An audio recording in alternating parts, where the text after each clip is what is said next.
We are in a park with two children building a sandcastle. The boy watches their work saying he thinks it's not right. He says that's not what he wanted and the girl ends up laughing at him. At that moment, an older boy appears and steps on the two children's sandcastle while taunting them. After stepping on the castle, he tells the two to go somewhere else, making the girl cry over the destroyed work. Then the boy who was with her stands up to respond to the bully. Our protagonist tells him to get off the sandcastle. But this makes the bully angry and he asks what he was saying. The boy shows his irritation, telling him to take his foot off his castle. Seeing the protagonist's face, the bully shrinks a bit while trying to look serious. At that moment, a foot appears in front of him, almost like a shadow. In an acrobatic move, the protagonist manages to land a kick on the bully's face. With that blow, the bully is knocked down hard. While the protagonist remains ready for a possible attack, the bully slowly gets up while cleaning his nose. Then he notices he's bleeding and gets even angrier with the boy. But instead of retaliating, he starts to cry, asking for help. This leaves the protagonist without reaction while his friend hides behind him for protection. A few minutes later, the bully returns with a bandage on his nose and his older brother asking if it was the boy who hit him.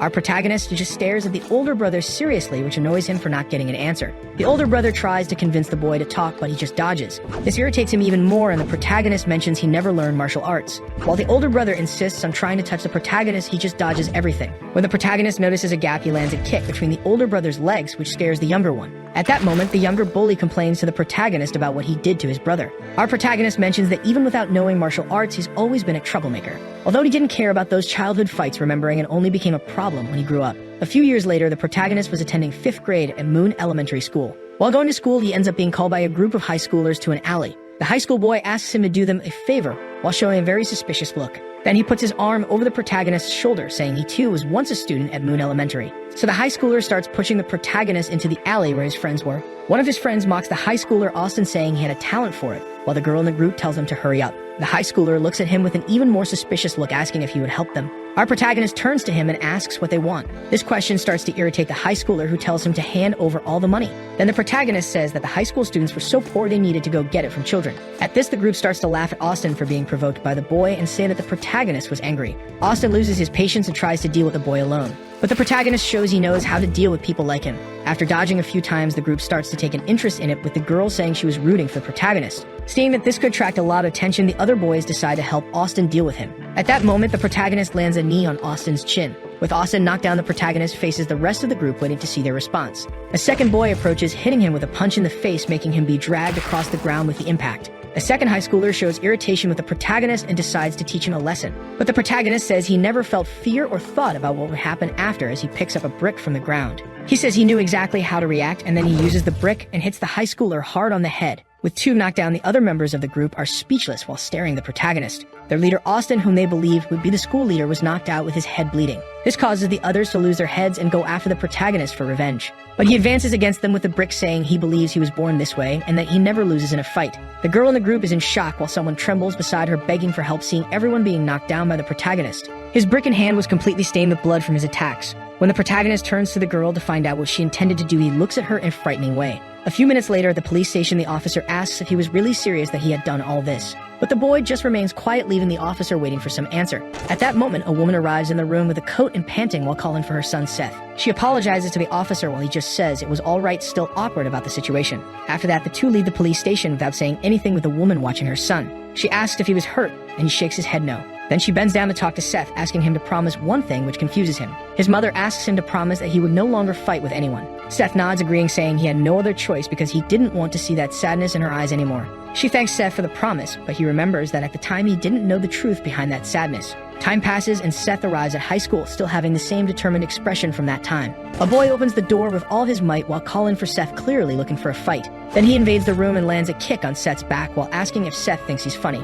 With that kick, he ends up being thrown against the wall. The boy tells Seth to just obey him, and if he needs money to give to him, to ask someone else. Seth gets angry and thinks about retaliating, but he hesitates and simply apologizes. But then the boy throws his head to the ground and tells him not to do that again. He even says that he should be careful, especially near him, if he doesn't want to have problems. After the boy gives that warning, he leaves the room while surrounded by his friends who watch Seth laughing at him. Our protagonist clenches his fist while trembling with anger until he takes a deep breath and just says he did well in not reacting. Upon arriving home, his mother observes him and notices something. She works at a restaurant, asking him how school was, and he just says it was great. He asks how the restaurant is doing, and she says it's going very well. Seth says all he wished for was to see the smile on his mother's face, no matter what happened. But at that moment, a black car appears on the street in front of the restaurant. As they go out to check what was happening, they notice there were several cars and some men got out of them. These men appear with a funeral photo saying that Man had passed away, which shocks his mother. Seth is startled seeing his mother collapsing and asks what was happening. He looks back at the photo and remembers that on that day something had happened to them. Years pass and we see Youngjin High School where there were rumors of a new student and the others were curious about it. As the student approached the classroom, the teacher mentions the transfer student and asks for help with him. At that moment, the student arrives in the classroom and introduces himself as Seth Kang. The girls stare at him, noticing he was quite handsome, while one of them seemed to recognize that name. But with the continuous murmurs, the teacher gets irritated and tells everyone to be quiet. The boys at the back of the room already observe him with malicious laughter, until one of the boys ends up noticing something and his friend asks what happened. This boy recognizes Seth too and believes it was a big coincidence. Seth introduces himself to the class and the teacher tells him to sit on the empty bench at the back.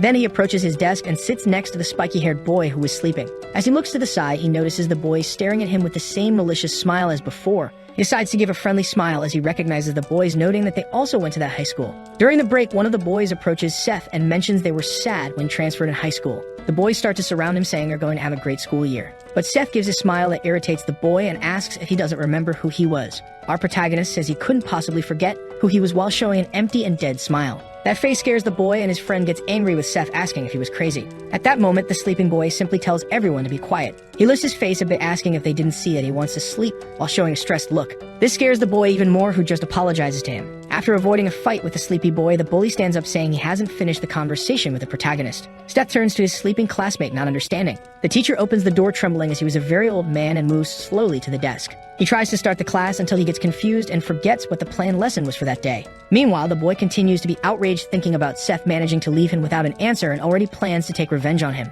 When he turns to Seth, he is staring at the window next to his sleepy classmate. Seth observes the weather of that day with a slight smile, while in the distance one of the girls was watching him. The girl believes this is the same boy she met when she was younger. But the moment he looks at her, she gets startled and turns away. He gets confused, wondering if she also knew him. But soon he ignores it and goes back to staring at the window, thinking it might be fun. After a while, he feels so relaxed that he starts to get sleepy. At the moment the spiky-haired boy is awake, Seth collapses from sleep under the table. The blonde boy stares at the protagonist and decides to leave the room for a moment. Then the bullies, who are watching him with fear, are impressed, until they understand it would be a chance to go talk to Seth, who was sleeping. With it, the bully joins his friends and goes to the table to settle the score with him. But at that moment, someone comes to stop them. The girl who had recognized him stands in front of the boys to prevent them from approaching Seth. This irritates the bully, saying it's going to be her turn too, but the girl says they can't cause trouble in the classroom. He says he doesn't care about that and tells her to get out of the way. But she doesn't hesitate, saying that as the class representative, she wouldn't let them do whatever they want. At that moment, Seth's hand appears on her shoulder, saying that although he appreciates the help, he prefers that she step aside. Our protagonist refers to them as his high school friends.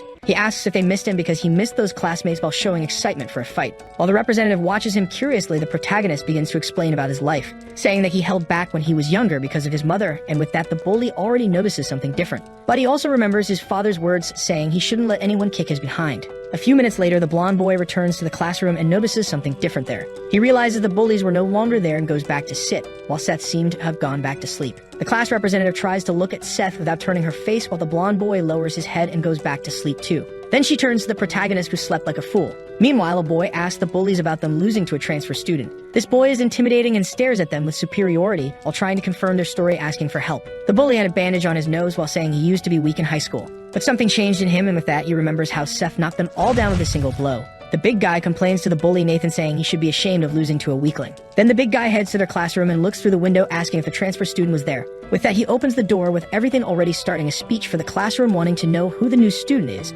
The representative gets startled to see who it was this time, and he already starts trying to guess who it would be. Nathan mentions it was the boy next to Victor, while the protagonist continues to sleep. Then he says he will give his welcome to the newcomer. As he approaches the classmate, the representative wonders why he was there. Despite the big guy trying to talk to Seth, he doesn't respond, which irritates him even more. Seth lifts his head, still sleepy, and the big guy says he took care of his money source. The big guy introduces himself as Goblin from Jungsan High School and says you must have heard something about him. At that moment, Goblin starts to look closely at Seth's face, realizing it was familiar, and wonders if they've seen each other before. Our protagonist asks what he's talking about, and then the two recognize each other. It turns out that Goblin from Jungsan was the bully who destroyed his sandcastle when he was a child. Remembering this, Seth gets excited, asking how he's been and how his brother was. But he doesn't realize how much Goblin was sweating cold, remembering his face. Trying to stay firm, he just says he'll see him later. Seth smiles, saying it's all good as Goblin leaves the room, being questioned by Nathan. The bully tries to force Goblin to solve his problem with Seth until he sees the big guy's face again telling him to move. Nathan doesn't understand anything and asks if he wasn't going to solve the case, but Goblin reinforces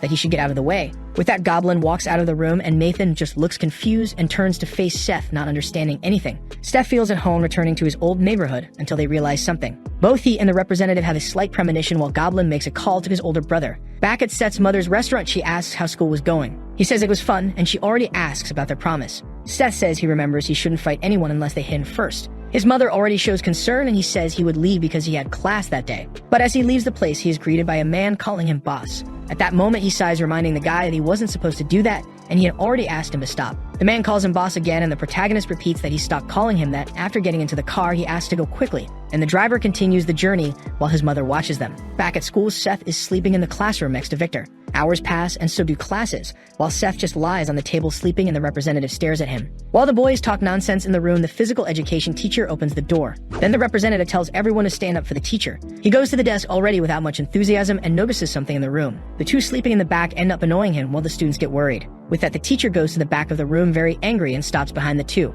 At that moment, he pulls both of their ears and lifts them to wake them up. The teacher starts complaining to Victor, saying he only let go last time because he was busy with other things. As for Seth, the teacher doesn't recognize him and asks who he would be. That the representative raises her hand, explaining that Seth was the transfer student. But since they were sleeping in class, the teacher sends both to the running field. On the running field, the two look around while complaining about having to do this. He explains that the two would have to run 3 laps around the field, but he includes that to cross the finish line wouldn't be punished for their behavior that day, while the loser would regret being born, but the two continue without any enthusiasm. As the teacher ends up shouting, demanding an answer, Seth accepts his orders. Then Victor starts running, and the teacher already hurries Seth for not running yet. At first, he runs without any enthusiasm or concern, until he mentions it would be embarrassing to lose, and with that, Victor gets excited to run. Victor starts to speed up, and Seth manages to keep up. But Victor accelerates even more, hoping to leave him behind, which disturbs Seth. Understanding that this would be a contest, he gets excited about the idea. And with that, the two run like a bullet past the teacher. He is impressed to see the absurd disposition of Seth and Victor. The two race across the running field while looking at each other like two children trying to overtake the other.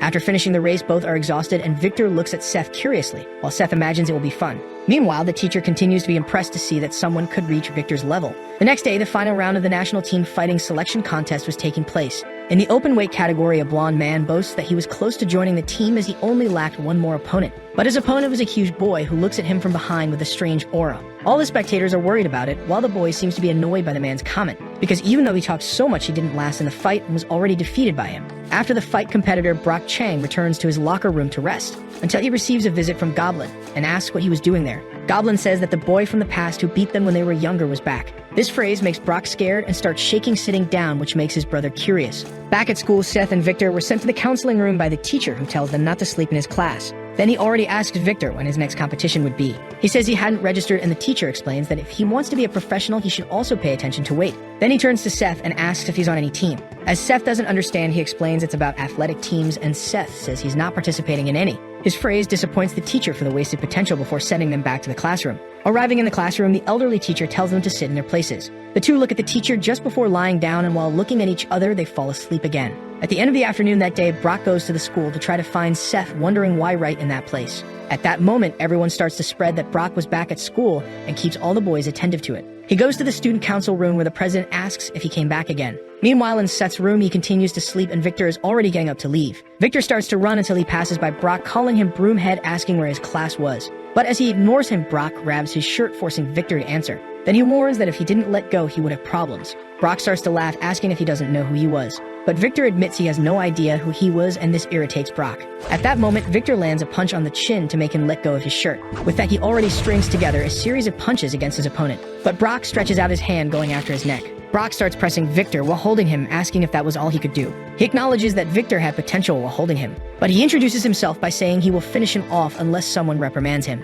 As he turns around, he notices the PE teacher nearby and asks if he was fighting again. Steph sees the fight happening as he leaves and wonders what was going on at that school, even without knowing it was because of him. Meanwhile, in the student council room, they are organizing a meeting. President Jason Chin starts by saying they know why they are gathered. He explains that Brock is back, and even though they don't know the reason, he will cause trouble. He introduces Brock as the national wrestling representative and Victor as the featherweight boxing champion. He goes on to say that the fight between the two was stopped by the PE teacher. One of the council members asks why Brock returned and imagines he just wants to cause more trouble. This member was the Taekwondo club captain, Gabe Yu, who wonders if Brock shouldn't be preparing for nationals. However, someone responds that this is his school too, so he doesn't need a reason. But Gabe asks if they are saying that Brock missed the school. Jason asks Sam if he knows anything about Brock's return since they've known each other since they were kids. Sam mentions that Brock said something about fetching the new kid, even though he doesn't know why. This leaves Jason confused about Brock's motivations as the meeting continues. At that moment, Seth is leaving school to go home. He notices a black car parked and finds his driver sleeping while waiting for him. After waking him up and teasing him, they head home observed by the class representative, Sophie.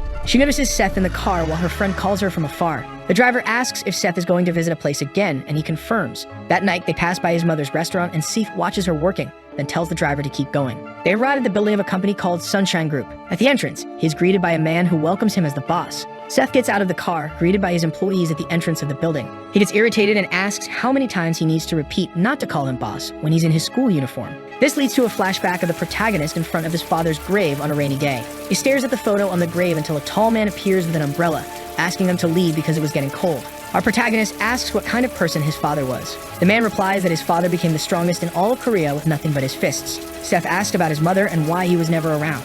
The man mentions that his older brother always took care of him. He explains that sometimes his father would leave work just to see him. While Seth is impressed by this revelation, his uncle mentions his father's last words. He said not to let anyone kick his butt because it was shameful. They recall watching from afar as Seth was bullied by his schoolmates. Back at the school, President Jason goes to the protagonist's classroom with his partners and tells them to wait outside. When he enters the room, he immediately notices the two troublemakers sleeping while the rest of the students are worried about his visit. Sophie is impressed by the president's visit, while her friend thinks it would be a good idea to change classrooms. Jason greets Sophie, and when she asks what he is doing there, he asks who the new student is. She asks if he did something wrong, and Jason explains that he just wants to ask some questions. At that moment, Seth wakes up making a lot of noise, catching their attention. As soon as Seth faces the president, he is called to the student council room. But he asks who he is, making Sophie worried before explaining about Jason. Our protagonist thanks him for the visit and asks if they can talk right there. Jason begins to lose his patience with him and simply asks him to follow along with Victor before leaving the room. Sophie says the president is a nice guy and asks him to just do what he says. Right after, he nudges Victor to wake him up and explains what happened. Upon hearing this, Victor jumps up, knocking over his chair, wondering what was happening to everyone. He heads to the council room and Seth asks Victor to wait for him. Then he notices the class representative watching him. To calm her down, he gives a slight smile, saying he'd be right back while following Victor. In the council room, Victor drags the chair he brought. After arranging it, he sits down, asking why he was called to that room. Jason adjusts his glasses and gets straight to the point, asking if he knows who Brock Chang is. Both of them are confused until Victor starts to remember the fight with the guy from the previous day. Jason explains that until 2 years ago, this school was for athletes. The government sent the most talented athletes from all over the country to study there. Victor asks why he was there if everyone knows this story, although the protagonist has no idea about it. Jason continues, explaining that currently it's just an ordinary school because of Brock, who caused many problems until he left. But now Brock is back to find the new kid, which makes everyone curious. The president asks what their relationship is, and Seth stays silent for a moment. He admits that he has no idea who Brock Chang is, which leaves everyone even more confused. Meanwhile, in the counseling room, the teacher talks to Brock, saying he heard he was on the national team. He asks why Brock doesn't seem happy since he thought that was his dream.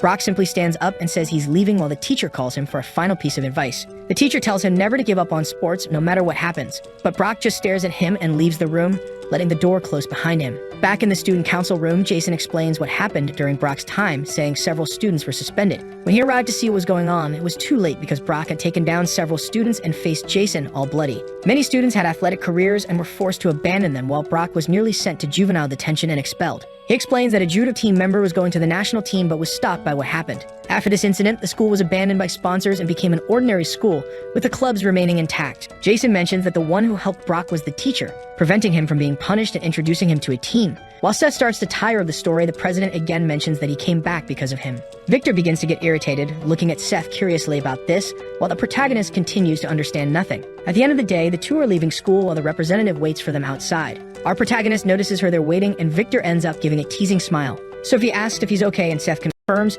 which makes Victor exit the scene wishing him good luck. Steph continues to be confused about it while Victor says goodbye to both. He asks if Sophie was waiting for him, leaving her without an answer. Then she puts her bag in front of her face, trying to formulate a phrase, and Seth continues not to understand, until she asks if he remembers her while trying to look at him directly again. But he responds that she is the class representative, which irritates her. Sophie tries to help, asking if he remembers when they were little, and he says he knew. Steph mentions that he remembers her from spring daycare and that they were very close friends at the time. The representative gives a slight smile while Seth continues talking about how they used to play a lot at his house, which makes her smile. They remember various moments together, from playing in the trees to her kissing his face.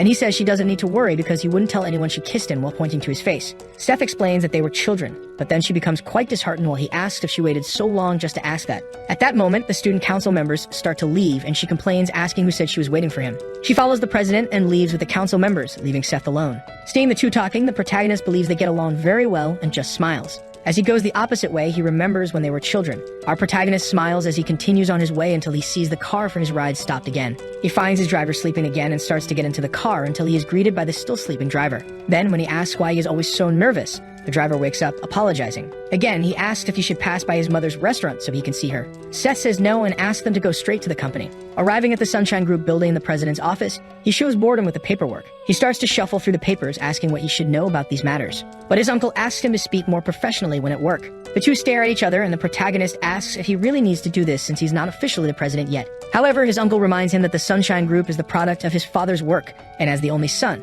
he should inherit it. Our protagonist says he's only 17 and doesn't know much about these things. With that, his uncle gets irritated, saying that Sunshine is not an average corporation. He mentions that the roots of Sunshine are what people call gangs, explaining that they only appear legitimate. Their company handles numerous illegal businesses that have arisen in the underworld in every possible sector. His uncle calms him, acknowledging that he still has 2 more years before he truly takes over the business. But he already advances that this means nothing for the business because he is the son of the boss whom all the executives have accepted. Our protagonist sighs until they receive a call. Then Seth's uncle answers the call, and someone says that the people from Busan were there, but call is dropped. He gets deeply irritated until a door is kicked open, and the uncle asks what they think they were doing. At that moment, the boss of the Busan group, Derek Paik, invades the room, asking if he wasn't welcome there. While the uncle says that it was betrayal, Derek responds angrily and he doesn't accept Seth in power because he's just a boy. His attitude irritates the uncle so much that he needs to be stopped by Seth, who intervenes in the conversation between the two. Our protagonist stares at him and asks how Derek's nose was with that. He replies that he was careless last time, and Seth asks if he would like a rematch. This excites the protagonist, saying it was the perfect time because he was in a very bad mood, and he jumps on Derek.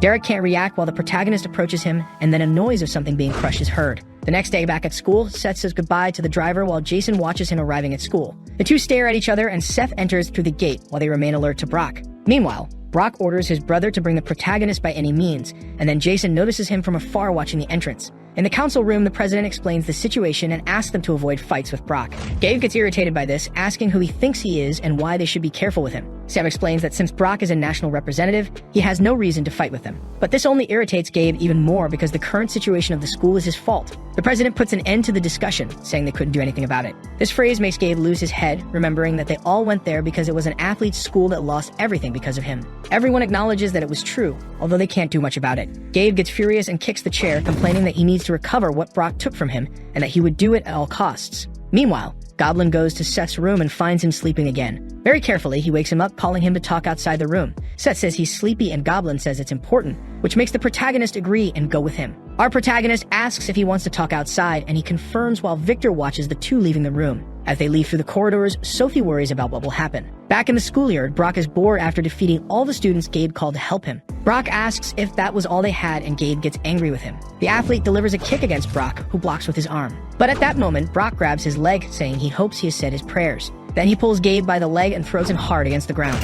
After defeating him, he still feels bored while observing his unconscious body on the ground. Then he says he will make sure he never walks again. However, he is stopped by the council president, who appears to end the fight. Brock recognizes him, and Jason asks why he was there since he had no grudge against the school. He explains that he indeed had no problems with the school and just wanted to talk to the new kid. Jason tells him not to cause any more disorder within the school area. With that, Brock says that although nothing can scare Jason because he comes from a wealthy family and is the council president, he is superior. The president stands firm, saying that he cannot let the entire school get into because of him. Suddenly, our protagonist arrives, brought in by Goblin. At that moment, the two stare at each other and Seth realizes that he is the Brock they talked so much about. Remembering Goblin's brother's face, he gives a huge smile, saying he hasn't changed a bit. But then Brock is ready to face him and approaches the protagonist. Seth notices his intentions and starts to tremble his hands until he clenches them, preparing his fist. Until Jason intervenes between the two, preventing Brock's advance. He warns Jason not to interfere if he doesn't want to regret it. However, the president remains firm in his decision, ordering them not to fight at school. Brock finally loses patience with the president and decides to attack him. With that, Seth asks Jason to get out of his way while pushing him aside. Our protagonist believes he came to see him while the two remain unresponsive to his attitude. Jason tries to threaten Seth so they don't cause more problems for the school, and the protagonist assures that he won't let anything happen. He asks to go fight in the gym as there were many people there. He also mentions that they can choose any form of fight they want because he doesn't care. Brock remains silent, staring at him, and Seth says he's not afraid of him. Then Brock raises his hand to attack him, and Seth asks if he looks like someone who is afraid of a fight. His look surprises both spectators until Seth says they will fight as sportsmen and asks where the gym is. With that, rumors of a fight begin to spread throughout the school, saying it would take place near the boxing club. In the boxing ring, the two face each other while waiting for the fight to start. Seth begins to stretch while smiling at Brock, and Brock takes off his shirt, warming up his arms. Then the council girl approaches Jason and starts to provoke, asking if he wasn't going to resolve this. In the gym's upper bleachers, Nathan is surprised to see the fight about to start. But then the physical education teacher appears, shouting at everyone. Everyone worries about what will happen, and the council girl starts to blame Jason for it. However, upon reaching the ring, the teacher just leaves a pair of gloves for Seth and says they need them for the fight. He mentions that he will be a referee and that they would fight under MMA rules with 3 rounds and 3 minutes per round. Seth observes the teacher and lets out a confident smile. Meanwhile, in the classroom, a boy bursts in shouting that they would be fighting in the boxing gym. At that moment, Sophie worries about it while Victor wakes up hearing Brock's name. Both stare at each other seriously until the teacher reminds them that this is a sport. Our protagonist decides to ask Brock if all this was because he was knocked down by him as a child and calls him a sore loser. But this only makes Brock even more impatient with him. Brock explains that was the only time he lost a fight and asks if that's reason enough for him. The teacher sounds the gong, and with that, the fight begins. Brock tries to grab Seth's face, who dodges but notices something in that movement. Then Seth grabs Brock's arm, already preparing his strike. He lands a knee against Brock's belly while lowering him by holding his neck. After being knocked down, he tries to get up with much effort and difficulty breathing. But Seth doesn't hold back and lands a blow against his neck to knock him down again. All spectators are impressed with what they just saw while Seth remains standing after defeating Brock. Our protagonist turns to the teacher and asks if he isn't going to start the count. But he hears that there's no need to rush, which worries Seth.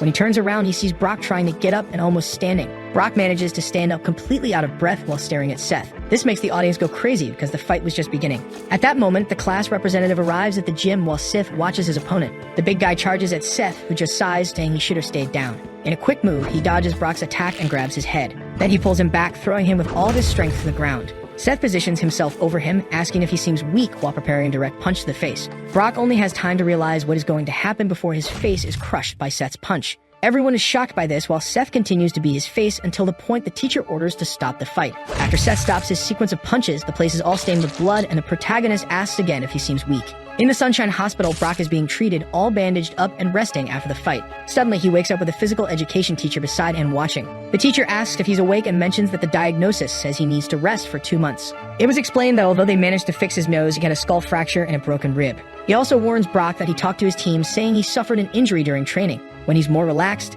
the teacher complains to Brock about causing all this trouble over a childhood fight. But then Brock says he doesn't care about that because he found something much more interesting than wrestling. Back at school, all the students in the classroom tense up at Seth's presence. Seth sighs, making the boys even more worried while he just gets up from his place. Observing the corridor, he notices the fear stamped on everyone there, worried about his next action. Arriving at the bathroom, he finds a group of boys discussing what was happening. One of them explains that all this is because the new kid defeated Brock and his friend can't believe it, until the two classmates get worried, looking at the bathroom entrance. Seth approaches them and kindly asks them to move aside a bit. At that moment, they get rid of their cigarettes and leave immediately. Victor enters the bathroom and stops next to Seth, asking if he's free after school. He turns angrily to Seth, saying that Brock was his target and calls the protagonist for a fight in the boxing ring alone. That night at school, Victor waits in front of the boxing ring for Seth. Throwing his things under the ring, he pulls boxing gloves from his backpack. He remembers how he was humiliatingly defeated by Brock and how Seth finished him off as if it were nothing. Victor gets angry with himself, realizing he was afraid of Brock. Hours pass and Seth doesn't show up, which further irritates Victor, who continues to wait for him. Meanwhile, at the Sunshine Group building, Seth is trapped with piles of documents. He tries to get out of it, saying he has to meet a friend. But his uncle says he can't, and Seth explains that his friend is waiting for him. Still, this uncle insists he can't go, and Seth just looks at him, disheartened. The next day, Victor is firm in his intense boxing training at the gym. He continues his training until a man comes up, asking him not to push himself too hard since he doesn't have an upcoming fight. Victor replies that he needs to be always ready for when he needs to be. The man tries to explain to him that boxing won't yield much, and it would be worth more for him to switch to MMA. But Victor explains that he doesn't do it for the money, which leaves the man speechless. He says it's okay, and that he made a promise. The promise that he would become a world champion and that he wouldn't give up until he achieved it. After that, he tries to calm the man down, saying they should get a fight soon and heads to school. As Victor leaves the gym building, a black car appears. Several men get out of the car and talk to the man, asking him to sell the building, saying they will pay what it's worth. Arriving at school, Victor goes to his classroom and finds Seth lying on the table. Seeing him, Victor gets irritated, remembering Seth and Brock's fight the day before. He kicks Seth's chair, making him get up all sleepy. When he looks at the clock, he complains that it's not even 7 o'clock yet. Seth turns around and sees Victor behind him, complaining if he thought it was funny to have left him waiting. But he explains that he had a lot of work to do, and that's why he didn't show up. Victor is confused by this work story, and Seth just yawns from tiredness. He tries to threaten Seth in case he thinks of running away from him again that day. But then the protagonist gets excited as he stands up, asking why he thinks he arrived so early at school. Our protagonist explains that he's not the type of person who runs away when someone challenges him to a fight. This statement irritates Victor, who already cracks his knuckles in anger. With that, Victor charges at him and tries to land a punch on Seth's face. Our little monster doesn't move, letting the punch hit him in the face. Victor hears the protagonist say he doesn't feel bad about it and realizes what really happened. The protagonist caught Victor's punch with one hand, saying his punch is quite strong. But then he starts to squeeze his fist until he breaks one of the fingers. Even in pain, Victor continues to stare at him seriously, and Seth asks if he still intends to continue. At that moment, Victor prepares a punch with his other fist to knock Seth down. But all his punches are dodged until he corners himself against the wall. Victor charges at him, taking advantage of the situation, and prepares a direct punch to the protagonist's face. But Seth simply slaps his fist down, dropping Victor's arm, which impresses him. Trying to continue the attack, Victor prepares his other fist to strike. Our protagonist gets tired of being on the defensive and goes on the attack, until a boy arrives in the classroom and is shocked by what he sees. At that moment, Seth was almost being hit by Victor while he was about to land a punch on him. When Victor notices the student behind them, he decides it would be better to leave it for later. During classes, everyone looks at the two curiously about what happened earlier. The two have a sullen face throughout the class. Hours pass, and they continue trying to avoid looking at each other, until Sophie arrives calling Seth to go to lunch. At that moment, he feels excited, saying they can go together, which confuses her. Victor sits down and complains about him, saying they will soon find out who will win. But then he lowers his head and goes back to sleep on the table. When the two return, they see Victor sleeping and Seth lies down to sleep as well, while Sophie goes to her desk. At the end of the day, Victor gets up from the table and calls Seth to follow him. As they leave the school premises, he continues to tell him to follow, and Seth tries to ask something until Victor interrupts him. Still, he asks if they have arrived, and then Victor turns around just to see him entering a black car. Seth says he doesn't have much time and tells him to get in the car. After they get into the car, the driver asks, all uncomfortable, where he should take them. That night, the driver lights his cigarette to wait in front of Victor's boxing gym, asking if he can go home. At that moment, the black car returns, and the men who came in the morning come back armed. They walk towards the gym while the driver just smokes his cigarette. Meanwhile, inside the gym, Victor calls Seth to the ring. Then Seth looks to the side and sees a photo hanging on the wall of a fighter with a child. But Victor gets impatient and tells him to hurry up since Seth said he was busy. When Seth enters the ring, Victor admits he's been interested in him since he was transferred. Our protagonist still teases his opponent, asking how he managed to see him if he was sleeping. Victor gets irritated by his comment, and Seth tells him to just hand over the gloves. With that, Victor explains that this time he will fight without gloves because this is his sport. The two stare at each other seriously, and Seth pulls his tie to take off his shirt. At that moment, Victor is impressed to see the number of scars on Seth's body. He continues to provoke Victor, asking if he was scared, which irritates him even more. The fight begins with Victor charging at him with his speed. The moment he intends to land a punch on Seth's face, someone yells out for him. His coach appears, panting at the door, and disrupts the two's fight. He asks who the people outside the gym are, which makes the two curious. When Seth goes out, he sees his driver subduing the vandals who wanted to invade the gym. He asks what happened, and the driver explains that they intended to attack.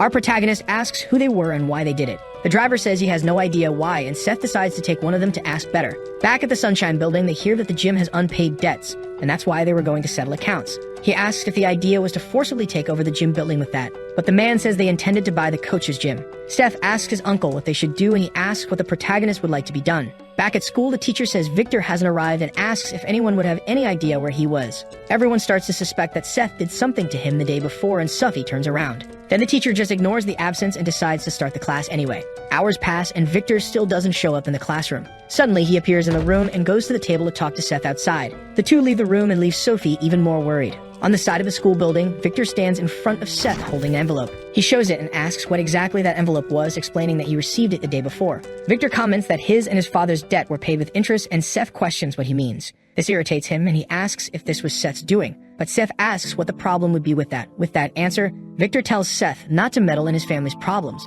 but the protagonist asks if that's how he protects his pride. His phrase irritates Victor even more, who grabs his collar, but Seth tells him to return the money if he doesn't want the help. But Victor explains that the collectors disappeared and asks what he had done with those collectors. Seth frees himself, telling Victor to just focus on his boxing. He also reminds Victor of the promise he made to his father to become a world champion. Then Victor steps back when he realizes that Seth knew about it, and Seth warns that he can call him out for a fight whenever he wants. As Seth walks away, Victor can only watch him leave, which again disturbs him. Back in the classroom, Sophie stares at the door waiting for her beloved to return. But when he arrives, she gets startled asking what she was doing. She tries to make up an excuse, saying she thought he had gone to fight again. Seth teases her, asking if she was worried about him. Then she blushes and comes up with a class representative speech, saying she feels responsible for them. With that, Seth says he won't fight with the boys from their class, noticing that she hasn't changed at all. Sophie doesn't understand, and he explains that she has always been kind and concerned about everyone. As he leaves, Sophie just watches him go while someone watches them from afar. The council president gets annoyed with Seth's closeness and says he should know his place. In an old Japanese-style house, Derek waits seated in an empty room.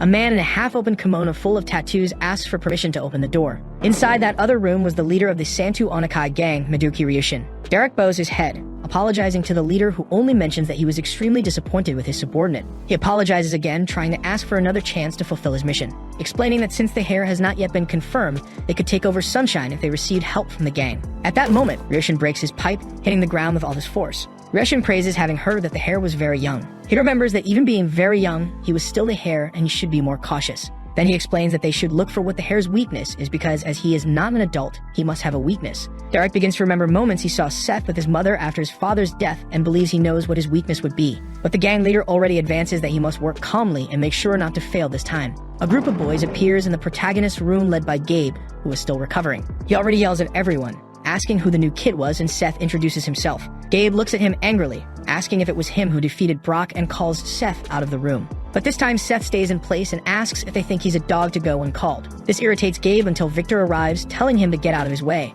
When the other boys notice who it was, they become worried. Gabe gets angry at that, and Sam appears in the room, telling him not to touch the new kid. Sam mentions that he would join the judo club, leaving everyone confused. The two argue in the room while Seth continues to be confused by this whole story. But then another person approaches the room thinking they had guests. At that moment, he observes the corridor, noticing a group of people approaching. The head of the Moon Club, Damien Cha, complains to the boy who was approaching for going there too. That boy was the head of the Kendo Club, Scott Choi, who also brought a group of students. With that, Seth sighs, asking what was happening while fixing his hair. Seeing the mess this was becoming, Sophie calls everyone's attention. She says that because of them, the whole class was uncomfortable. Each of them gives their excuses for why they were there, and Sophie simply expels everyone from the room.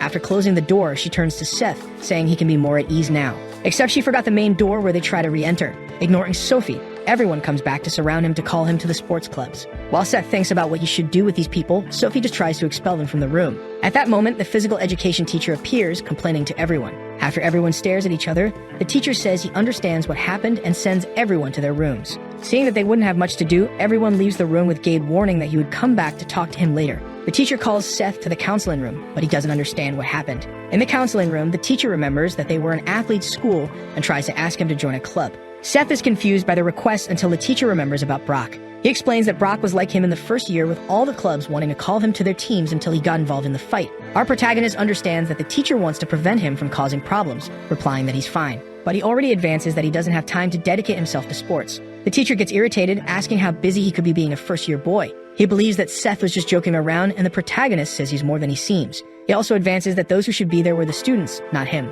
With that, the teacher is left without an answer, and Seth asks him to tell the students not to bother him anymore. Seth completes, saying that he doesn't run away from a fight. Meanwhile, Jason listens from behind the door, returning to complain about him for finding him arrogant. Jason heads to an abandoned building of the school where a group of boys gather to smoke. A boy is impressed by the presence of the council president there. He asks what the president wanted, and he replies that he would like their help to get rid of someone. At the end of the day, Seth is leaving school and heading to his car. As he passes through a gap in the wall, a guy emerges from behind him with a piece of wood and hits him. Some time passes, and Seth begins to regain consciousness in front of the guy Jason was talking to. The boy smiles and starts talking to him while Seth stares at him with his injured head. When he manages to stand up, the boy with a piece of wood hits him in the back. Then Seth stares at him seriously and gets annoyed with the protagonist's look. One of the boys from the classroom says he seemed very weak for someone who defeated Brock, and another boy tells him not to be rude. As he stands up, Seth says he's in an interesting situation. The group leader is impressed that he isn't scared of the current situation. At that moment, the boy with a piece of wood tries to hit him again. But this time, the protagonist is prepared and ducks, aiming a punch at his hand. This blow returns the attack and disarms him, sending the wood flying into the air.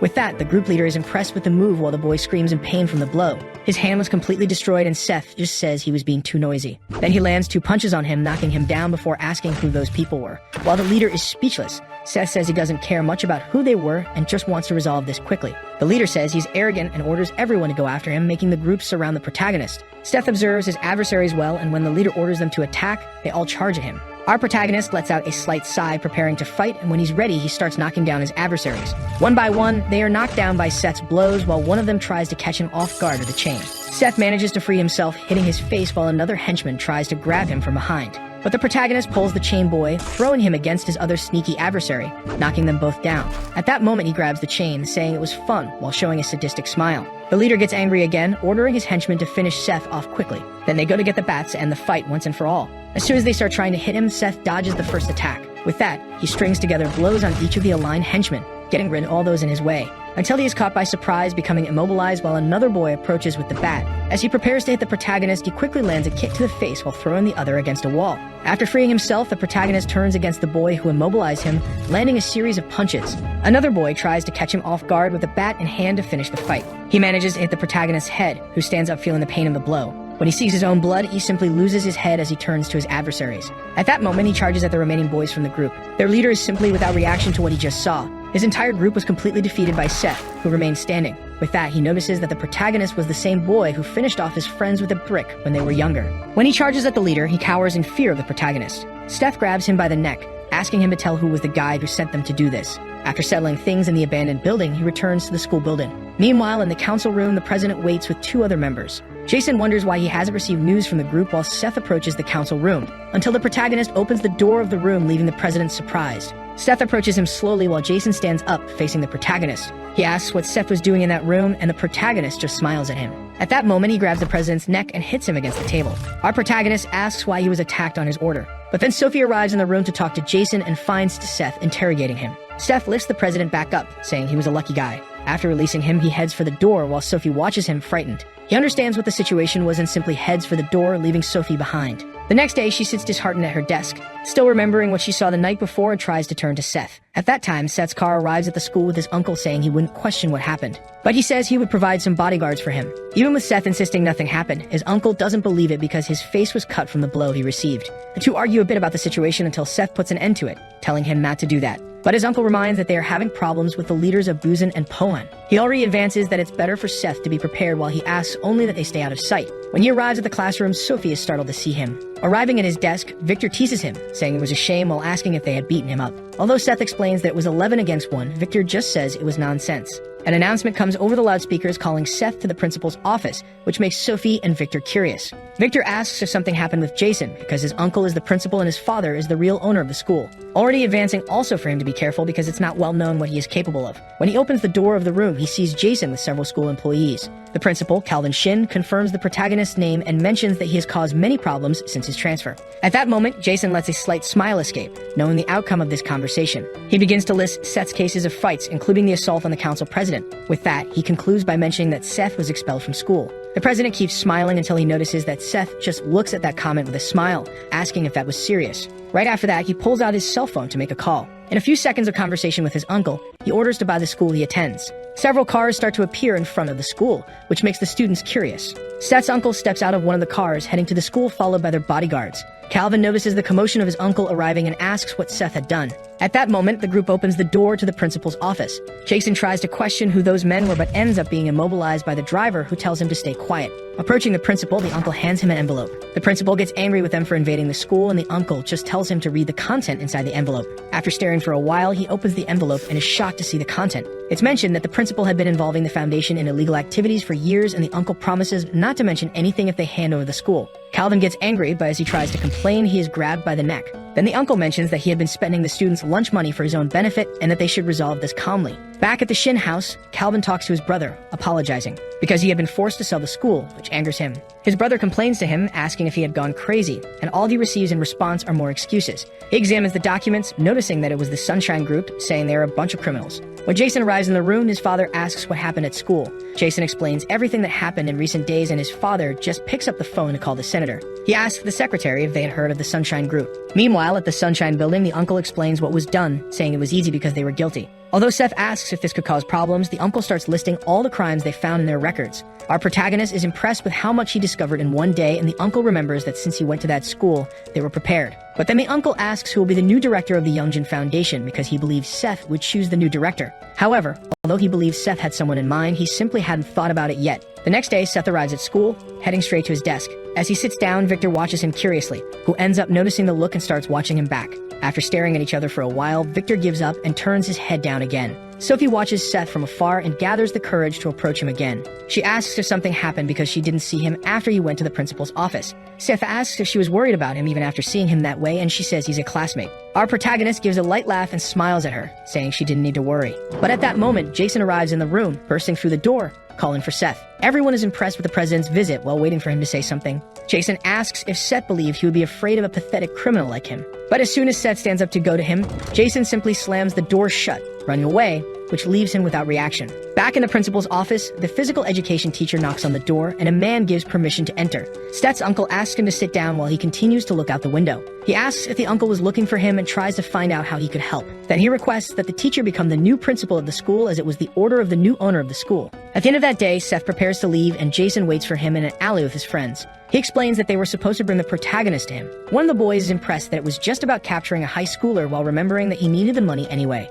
But when he sees who it was, he is shocked while Seth gets into the car. Jason is confused and the boy gets angry, saying that he wanted them to catch a murderer, throwing the money in his face. All the boys run away, leaving Jason behind, which angers him even more, wanting to know more about Seth. Looking at the street, he sees a line of black cars taking Seth away, which impresses him even more. Back at Seth's mother's restaurant, she mentions that he was having fun. He explains that so far it has all been very entertaining. But when Seth asks why they don't live with his father, it makes her tense. Seeing her reaction, Seth says she doesn't need to answer if it's too difficult. His mother forces a smile, saying she will tell him another time. With that response, Seth just excuses himself from his mother, leaving the restaurant while she watches him worriedly. Then she remembers the moment Seth's father asked to separate for a while when Seth was a baby. She revolts, asking to stay together while his father says he wouldn't want to put the two of them in danger. Seth's mother looks at her son and understands her husband's concern. Back in the present, Derek arrives at her restaurant, saying it's been a while since they saw each other, which worries her. On the way to school, the uncle explains that the physical education teacher would be the new principal. While analyzing the school's data, seeing that it was in poor condition, Seth asks if they can use the company's money. The uncle's plan was to invest $3 million or more with the intention of making it an athletic school again.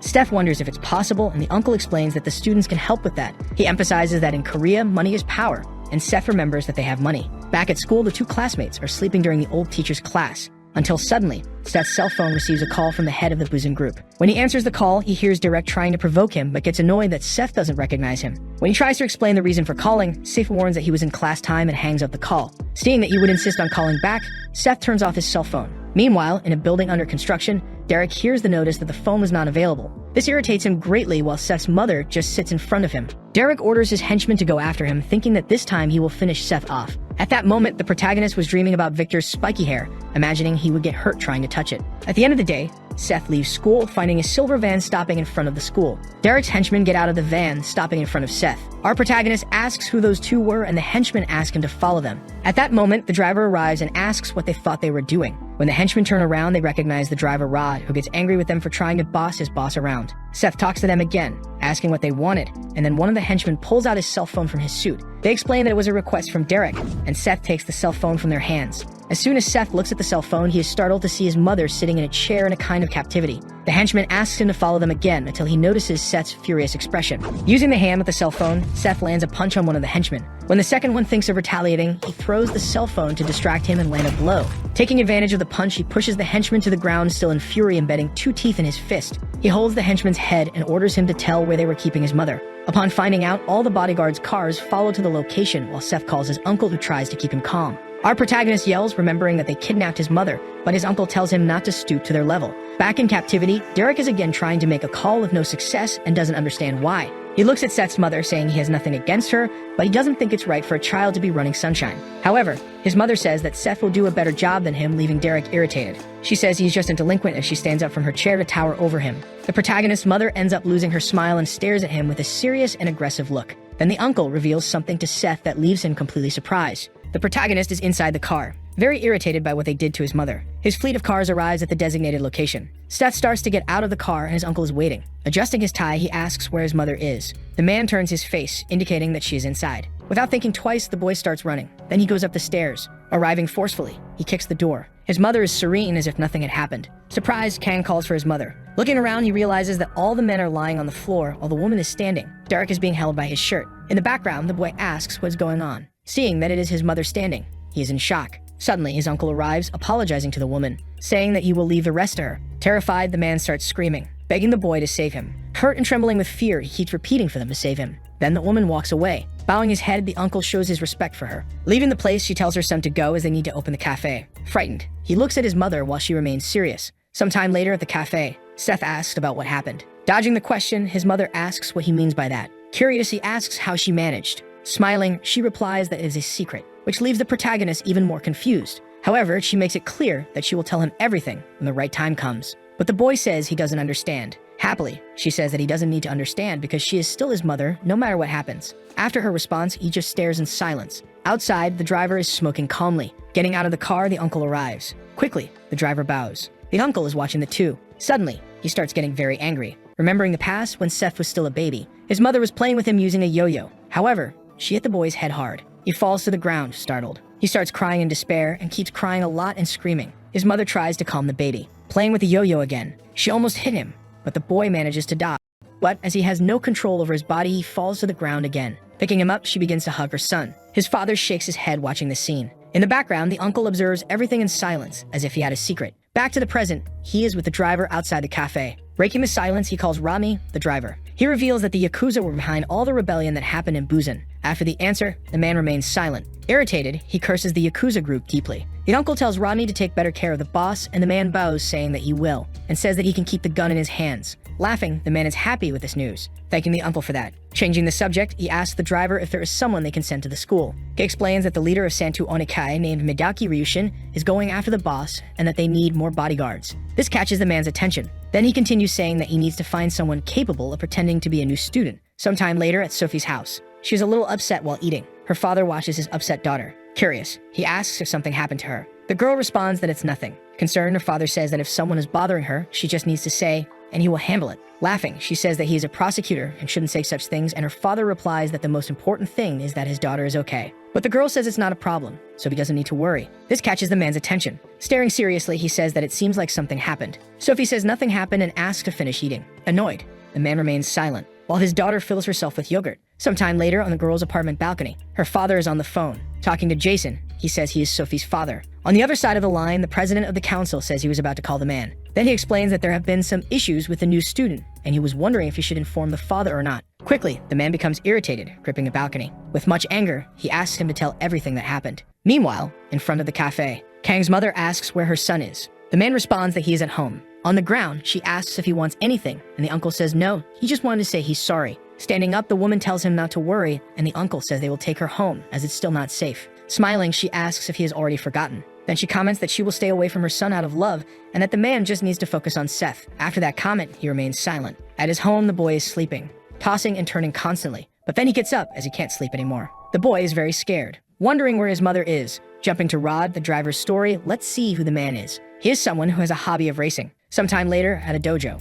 this man is smoking his pipe, asking his subordinate if they failed, and the guy says yes. Annoyed, the old man says he can't trust the Koreans. Standing up, his subordinate asks what will happen to Sunshine. Answering with another question, he asks if their leader is in the preparatory, and the man says yes. With a serious look, he orders them to send Akira there. Just mentioning the name, the man is already afraid. However, the old man says they will take him down, and for that, they need to use everything they've got. Meanwhile, at Yeongjum School, several students are in the courtyard. From the window, the new principal just watches. He's the former physical education teacher who became a principal, adjusting his chair in front of all that paperwork. He sits while sighing with distress, saying that he was just a teacher, and that he will see how all this will work out. Suddenly, the phone starts ringing. Quickly, the principal answers. On the other end of the line, the caller says they are from the Sushine Corporation. Getting the news, the uncle says there will be a new student, ordering him to place the student in the same class as Seth Kang, and the principal questions the reason for that. Hanging up, the man doesn't answer the question. Someone starts knocking on the door, making the principal tremble. Then the person opens the door. Seeing who it is, the former teacher is frightened. It's Brock, who already seems better. Surprised, he asks what the boy is doing in this room since he never comes to school. Looking serious, he replies that he came to congratulate the man on being the new principal and also to ask for a favor. Not understanding anything,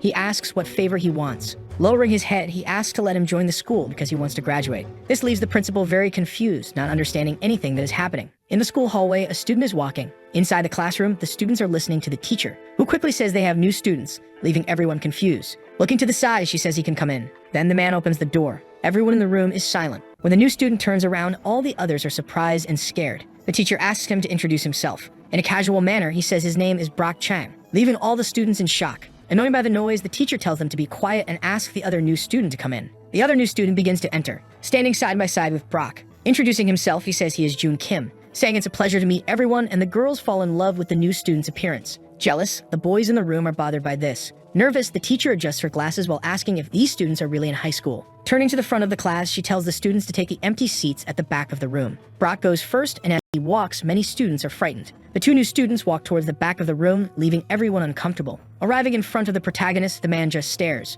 But Seth doesn't feel intimidated at all, letting out a very sadistic smile. Sometime later at school, suddenly, a classic car arrives. The driver tells Miss Akira that they have arrived. She seems to be speaking another language and asks if he's going to this school. Fixing her hair, she says she can't wait to see the protagonist soon. Meanwhile, inside the school, Victor and Seth are sleeping as usual. The two new students are beside them, leaving everyone in the room very scared. The teacher asks if everyone in the class is going on the graduate trip. However, everyone remains completely silent. Breaking the ice, the woman looks to the back of the room, asking if they are also going. Smiling kindly, Jun Kim confirms that he is going. With a blank expression, Brock remains silent. Then he looks to the side. Seeing the two sleeping, he says he'll go too. A little nervous, the teacher says she'll see them tomorrow. As she leaves, she asks everyone to befriend the new students. When she leaves, everyone becomes desperate. Suddenly, the two bullies wake up and stand. At that moment, Brock also stands, scaring the students in front of him. Looking at the big guy, Kim just watches. Then the bully approaches Victor and the protagonist. Seth remains silent, staring at him. But Brock does the same. Intervening, Victor says he'll let the two handle things, adjusting his backpack to leave. However, the big guy stops him with his arm. The size difference between them is huge. Irritated, Victor asks what he's doing. From his corner, the new student just watches the commotion. He smiles as it seems he's enjoying it. Sometime later in the school courtyard, with his hand in his pocket and irritated, Victor asks if he wants to fight. Replying, Brock supposes the teenager isn't stupid enough to do that. Reacting to this, Victor becomes very angry. Furious, he calls him a bastard and asks if now that Seth beat him up, he's an easy target. However, the big guy just stays quiet. Victor drops his bag on the ground, remembering how his previous fight with this guy went. He had a big advantage, and if it weren't for the teacher, he would have finished off the bully. Without thinking twice, he prepares for combat and calls Brock to attack. Cutting the tension, the big guy says it will be in the ring, concluding that gloves will be used. Confused, the blonde asks what he means by that. Explaining, Brock says he wants to learn boxing, and that he can learn properly if he fights against the blonde. This leaves Victor even more confused. At the same time, in front of the school, the protagonist walks. His classmate starts following him. Stammering, she calls out to her classmate. She's very nervous, unable to speak, and Seth asks if he did something wrong. Replying, Sophie says no, she just wanted to ask if he's free on Saturday, which confuses him for a moment. Handing him 2 tickets, she says she got 2 movie passes. Showing the tickets, she says she heard it's going to be a good movie. Excited, the hero accepts immediately, surprising the girl who asks if he's serious, and the boy confirms that he is. Reacting to this, she sighs in relief. While holding the tickets, she smiles, saying that's good. Watching her, the protagonist gets an idea. Suddenly, he asks if she's free today, asking if the girl wants to grab something to eat. Sophie remains silent because the invitation was unexpected, and the protagonist says he found a very good place. Then, she starts to smile. Excited, she says she wants to go and that she's hungry. Seth asks if she likes spicy food, and laughing, the girl asks who doesn't, asking if that place is really good, and the two continue talking as the sun sets. The hero's car arrives in front of the school. Someone walks over to the car while the driver waits.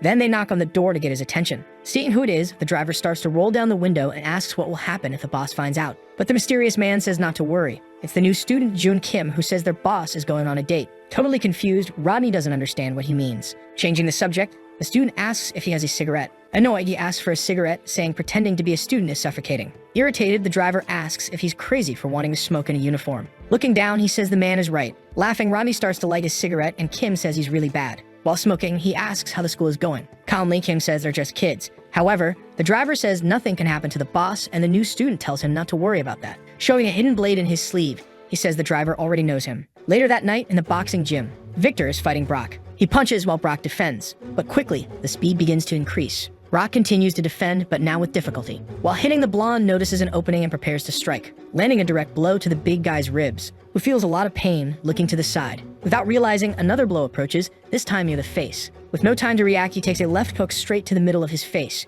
Victor is very focused on the fight. Brock starts having difficulty staying on his feet, which catches his opponent's attention. Confident, he asks if he really wants to continue the fight. The man remains silent. Opening his eyes, he asks if that's all he's got. Reacting to that question, the blonde becomes deeply irritated, to the point where his veins become visible. Throwing another punch, he says that Brock can't even punch properly. He continues throwing more and more punches as Brock stays on the defensive. Victor is already sweating from how much he's punching. Opening his eyes, Brock still stays defensive. Preparing for another hit, Victor says that the bully wanted to learn boxing and tells him to try hitting him. Aiming for his head, Victor tries to finish with a final blow. However, something catches his attention. For the first time, the man managed to dodge the punch. The two stare at each other, frozen. Trembling, Brock prepares to counterattack. He rushes forward with everything he's got. The punch approaches, and Victor defends himself. After that, he steps back, walking until he hits the corner of the ring. Cornered, he prepares himself as the big guy gets ready to attack. Brock tries to land another blow, but Victor dodges by ducking. Quickly, he lands a perfect uppercut. After the punch, he returns to his stance, and the man just keeps watching. Annoyed, the blonde wonders if the guy will ever manage to hit him even once.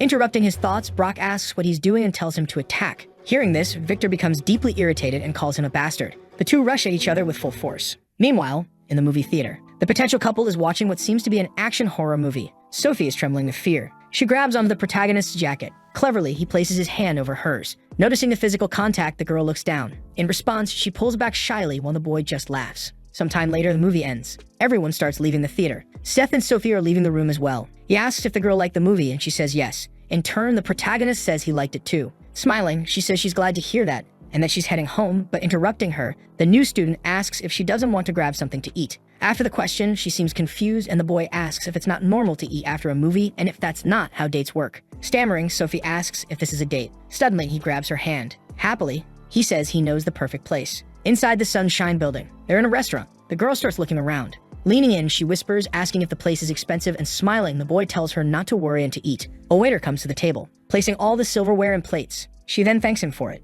As the man walks away, the girl sighs, which leaves the boy confused. Continuing, she says she still thinks it's too much, and the boy tells her not to worry because it's free. Sophie asks what he means by that, and the boy explains that the restaurant belongs to the company, so they can eat without paying. Still not fully understanding, she asks what he's talking about, and the protagonist replies that it's complicated, but that he's richer than she thinks. After hearing this, she smiles. Intrigued, the new student asks if she thinks it's a lie. However, Sophie explains that's not it, and the boy asks why she's laughing. Embarrassed, she responds that she laughed because she got jealous when he said he's rich. Changing the subject, Seth asks when their second date will be, making the girl blush entirely. Another day on the road. A fleet of cars is heading somewhere else. Inside the car are the protagonist, his uncle, and the driver. Breaking the silence, the uncle says he'll send people to Jeju Island, explaining that the Japanese gangs must be planning something. In disbelief, the boy says it's a school trip and that nothing will happen. After hearing the response, the man remains silent. The boy also stays quiet. Sometime later, the car stops. Stepping out, he sighs, saying he's leaving. But he stops and tells him not to worry because nothing will happen. Then he slams the door shut. He's walking near some houses. With his arms crossed, the man calls for the driver, ordering him to go with the boy. Confused, Rodney says Jab is already there. However, the uncle explains that he's already told the Jeju gangs to watch him, but that he'd feel less worried if the driver was there too. Following the order, Rodney says he'll do it. He gets excited, thinking about the idea of going to Jeju. Then they take the plane and go. Sometime later on Jeju Island, all the students are excited after arriving. The teacher appears behind one of them. Punching him on the head, she tells them to quiet down. She asks if they're all babies. Angrily, she orders everyone to get on the bus. After they board, the teacher asks if everyone is there and the driver confirms. Soon, the bus sets off. Some time passes, and they arrive at the Jeju Tourist Hotel. They begin to get off the bus. Among those on the trip are Sophie, Brock, Victor, Kim, and Seth. After gathering everyone, the teacher asks if all the students have disembarked. Flipping through a sheet of paper, she mentions that the class is on the 8th floor and that their names are on the doors of their rooms, giving them 1 hour to unpack. After her explanation, the buses start to leave. Inside the hotel, the students begin searching for their rooms. The new student finds his room door. In the same room will be Seth, Victor, and Brock. And with that, the protagonist says that they make a great team. Walking down the hallway, Kim mentions that he'll be staying in the room next to the boys. Entering the room, the hero says it looks nice. Suddenly, he claims one of the beds. In the background, Victor calls out to Brock, questioning why he took the big bed. But Brock asks if he has a problem with that. The two stare at each other. An hour later at Jusing Jolly, all the students are gathered, talking among themselves. Inside the bus, the teacher tells the students to pay attention to the correct bus as there are other schools and instructs them to return by 3 p.m. At that, several students begin to board. Seth is sleeping without a care in the world. However, someone calls for him, waking him up. It's Sophie, inviting him for a walk. Grinning from ear to ear, he accepts. Meanwhile, Victor is lying on the grass, resting, but something catches his attention. It's a group of students walking by. They seem to be heading somewhere. Seeing this, Victor gets irritated, calling someone a damn Chinese and saying they look pretty strong. Brock passes by them calmly. Elsewhere, Kim is smoking, but someone taps his shoulder, catching his attention. It's the driver, Rodney. They start talking and laughing. At the same time, Seth is leaving with Sophie, walking down a staircase while chatting, but someone steps in their way. The protagonist just stares at him. It's the Chinese students that Victor had seen earlier. One of them comments that Korean girls are beautiful and invites her to hang out. Hearing this, Sophie becomes very uncomfortable. Then the guy asks why she isn't spending time with them instead of being with the sweet boy. Hearing that, Seth stays silent. Irritated, he asks what they're talking about. In response, the students remain silent. Without saying a word, the boy watches them with an expression of anger. Suddenly, Sophie steps in, surprising everyone. Speaking in Chinese, she asks what they want. This shocks the boy. Even the Chinese students are surprised to hear this. Continuing, she tells them not to give Koreans a bad impression of Chinese people because of their behavior. Smiling, one of them asks if she knows their language, and the other asks if the skinny boy is her boyfriend. Ignoring them, Sophie just turns around. Placing her hand on the hero's arm, she asks him to leave. Calmly, he obeys. Then the two begin to climb the stairs. In the background, the three mock them, leaving the protagonist deeply irritated. They head to a park. Surprised by the news, the boy asks if she speaks Chinese. Responding, she says that when she was little, she lived in China for a few years because of her father, and that she continues to study it to avoid forgetting. Impressed, he says that's amazing. However, he asks what they said. She replies, telling him not to worry because those guys didn't say anything important. Standing up, the hero announces that he's going to the bathroom. With a frightening look, he says he'll be right back. Then he starts walking toward the supposed bathroom. However, he arrives at that staircase from before. From the top, he calls out to the group, staring at them with a crazed look. Quickly, he jumps towards them with everything he's got. Sophie is sitting on the bench waiting.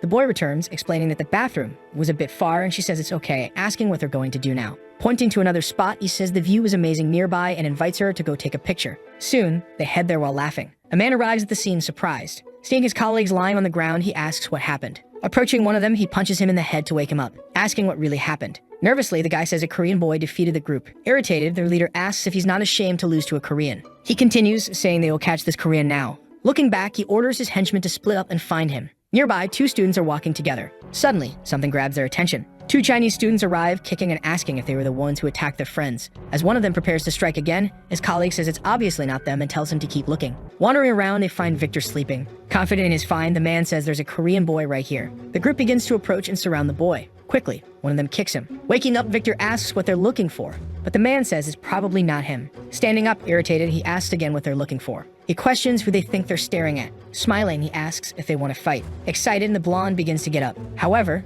the Chinese student tells him to sit back down. He keeps repeating it, but a fist approaches. He's cut off mid-sentence by a punch right to the face. Because of the punch, he crashes to the ground hard. His classmates surround him, and Victor asks what that guy just said. Elsewhere, Brock is sitting on the grass, looking at the scenery. Someone calls him, making him look back. It's a Chinese student asking if he was the one who beat his boys. Concluding that he looks pretty strong. Staring, Brock remains silent. Suddenly, the guy charges at him, throwing a punch, but the big guy blocks it. Still with his back turned, he blocks the punch by grabbing the opponent's hand. Trembling, the guy says nothing. Breaking the silence, Brock thanks him, saying he was starting to get bored. Gritting his teeth, the man calls him a kid. Preparing for another hit, he tells Brock to release his hand. But the big guy isn't fazed at all. He blocks the man's punch again. Quickly, Brock spins around, grabbing the man from behind. Irritated, the guy calls him a damn bastard. However, Brock starts squeezing him in a bear hug. He starts lifting him up with all his strength, and finally finishes him with a deadly Greek wrestling move. The Chinese students are stunned, watching the fight. Brock tells them to come at him, calling them damn bastards. A while later, several students begin heading to their respective buses. Outside, the teacher is noting down who is boarding. Several students are already on the bus, and the student who got beaten for no reason is still irritated. Seated in their spots, the future couple is laughing. Someone enters the bus, catching Seth's attention. The one who enters is actually Victor. This makes the protagonist curious. As he walks by, the blonde passes near their seat, then sits down behind the two. Brock also enters the bus. He starts walking, and the hero becomes confused as well. The two latecomers have arrived. Seeing them both, the protagonist stays quiet. Then it shows how Victor defeated his opponents. And the same happened when Brock faced them. Some time passes, and the couple continues chatting. Entering the bus, the teacher asks Sophie if everyone has arrived. Standing up and looking around, she checks. However, she says the new student, Kim, isn't there, and irritated, the teacher comments that she had warned everyone to return on time. Meanwhile, in that same place, Kim is smoking with the driver and the two are talking. Suddenly, a woman approaches, making the driver nervous. Turning his face, Kim gets ready. Quickly, he starts pulling a weapon from his sleeve. However, the one who arrives is the teacher, the killer Oro. With a vacant stare, she asks what the new student is doing in this place. Nervous, the man thinks he's screwed now. Later that night at the hotel, Brock is looking at himself in the window. Sif is lying on the bed listening to music. Victor is training, doing push-ups. Then Brock looks at the protagonist. Noticing someone is watching him, Seth removes his headphones and asks what it is. The man replies that he'll see soon enough. This leaves the boy confused, but he quickly smiles and puts his headphones back on. Elsewhere in the hotel, the driver Kim and the teacher are together. Deeply irritated, she asks about a student smoking, asking if he knows how harmful it is to smoke in his age. Then she says she thought he was a bit better than the other new student and asks where he learned such behavior. However, he shows her a card. It's the ID of a man born in 1991. Seeing this, she's shocked that he's 27 years old and says he's 3 years older than her. Sighing, he explains that he couldn't finish school due to his family situation and that he still wants to learn his age. In shock, she thinks he looked older. Suddenly, he grabs her hand. As he approaches, he asks if she can forgive him just this once. With a calm smile, he pleads, please. Embarrassed, the teacher says she will. Outside, the driver is watching, wondering if everything is going well, while a child tells their mother that the man looks strange. Later that night, in a place in Jeju, this is a karaoke minibar. A man is drinking, complaining that these Korean drinks are as weak as his henchmen. Nervous, the three say nothing. The leader is eating at a table in front of the trio. One of them says they underestimated those kids. After hearing that, he stops drinking. Irritated, he questions how they dare lose to the Koreans. Then he throws the bottle at the boy's head. Annoyed, he curses them, calling them bastards. Asking if they aren't ashamed, he orders them to bring the boy tomorrow. With his neck hurt and now bleeding from his head, the subordinate says nothing. With a possessed look, the leader asks if he remembers the uniform he's wearing. Sometime later, in another location, Bob Rodney, the driver, approaches a restaurant. He enters the establishment, catching the attention of another man. Raising his hand, he greets him, and the tired driver says it's been a while. The man asks what happened to Jab and mentions he heard he was supposed to be here too. From the Sunshine Group, this is Jeju's branch chief, named Josh Eun, also known as Jo Yun. Nervous, the driver explains that Jab is still with their boss. However, the man questions whether Jab isn't the head of the bodyguards, and Bob responds that they have other reasons. Cutting the topic, Joe suggests they eat first and asks for the table to be prepared. Seeing all the food, Bob is amazed.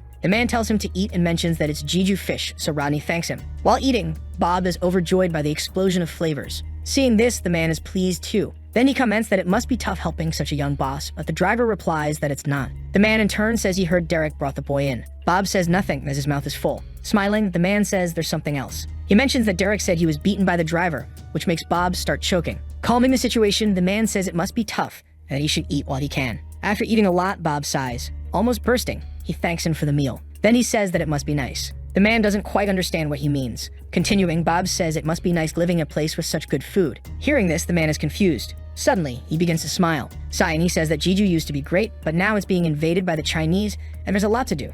After hearing that comment, the driver remains silent. Explaining further, the man says the Triad is trying to invade their territory. Confused, Bob says he should notify Peter. Interrupting his thoughts, the man explains that it's not official yet and that they're causing trouble using money, but there haven't been any confrontations so far. Relieved, Bob says it doesn't seem like a big problem then. Arguing, the man says that in a way, he's right, revealing that the head of the Triad is here at this very moment. Rodney doesn't understand what he means by that. Joe says it's just a high school trip, and they notified him to keep an eye on things. Bob says their boss is also on the trip, and everything should be fine, so Joe argues that it's just a school trip and wonders what could possibly happen. Raising a finger, he asks if Bob doesn't want some drinks with sashimi, and excited, Bob explains he has to take care of the boss. With open arms, the man says it's just one drink and that all of his boys are thrilled to see him again. Awkwardly, the driver says it's fine but agrees to just one drink. Sometime later at the hotel, the buses start to arrive. All the students are gathering. Behind a wall, there's one of the Chinese students from that group. On the phone, he informs someone that he found the person and will follow them and report back on what happens. Then the buses start to leave. The teacher says they will hike Mount Hallison and that it will be a great 5-hour trek to the summit and back. Hearing this plan, the students start to groan and the teacher tells everyone to calm down. She explains that if it gets too difficult, they can head back down, but they are strictly prohibited from going anywhere else. The bus arrives at the location. As they get off the buses, one student stretches while another looks downcast. At the same time, a car pulls up. Inside, a man observes the students. On the phone, he begins relaying the location. After getting off the buses, the students start walking. Soon, everyone is having fun, including the protagonists, Sophie, and the other classmates.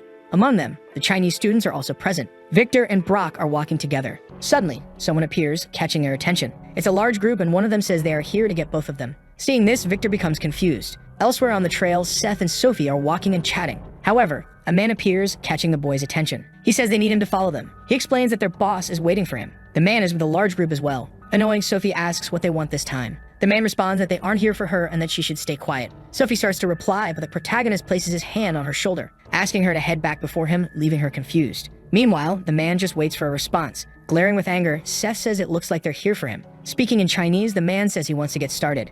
Seth wonders what he's saying, not understanding Chinese. The two stare at each other, and Victor prepares for the attack. He tries to throw a right punch, but the big guy quickly dodges. The blonde is shocked by his reflexes. Quickly, the man lands a direct punch to his stomach, not giving him time to dodge. The punch is strong enough to throw him back. However, he manages to prevent himself from falling, starting to feel intense pain in his abdomen. As a result, he drops to his knees and tries to call the man a bastard, but before he can finish the sentence, he collapses on the ground. This catches Brock's attention, leaving him surprised while the protagonist grows furious at the sight. Excited, the Chinese man keeps talking. This disgusts Brock. Then the new student steps forward and begins to walk. With a maniacal look, he calls the man a piece of trash. He quickly charges at the big guy, attempting a kick, but the guy ducks and dodges. The new student is surprised by his speed. He immediately repositions himself for another attack. However, a fist approaches his face. He barely manages to dodge the blow. Right after, he prepares to counterattack, but before he can act, the big guy kicks him straight in the chin. In disbelief, the protagonist realizes that the opponent is too fast for his size. After the hit, the man shows a lot of excitement, while the new student readies himself to block the next attack. deciding to jump back. Quickly, the big guy throws another kick, but this time, Seth manages to block it, sending him flying back. Even so, he stands firm in the fight. Seeing that he didn't fall, the Chinese man is surprised, and the protagonist comments that he's having fun. Elsewhere, Sophie runs to the teacher. Catching her attention, she begins to explain something, leaving the woman in shock. Nearby, two people are sitting and talking. It's Kim and the driver who are smoking while chatting, but they soon notice something happening. Looking back, the driver asks what's going on. Kim responds that it seems something is happening now. With that, the driver puts out his cigarette, saying he hopes nothing serious has happened. Both of them get up and decide to check out what's going on. In the woods, the fight between Seth and the Chinese leader continues. The hero tries to throw another punch, but the opponent dodges. Next, he attempts a counterattack with an open palm, but the new student manages to dodge again. The two continue fighting intensely, but neither can land a direct hit. Brock watches the fight in shock. The Chinese students also can't believe what they're seeing, as they thought their boss would have finished the fight by now. At one point, the Chinese leader attempts another strike, but it fails this time. Seth smiles, excited as he finally sees an opening. He quickly tries another hit, but the big guy dodges again. Then he starts spinning, attempting to land a hit. His fist comes closer and closer. He strikes the opponent's head with the other hand. However, the protagonist starts laughing. This scares the big guy. He's laughing because he managed to stop the blow by grabbing the opponent's arm. With a maniacal expression, he asks if that's all he's got. Meanwhile, Kim and the driver arrive at the scene and begin observing the fight. Kim is impressed by the intensity of the battle. Bob watches and comments that the fighter is very strong. Then Kim asks if he's really a student, and Bob responds that he almost beat Peter. The man is shocked, and the driver explains that it happened 2 years ago. Nervous, the man stays silent after the response. He then looks back at the fight and comments that the situation is getting complicated. Seeing his arm being held, the Chinese leader starts cursing in his language, calling the boy a little bastard. Quickly, he frees his arm and attempts an immediate counterattack, grabbing the protagonist's wrist. With his free hand, he prepares to throw a punch. Analyzing the situation seriously, the new student gets ready to strike back, but the big guy barely manages to block it. However, the protagonist grabs the opponent's jacket, getting closer and closer. Suddenly, Seth lands a powerful headbutt. The Chinese leader feels intense pain, starting to stagger backward. Seth approaches to finish the fight, but a foot comes near his face before he can deliver the punch. The new student narrowly dodges by ducking. After hitting the ground, he somersaults backward to distance himself from the opponent. In shock, he doesn't understand what just happened. Staring at his new opponent, he asks who he is. It's a man wearing sunglasses who tells his companion that he's lost and should step aside. Deeply irritated, the big guy insists that he hasn't finished yet and orders the man to leave. The other man responds that he's already too injured and will have problems if he continues. Enraged, the big guy declares that he can't lose to a Korean. Opening his eyes, he realizes something is about to happen. The protagonist approaches the two, asking again who the man is. But the new opponent dodges the strike. Quickly, Seth turns back toward the big guy and lands another punch right to his face. Seeing this, the Chinese man in sunglasses is shocked. The boy prepares to deliver another blow while the big guy is on the ground, writhing in pain. Behind him, the man in sunglasses gets ready to knock out the protagonist. But Seth notices the movement and manages to grab the man's arm, stopping the attack. In the background, Bob and Kim arrive at the scene.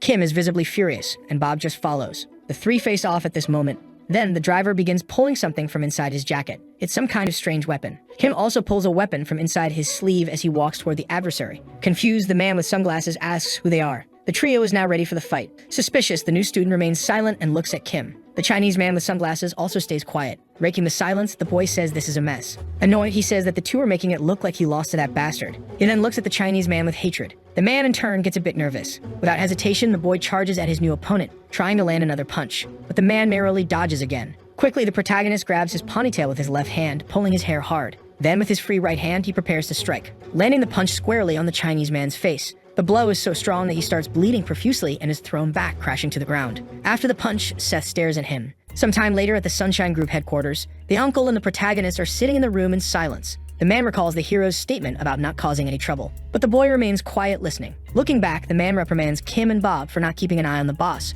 Both apologize, saying they're very sorry for that. Continuing the scolding, the man comments that of all the people in the world to fight, it had to be that guy. Arguing, the boy asks if, when someone wants to hit him, he should just run away. In response, the uncle only sighs. Then he thanks the two and reflects that Joe is involved in a big mess. Sometime later, in another building, Joe's sitting in the room visibly disappointed. He stays silent, observing his two henchmen, who are completely bruised and bandaged after being beaten by the protagonist. The man in turn wonders what to do now. Deeply irritated, the big guy says in Chinese that he won't forgive them. Once again, Joe wonders what he should do. The ponytailed Chinese man declares that he won't leave the Sunshine Group alone. Completely desperate, Joe again asks himself what to do about this whole situation. Meanwhile, at Youngjin High School, Seth is sulking, looking a bit upset. He spins the pen in his hand, sitting completely alone in the classroom. At the same time, in the boxing gym, Brock is training, hitting the punching bag. He punches harder and harder, completely focused on his boxing. In the background, someone else is training too. It's Victor, who's incredibly angry, recalling the fight he had with the big guy where he was easily defeated. Gritting his teeth, he starts having an outburst of rage. He then looks at the punching bag, directing all his frustration toward it. Determined, he continues training, more focused than ever on getting stronger. Meanwhile, back in the classroom, after finishing her lesson, the teacher announces she has some news. She informs the class that they'll have a new student as the students murmur again, and in her mind, the teacher wonders why all the new students end up in her class. Looking toward the door, she says the new student may come in. It's a new girl, and as she walks into the room, everyone is instantly captivated by her. The teacher explains that she's from Japan and that everyone should treat her with respect and kindness. Quickly, all the students, especially the boys, are enchanted by her. Introducing herself, the girl says her name is Akira. Then she looks at the protagonist with a rather suspicious smile. The boy grows very suspicious but says nothing, only observing her in return. Elsewhere, a phone starts ringing. Someone approaches to answer it. It's the leader of Santu Nikai, who, upon answering, asks how it went. The other line responds that the girl successfully entered the school. Happy, the man says to make sure she handles things quietly. He then thinks that if the boy disappears, Korea will be all theirs. Meanwhile, at Yeongjin High School, the girl is already seated at her desk and Sophie is just watching. She thinks that Akira is very beautiful and looks like a doll. The new girl is just watching something. Curious, Sophie begins to wonder what she's looking at. Then, tracing her line of sight, she realizes she's staring at the protagonist. Shocked, Sophie wonders if the new girl is already interested in Seth. Akira notices that she's being watched. Smiling sadistically, she looks back at Sophie. Sophie is incredibly uncomfortable with the situation. Quickly, she walks over to the protagonist's desk. Grabbing his arm, she asks if he wants to go to the cafeteria, explaining that they should go there and grab something delicious. This sudden suggestion confuses Seth. Then the two begin to leave the classroom. Calmly, the new girl just watches them. A car arrives at the school. Bob and Kim are sitting across from each other smoking. The driver sighs, trying to make small talk. Disheartened, Kim says they don't have much choice. He recalls when Seth got very angry about having bodyguards placed in his classroom and ordered them to be removed. Sadly, he says at least Seth can stay with the driver. Laughing, the man says it's better than being alone. Soon, the two start laughing together. Changing the subject, Kim asks if Bob knows something. This piques Bob's curiosity. He then begins explaining why he wanted to go to school so badly. Meanwhile, in the school courtyard, Akira is walking toward the couple. This startles Sophie. Smiling, Akira asks where Sophie was, saying she's been looking for her. Greeting her, she says she heard Sophie is the class president and admits she's not very used to Korea, asking if they can be friends. Sophie hesitantly agrees. Looking at the boy, Akira asks if he's her boyfriend and Sophie begins to stammer. Being completely direct, Seth says he is indeed her boyfriend. This shocks Sophie. Interested, Akira asks if that's really true. Standing up, the hero tells them to enjoy themselves and says he's leaving. However, suddenly, he stops walking. He looks back at the girl. Akira asks why he's leaving now. Seth responds that he has other things to take care of at the moment. He then starts walking away from them. Blushing and incredibly happy, Sophie thinks about what he said earlier regarding them being a couple. Later that night, at his mother's cafe, she asks what he was doing there since it's been a while since he last visited, and he responds that he was on a school trip. His mother says she already knew that. After a while, he finishes his coffee. Then Seth calls his mother over for a conversation. He mentions that today a transfer student from Japan arrived. Interested, his mother says the girl must be pretty and remarks that it's the first time he's been attracted to a girl, asking him to tell her who he's interested in. Dodging the question, the boy says that's not it. He adds that there's something strange about the girl. Curious, his mother asks what that might be. Reluctantly, the new student begins to reveal that the girl gives off the same vibe as his mother. This leaves the woman both surprised and uncomfortable. The protagonist begins to question if it's just his imagination. Looking to the side, his mother remains silent, visibly irritated. Back at school, someone opens the door to the rooftop. It's Akira, who is there silently observing something. She begins to wonder how she should get rid of him. Sensing something strange, Seth looks up. However, he doesn't see anything at all. Realizing she could be spotted, Akira quickly runs, completely leaving the protagonist's line of sight. She smiles, thinking that he's not entirely useless. Lifting her skirt, she reveals several hidden weapons. Then she tosses two thigh straps to the ground. Approaching them, she begins to pull out a weapon. It's some sort of bizarre needle. With a terrifying look, she mutters that maybe she can explore a bit of Korea if she finishes this mission quickly. Suddenly, someone in the background saying the lineage continues, startling Akira. The woman says that if Akira leaves now, she'll pretend nothing happened. Seth's mother asks the girl what she thinks of that offer. Quickly, Akira turns around. She throws her needle toward the woman. The weapon slowly approaches her head. Without concern, the woman catches the needle, sighing, "It was too easy." Seeing this, Akira begins to sweat nervously. The woman says she'll also let this behavior slide. With a terrifying gaze, she says Akira looks quite young and asks what she plans to do. Very nervous, Akira asks who this woman is, reaching the conclusion that she needs to get out of here quickly. Her needle gets closer to her head. She barely dodges the object, but it still grazes her cheek, leaving a small cut. Looking to the side, Akira notices something coming her way. Seth's mother charges at her with full force. She's about to land a kick. The blow hits Akira, but it only grazes her hair, leaving the girl in shock. The woman says nothing, only observing. Akira, witnessing the immense power of the woman, is unsure what to do. At that moment, the woman reaches out her hand toward the girl's face. With a piercing look, she grabs Akira's cheek, asking if she's not good at listening, causing the girl to cry in fear. Meanwhile, back in the classroom, the teacher asks why so many students are absent. In the background, a student arrives just in time. It's Kim, scratching his head and apologizing for being late. The teacher, a bit embarrassed, tells him to take his seat. She continues addressing the class, saying they're going to have another fun day. Stith is surprised to see Kim. Quickly, he grows irritated as well. The two stand face to face in the school courtyard. The boy says he told his uncle he didn't want Kim coming back to the school, but Kim apologizes, explaining that he asked Seth's uncle for permission to return to school. This response leaves the boy confused. The man explains that he genuinely wants to attend school. As he begins to kneel, he says Seth's uncle asked him to seek permission from the boy, but Seth stops him from kneeling, telling him to just stay out of his way. This surprises his subordinate. Seth continues, explaining that he doesn't want a bodyguard, but a friend. Lowering his head, Kim says thank you.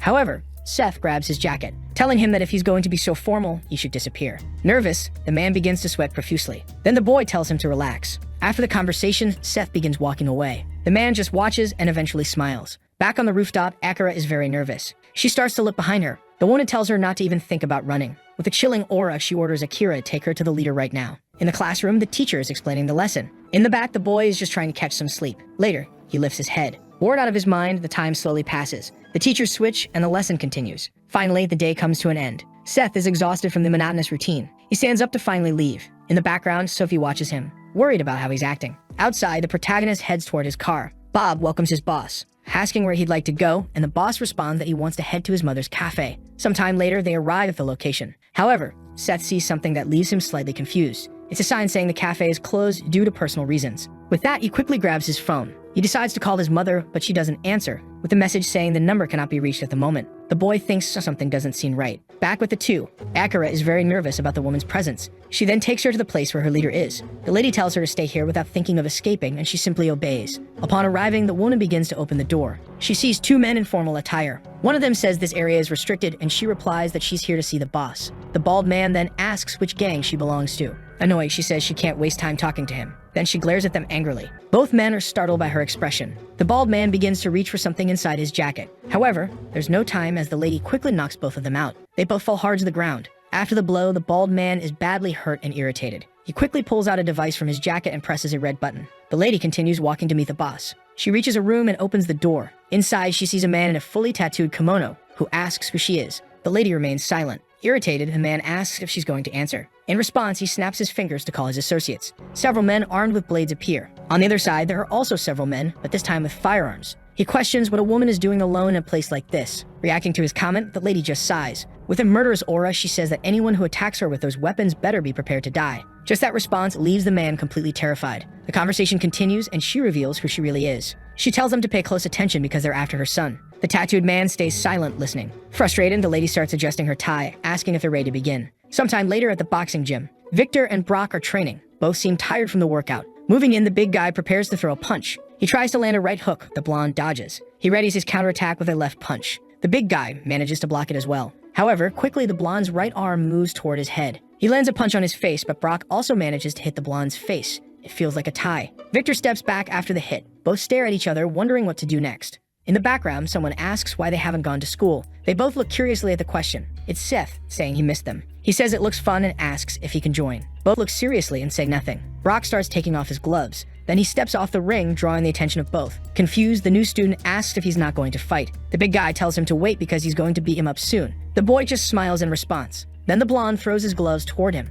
asking what he's doing and telling him to put on the gloves and get in the ring. He asks if boxing looks easy, just because he knows how to fight. Upon hearing the provocation, the boy just smiles back. Then he decides to pick up the blue gloves from the floor. Victor begins to explain that they'll do 4 rounds of 3 minutes each, and he'll make sure the boy begs for mercy. With the gloves on, the boy says they should get started. Inside the ring, the protagonist starts trying to dodge the punches. The blonde tries to land a left punch, but Seth dodges it with a smile. Victor prepares for another strike, aiming for a right punch this time. But the newbie dodges again. At this point, the blonde realizes something's coming. Seth tries to land another punch, but the blonde blocks it. In his mind, he wonders what this kid is. After the punch, the boy steps back. They're somewhat distant from each other in the ring. The blonde is starting to get out of breath. He questions why Seth is so strong. Staring at him, the hero remains excited by this. However, Victor begins to get angry, saying boxing isn't the same as a street fight, calling the boy a bastard. He quickly charges forward, and the fight continues. Meanwhile, back at the dojo, suddenly a group of men goes flying, breaking through the doors. Seeing this scene, another group starts sweating nervously.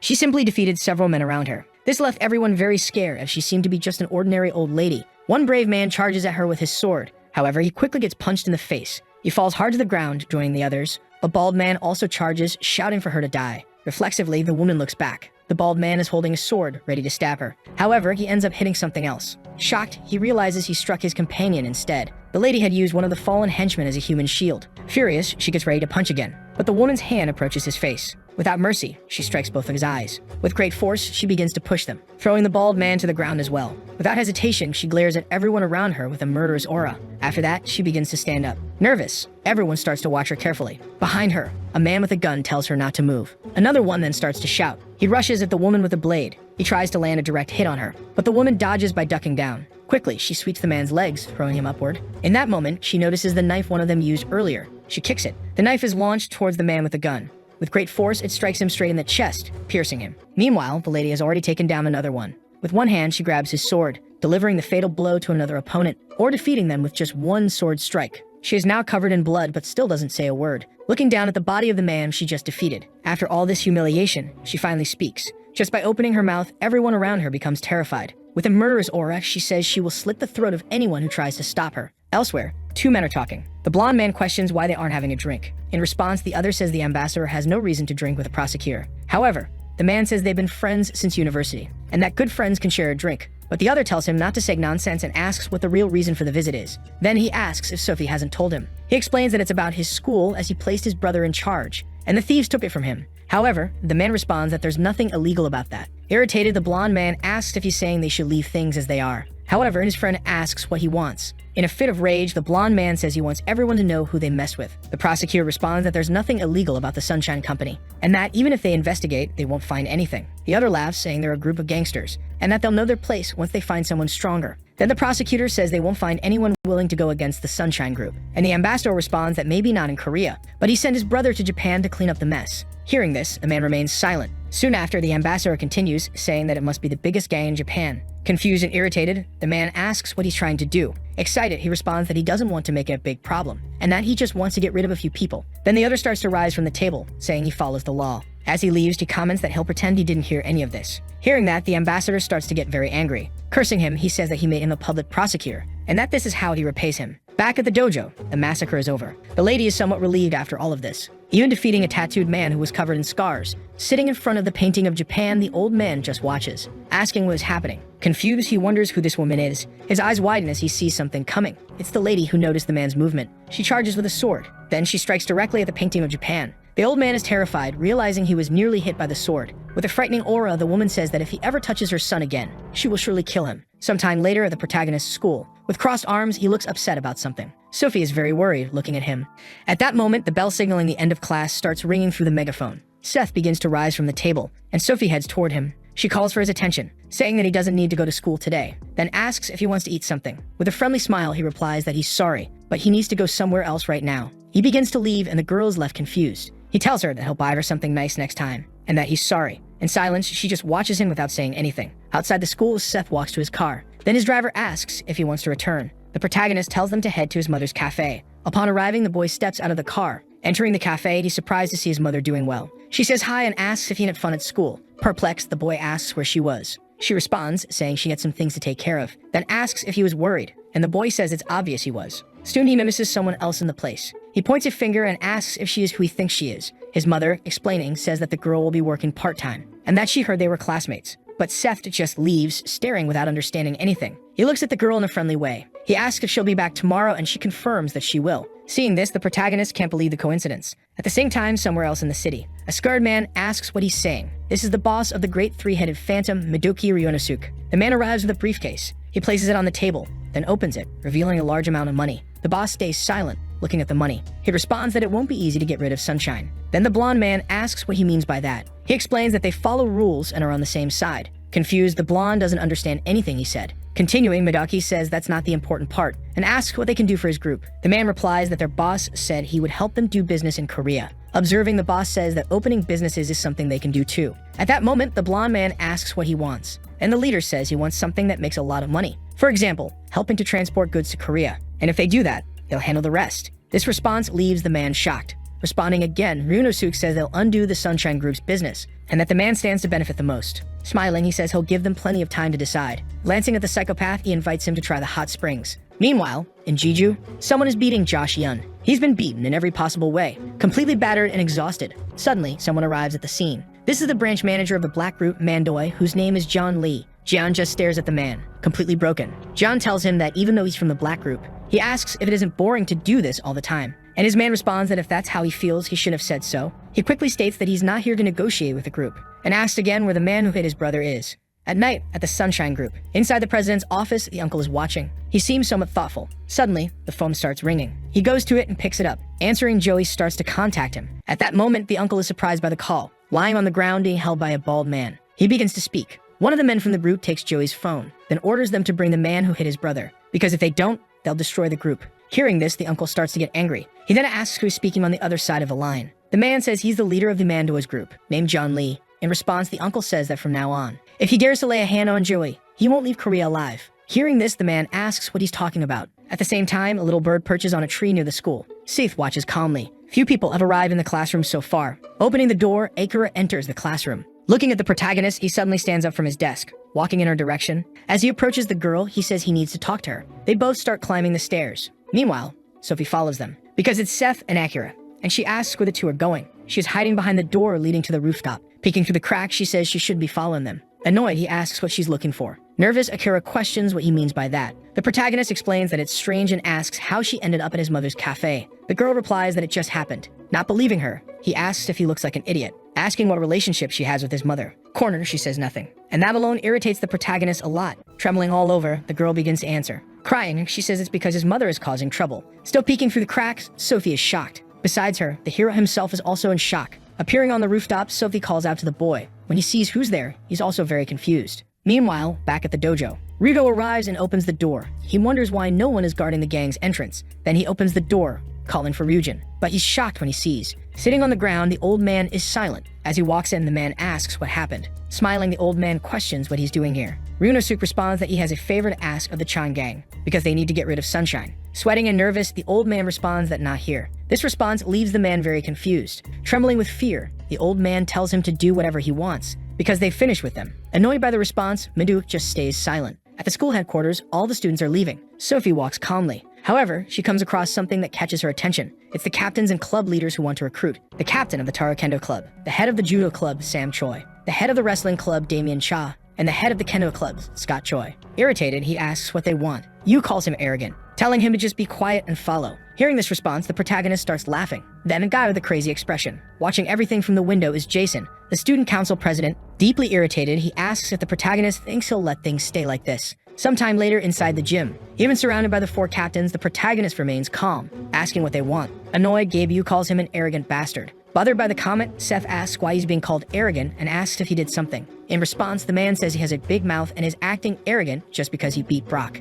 Entering the conversation, Sam Choi says things are quite complicated and that the upperclassmen hold grudges against the new student. With crossed arms, he reveals that there are rumors the upperclassmen are very scared. Unfazed, the boy asks if they're all going to gang up and fight. This makes you even more irritated, asking how the newbie dares speak to a superior like that. Changing his expression, he says he's warning them. If they keep bothering him, he warns that he might kill their superiors. He calls him a bastard. Suddenly, Scott steps in, telling his companion to wait. At this point, the protagonist is already annoyed. Smiling, the head of the Kendo group says they won't attack together because they're not bad guys, suggesting that the newbie face him first. In response, the hero says nothing. But soon after, he's already on the mat. Scott says it's not safe to fight barehanded, saying the boy should understand that. With his hands in his pockets, the boy says it's fine because it's not the first time he's fought like this. Hearing this, Scott asks what he means. Deeply irritated, he states that the boy is truly arrogant. Suddenly, the leader charges at him. The wooden sword approaches his face. However, Kang dodges. Quickly, Scott changes the direction of the strike. The hero swiftly dodges by crouching down, now close to his opponent's legs. Excited, he just smiles sadistically. While the Kendo Club leader is struggling, someone is watching everything from the background.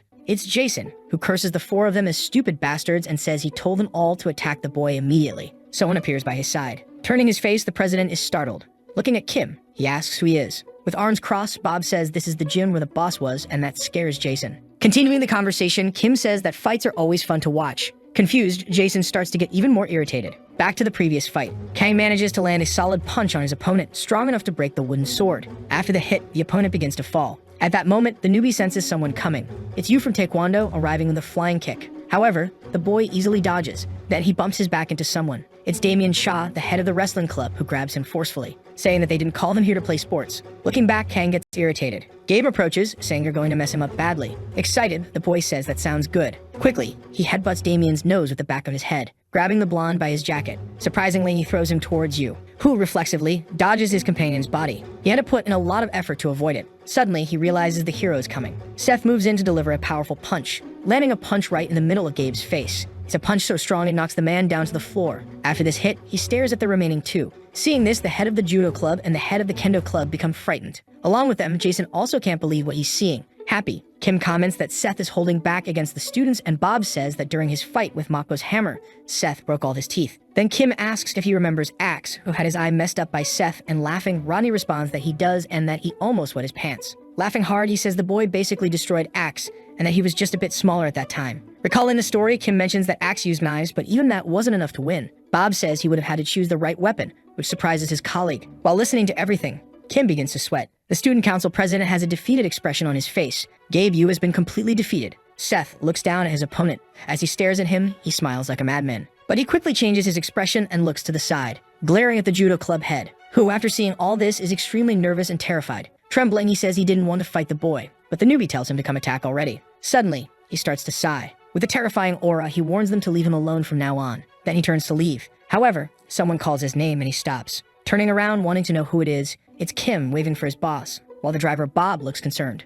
Reacting to this, Jason gets nervous. Frightened, Rodney calls his partner a crazy bastard. Confident, he replies that he's just a classmate. They keep calling out to him. Kim thinks the president sent those guys and asks what they should do now. Instantly, the hero glares and remains silent. Avoiding eye contact, Jason gets even more nervous. Quickly, Seth responds that they should just leave him, as he's just an idiot. Patting the president on the shoulder, Kim says he's lucky because his boss is giving him an opportunity. Rodney assumes that Jason doesn't have the courage to fight against his boss. Soon after, they start to move away, leaving the student council president alone. Sometime later, in another place. Opening the door, the uncle looks serious. He enters an unknown place and descends the stairs, arriving to meet the leader, the one he was talking to earlier on the phone. They face each other without any friendliness. At this moment, he sees his colleague who has been suffering, deciding to go toward him. However, two men stand in his way, preventing him. Annoyed, the uncle orders them to step aside. In silence, the bald men do nothing. Staring at the leader, he asks if he came alone. Responding, he tells the two men to move now if they don't want to die. At that moment, the leader orders the bald men to step aside, clearing the way for the uncle to continue his path.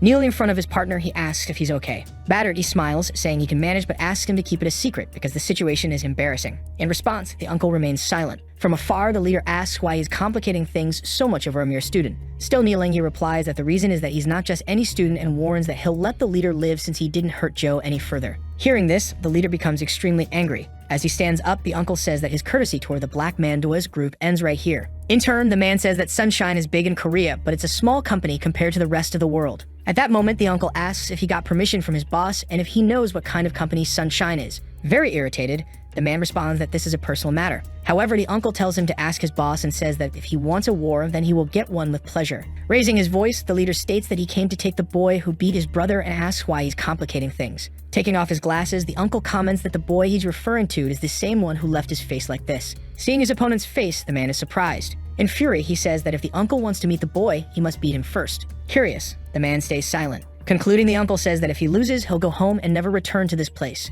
Breaking the silence, the man lets out a laugh. Expressing anger, he says he'll also set a condition. Then he calls out to the bald twins, Jay and Ho. He explains that if the uncle defeats both of them, then he'll fight. Still without his glasses, the uncle remains silent, staring at them. The bald men do the same. Suddenly, the two rush at him simultaneously. One prepares to land an open hand strike, while the other gets ready to punch. They hit an open hand strike and a punch to the stomach, respectively. But feeling no impact, the uncle just glares with hatred. Both bald men are shocked and scared by this. Quickly, a fist moves toward one of their faces. It lands a punch square in the middle of his face. With the force of the impact, the bald man is thrown backward. Agilely, the uncle shifts direction, grabbing the other bald man by the neck. With impressive strength, he lifts the muscular man by his throat, squeezing tightly. This terrifies the leader, who doesn't understand what's happening. With an expression of indignation, the uncle stares at the bald man until the end. However, he decides not to finish him off, throwing the man forcefully into the drawers. The leader then claps, saying the uncle is strong, asking if that boy really beat him. Standing up from the couch, he walks toward the uncle. The two stare at each other. With a fearless look, the uncle mentions the term in a you and chum, a you chum,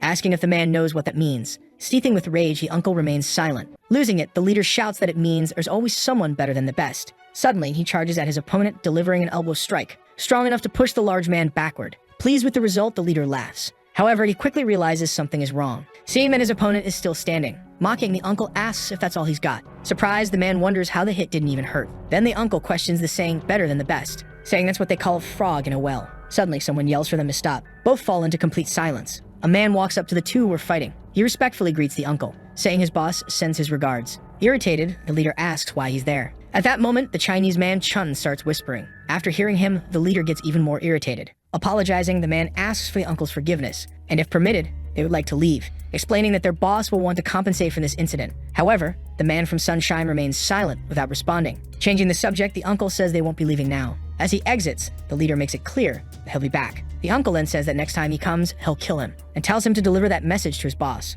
Leaving the scene, the man is extremely irritated by the response. Sometime later at the protagonist's house, he is sleeping deeply. However, his phone starts ringing, waking him up. Still tired, he decides to answer. It's Sophie calling, asking if he wants to hang out, inviting him to go see a movie together. The protagonist quickly accepts, asking if it's right now. She says no because it's still early and suggests 1 o'clock in the afternoon. Very happy, the newbie smiles, saying that sounds great. At the same time, on a highway bus, the hero's mother is reading a book during the trip. Arriving at her destination, the bus stops. Looking back, she tells Kira to hurry up, and the woman comes carrying a suitcase. The girl is still trembling and very nervous. The two women begin to climb a hill, with Kira still carrying her rolling suitcase. Then she sees a snake and gets very scared. The old woman sighs, clearly exhausted. They continue walking through this kind of forest. However, they start to see something. After finishing their climb, they come across a dojo. Kira is exhausted from carrying her suitcase throughout the entire walk. Upon arriving at the place, the older woman begins to open the door. An old man is sitting and looks surprised. Bowing, she addresses him as master, and he asks what brings her here now. Peeking around, the girl asks who this old man is. However, as she looks to the side, she notices that the driver Bob is also there, spying.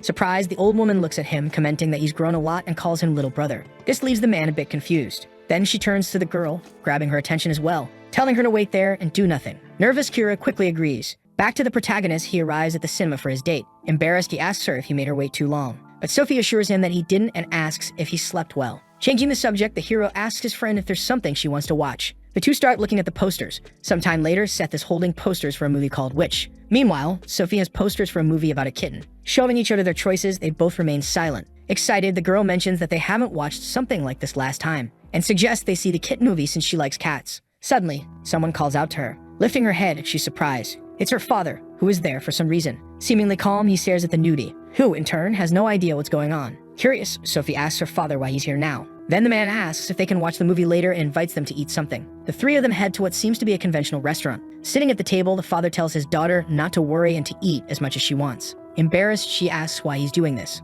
With a charming smile, he says he just wanted to meet his daughter's boyfriend. She asks if that's the only reason. In turn, the man says it's her first boyfriend and asks what could be more important than that. At that moment, she lowers her head and both go quiet. Seth notices something strange is happening. Her father stared at her with a very odd look. From afar, others could feel the tension at the table. Breaking the silence, the man suggests they all eat. A bit confused, the newbie agrees with the idea. Meanwhile, at the temple, Akira is sitting and waiting. A man walks past her, but the girl avoids eye contact. He tries to look from a different angle, but she turns her head away. Even as he leaves, she tries to see her face.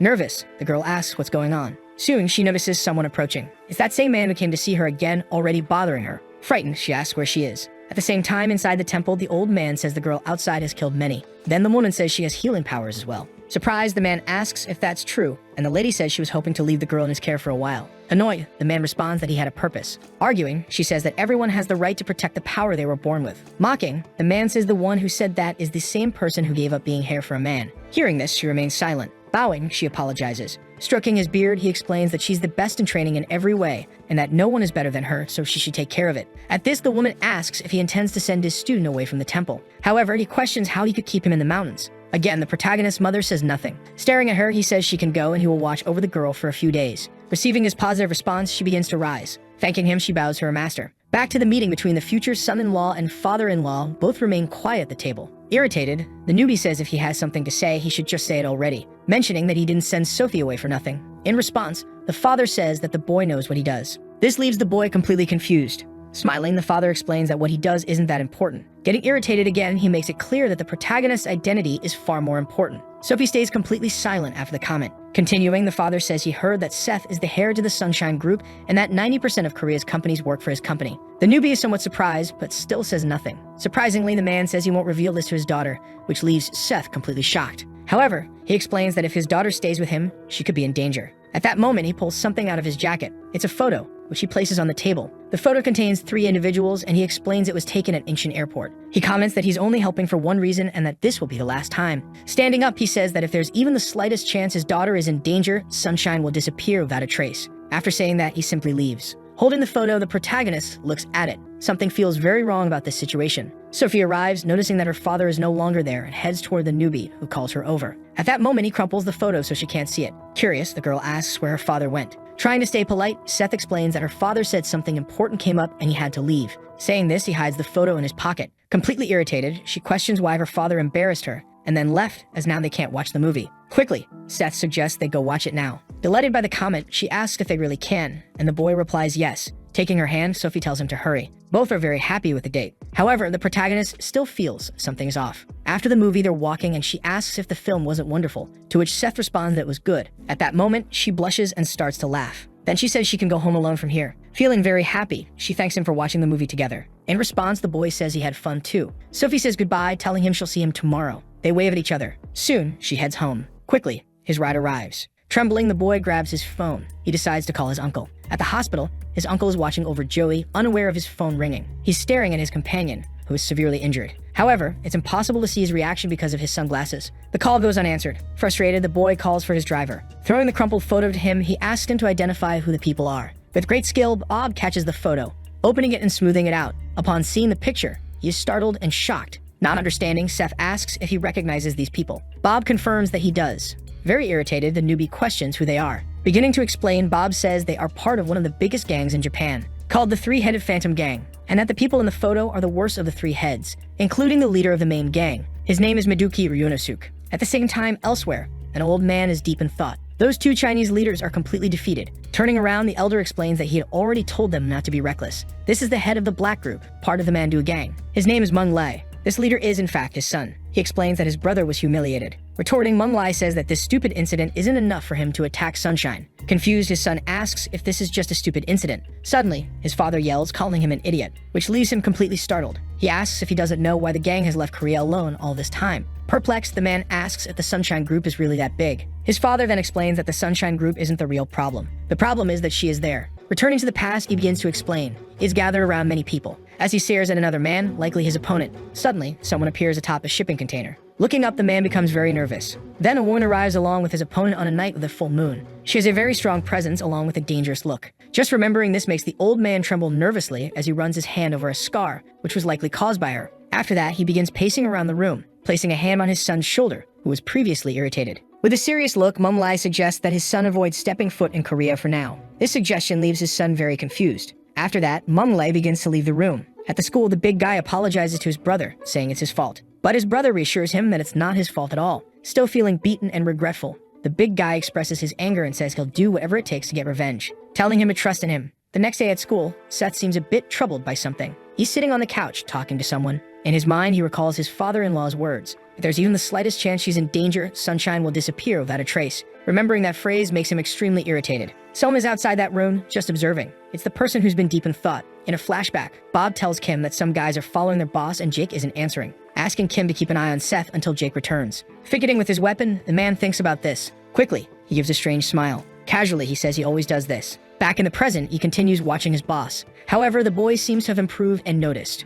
Looking out the window, Seth comments that the weather is really nice today. Outside the school, two men are walking. Victor asks if he's all right and says he can handle it if he can't. Brock remains silent. Both have very serious expressions as they walk. Inside the school, in the principal's office, he doesn't seem to be doing anything. Suddenly, someone starts knocking on the door, startling him and snapping him out of his trance. Opening the door, it's Brock and Victor. The former teacher, now the principal, is surprised by their arrival. The big guy gets straight to the point, saying they're here to ask for a favor. Back in the protagonist's room, the principal is calling through the phone. Hearing this, Seth is extremely confused. The same goes for Sophie, who also doesn't understand anything. Continuing the call, the principal tells him to come to the gym before lunch ends. Hearing this, the protagonist feels uneasy, suspecting something is up. He quickly gets up from his desk as the girl watches. She seems very worried about what might happen. However, the newbie keeps moving forward. With a murderous aura, he's deeply irritated, walking past Kim without saying a word. His subordinate, however, continues watching in silence. At the gym, the principal is also there and sees Kim arrive. All three observe the protagonist. Brock tells them to get started. Confused, the newbie says nothing, but he stares directly at the principal,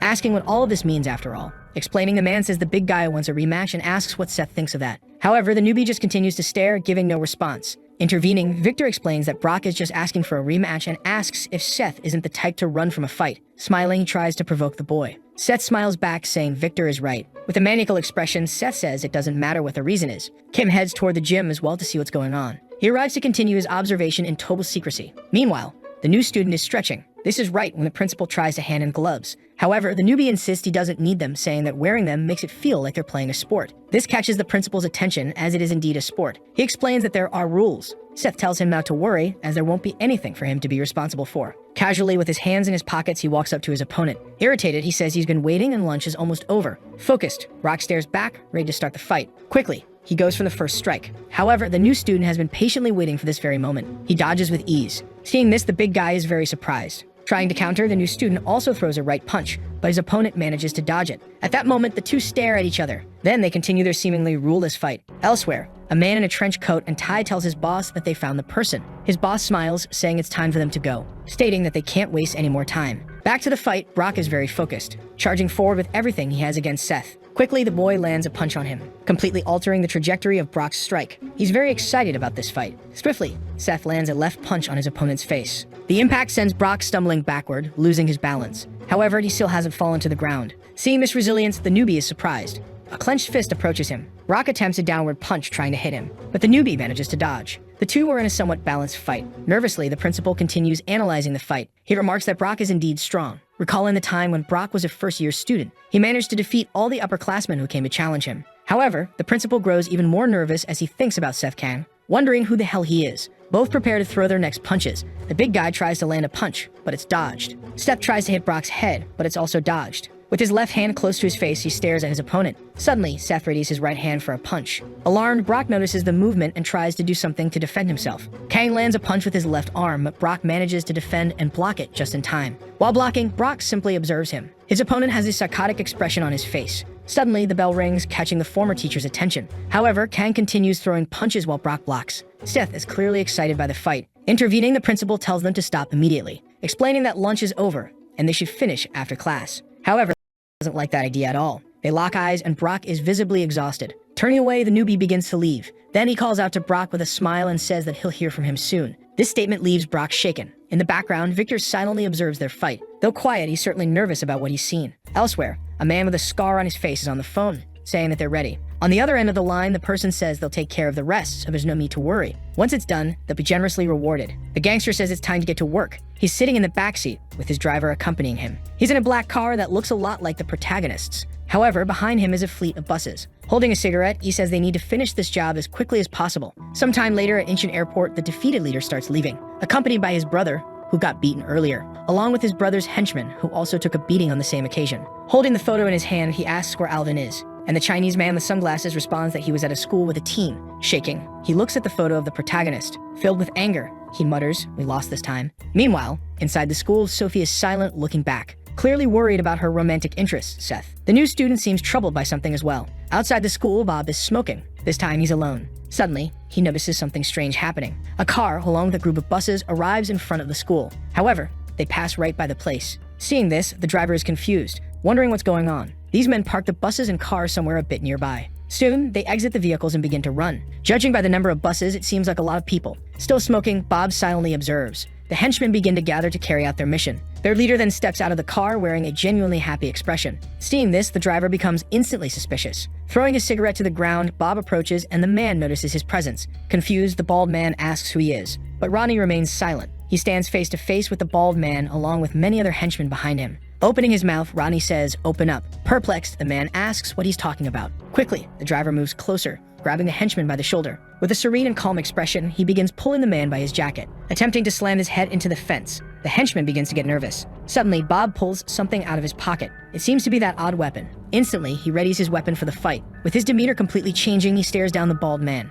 With great courage, he decides to leap forward, aiming to clear the fence entirely. While in midair, he ends up hitting his foot on the fence. Realizing this, he becomes anxious, falling headfirst onto the ground. The henchman ends up sprawled in the same way as the man. As he gets up, he complains about the pain and grabs his phone. Kim hears the sound of a notification. Kim grabs his phone to check the message. When he sees the screen, he's very surprised. It's a message from his boss's driver, informing him that they've arrived. Surprisingly, Kim stands up abruptly, making noise. Nervous, the teacher doesn't understand what's happening. With a calm and seductive smile, Kim explains that he needs to go to the bathroom. In the background, the teacher says it's fine. Irritated, he keeps walking without saying another word. Stiff, not Nave, begins to suspect something. At the same time, in the school gym, Victor tells Brock that he's going to lose. However, the big guy remains silent, not responding. Continuing, the blonde tells him to step down this time and that he can train more with him. Hearing this, Brock gets very irritated. Saying no, he insists he hasn't tried everything yet, which confuses his colleague. Continuing his explanation, Brock says his specialty is wrestling, and concludes that from now on, he'll fight his way. Out of nowhere, someone kicks the door down. Both are surprised and frightened by the scene.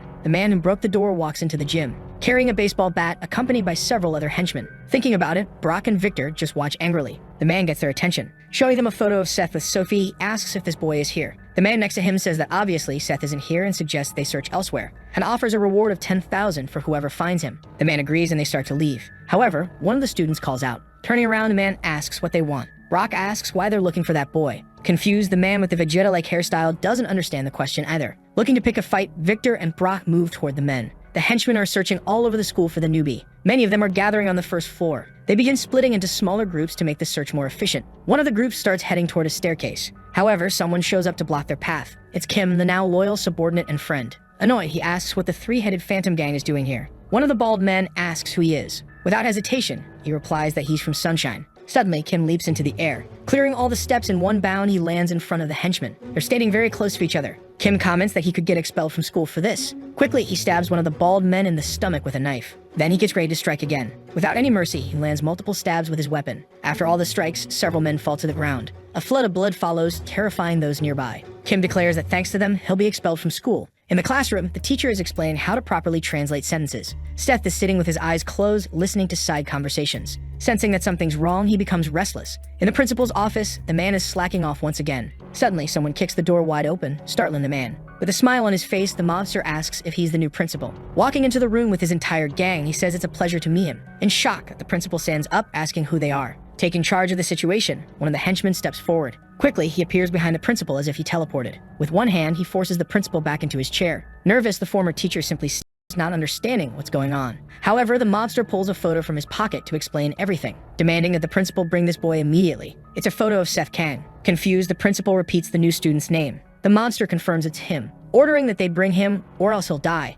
The principal responds by saying he'll call the police. His trembling hand reaches for the landline phone. Stalking nonchalantly, the mobster asks if the principal knows what will happen if he does that. At the same time, in the Youngjin Jin School boxing gym, Brock asks again why they're looking for the boy. The man with the Vegeta-like hairstyle seems to have heard nothing. The two students remain silent. Suddenly, the man charges forward with the baseball bat, cursing. Without hesitation, Brock lands a punch right in the crazy man's face. Instantly, the man is knocked off balance. Without a second thought, Brock finishes him off with another punch to the face. Seeing this, the other henchmen are in shock. Even Victor is surprised by the strength of Brock's punch. Without fear, the big guy glares at everyone. The henchmen, armed with knives, rush toward the high schooler. Frustrated, Brock yells at them. He grabs one of their faces, squeezing it. Then he starts pummeling everyone around him. Seeing this, Victor gets nervous. He also joins the fight, saying he hates being dragged into this kind of mess. Soon, the two of them start beating down the thugs together like a duo. Back to Kim, who just defeated a lot of henchmen. The remaining ones are getting very irritated. They rush at him, yelling that they're going to kill him. One of them, holding a sword, gets ready to attack. However, Kim dodges easily. He counterattacks, stabbing the man in the neck with his knife. It turns out to be a fatal blow, as the man doesn't get back up. Irritated, Kim wonders when his colleague Rodney will arrive. Outside the school, Rodney, the driver, checks in on the situation. After being attacked by several people, he says they just keep coming. He expresses concern for Kim, but is also worried about Seth, their boss. Suddenly, he starts laughing like a madman, yelling that Kim shouldn't worry about that.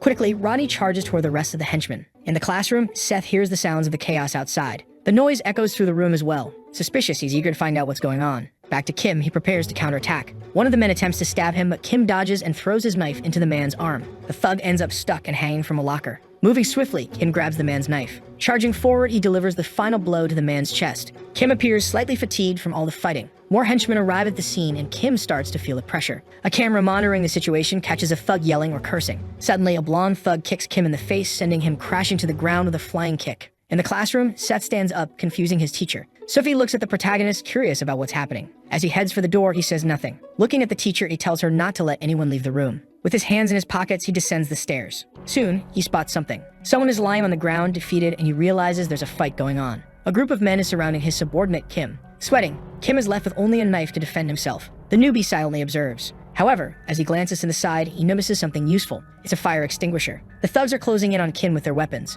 but something catches Kim's attention. His boss is approaching from behind the thugs. Seth hits one of them with the fire extinguisher. The impact is so strong that it makes a loud noise. The thug slams his head into the lockers. After the hit, Seth seems thrilled. Nervous, the leader orders the henchmen to get the boy. Excited, they all charge toward the young man. Without a hint of fear, Seth faces the situation with a psychotic smile. Quickly, he opens the extinguisher, spraying it directly at the thugs coming at him. As they can't see anything, he takes advantage of the situation, throwing the extinguisher into the middle of the smoke. Excited, he decides to jump into the fog. With the smoke covering everything, he starts beating everyone down. Without anyone noticing, he slips out of the smoke, heading straight for the leader of the operation, grabbing him by the head with force. He prepares to slam him to the ground with all his strength. It appears to be a total knockout. Seeing this, his subordinate Kim is shocked. Annoyed by the situation, the newbie sighs. He calls for the principal and the man dials the police, asking what the emergency is. He explains that the school is under attack by gangsters. He says the school building is full of mobsters. Panicking, he asks if they can come quickly. Hearing all this, the mobster stares at him. However, the police operator starts explaining,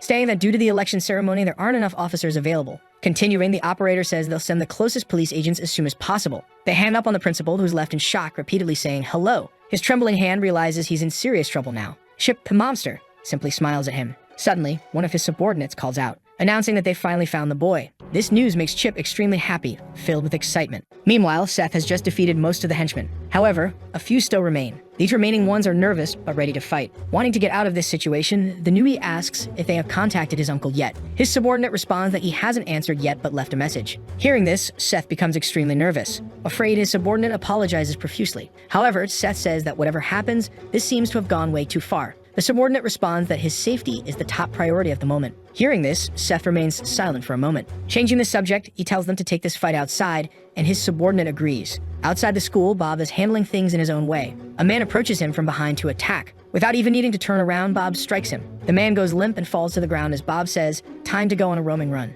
He smashes another henchman's face, sending him flying as if he were a baseball. It seems like Bob has already defeated everyone with little effort. Opening his eyes, he notices something unusual. His boss, Seth, and Kim are fighting other henchmen along the way. Seeing this, the driver is shocked and surprised. Excited, he sees Kim smiling while their boss remains completely serious and silent. As they walk down the corridor, someone approaches the trio. It's Brock and Victor, who have also taken down all the henchmen in the gym. Annoyed, Seth tells them to stay out of this. Sweating, the blonde doesn't care much. Brock comments that it seems a little too late for that. This leaves the protagonist even more irritated. Walking through the school corridor, a new figure appears, questioning why all the boys are on the ground. He approaches the group of students, commenting that they seem careless. He notes that they're ruining the gang's reputation. Seeing this man, the newbie realizes it's Miduki Inosuke. He must be one of the three leaders of the three-headed Phantom Gang, which is the largest gang in Japan. Seth asks what Inosuke wants. Excited, the mobster asks if Seth thinks he came to play. Inosuke declares that he needs to at least take the head of the Sunshine Group hair. Furious, Seth tells him to come and try. However, his subordinates step forward to protect him. At this, the Mafia leader calls for Kyle. He introduces Kyle as the #1 fighter in all of Japan. Kim and Bob prepare for a fight. Quickly, Kyle charges at them. He lands a punch on Rodney's face, confusing him. Simultaneously, he kicks Kim Kiyoshinga in the face. He manages to execute these moves with incredible speed, even surprising Seth Kang himself. In front of Yeonjin School, a police car approaches. It parks in front of the school. A police officer exits to assess the situation. He notes that nothing seems out of the ordinary and suggests they inform the station that everything is fine. He suggests they take a break. However, his partner notices something strange. He asks what it is. Surprised, his colleague asks what's happening. Quickly, he sees a bald henchman lying near the fence. Seeing this, he's taken aback. Sweating, he looks around. Soon, he sees multiple men lying on the ground. He is shocked while his partner asks again what's going on. Grabbing the police radio, he reports that they are at Yeonjin High School. However, he stops reporting when he hears a noise. Looking behind him, he notices something strange. A black plane has just arrived at the scene. The back door opens. 3 men emerge, with the one in the middle being the leader of the Amiens branch of the Sunshine Group. His name is David Lee, also known as White. Quickly, several vans arrive at the scene as well. Many people exit the vehicles, heading toward the officers. The 2 police officers become increasingly nervous. The man asks if they arrived first. Stuttering, the officer asks who he is. White doesn't respond, only staring at him. But more cars arrive, apparently to provide support. A man gets out of one of the cars and approaches. This is the leader of the Sumnam branch, also from the Sunshine Group. His name is Jonas Youngjin. He comments that White has already arrived. Smiling, he flashes his gold teeth. White says it's the first time the big brother has called them in years. Jonas adjusts his tie. With a murderous look, he glares at the police officers without saying a word. On the other end of the police radio, someone asks what's going on. They ask if backup is needed. It's too many people for just a few officers at this point. White asks his partner if he should go in first. The partner responds that they should contact the big brother first. One of them notes that almost everyone is already at the scene. The Sunshine Group's diverse members are ready to fight. On the phone, White is speaking with the big brother. He informs him that most of the team is already there and asks if they can proceed. This big brother is Uncle Jake, who tells them to wait as he's on his way. Uncle Jake is aboard a helicopter en route to the school. Back at the fight, where the driver and Kim took a beating, the best fighter in Japan approaches Seth. The 2 lock eyes. In the background, Seth's subordinates call the guy a bastard. The fighter looks back, giving him his attention. Irritated, they ask him who he thinks he is. However, their boss shouts their names. Startled by his shouting, they quiet down. Smiling, Seth tells them not to interfere. He's going to deal with this fighter now. The half-bald man prepares to fight. Excited, the newbie tells him to come at him. Quickly, the fighter's hand moves towards Seth without him even realizing. It's close, but Seth manages to dodge, only grazing his cheek. Realizing how fast he is, Seth's expression becomes serious as he repositions himself, preparing for the next strike. The fighter tries another attack, but Seth dodges again. Despite trying various attacks, the fighter doesn't give up. Meanwhile, Seth continues to dodge, but with great difficulty. Surprised, Victor comments on how fast the man is. He wonders how Seth can avoid all those strikes. Brock watches the fight silently. Kim and Rodney, though beaten, aren't nervous because they trust their boss. In the classroom, the students watch the fight unfold. The teacher tells them to stop and get back to work. One student is recording everything while another says that the police are also on the scene. Annoyed, the teacher thinks these punks are a real handful. Suddenly, Sophie approaches the teacher, asking if she can join the group outside because she's worried about Seth. Confused, the teacher agrees. In the fight, Seth finally grabs his opponent's wrist, preparing for a counterstrike. His hand moves toward the fighter's face. Amazingly, the fighter dodges in a Matrix-style move as if referencing the iconic scene. Both of them back away at that moment. Seth touches his cheek, shocked by how close the hit was. He says, "This is going to be fun." The two stare at each other, preparing for another round. Suddenly, Seth charges toward the fighter. Excited, he smiles, telling them to bring it on. They approach each other quickly. Both prepare their punches. Both the fighter and Seth manage to dodge each other's attacks. Nervous, Seth notices his opponent's wrist approaching. In a moment of distraction, the fighter tries to land a kick. Seth ducks, evading the strike. Quickly, Seth prepares to throw a left punch, but the half-bald fighter dodges it as well. He gets ready to knee Seth in the gut. Reacting in time, Seth blocks the knee strike. The impact throws Seth back slightly. Confident, the fighter smiles. Excited, Seth smiles back, saying, "Now it's on." This statement leaves the half-bald man confused. Suddenly, they all hear something approaching. From the sky, Uncle Jake's helicopter arrives. It lands right in front of the school. This catches everyone's attention, including the mobster, who clearly knows who's coming. Someone starts to descend from the helicopter. That someone is Uncle Jake, arriving to assist.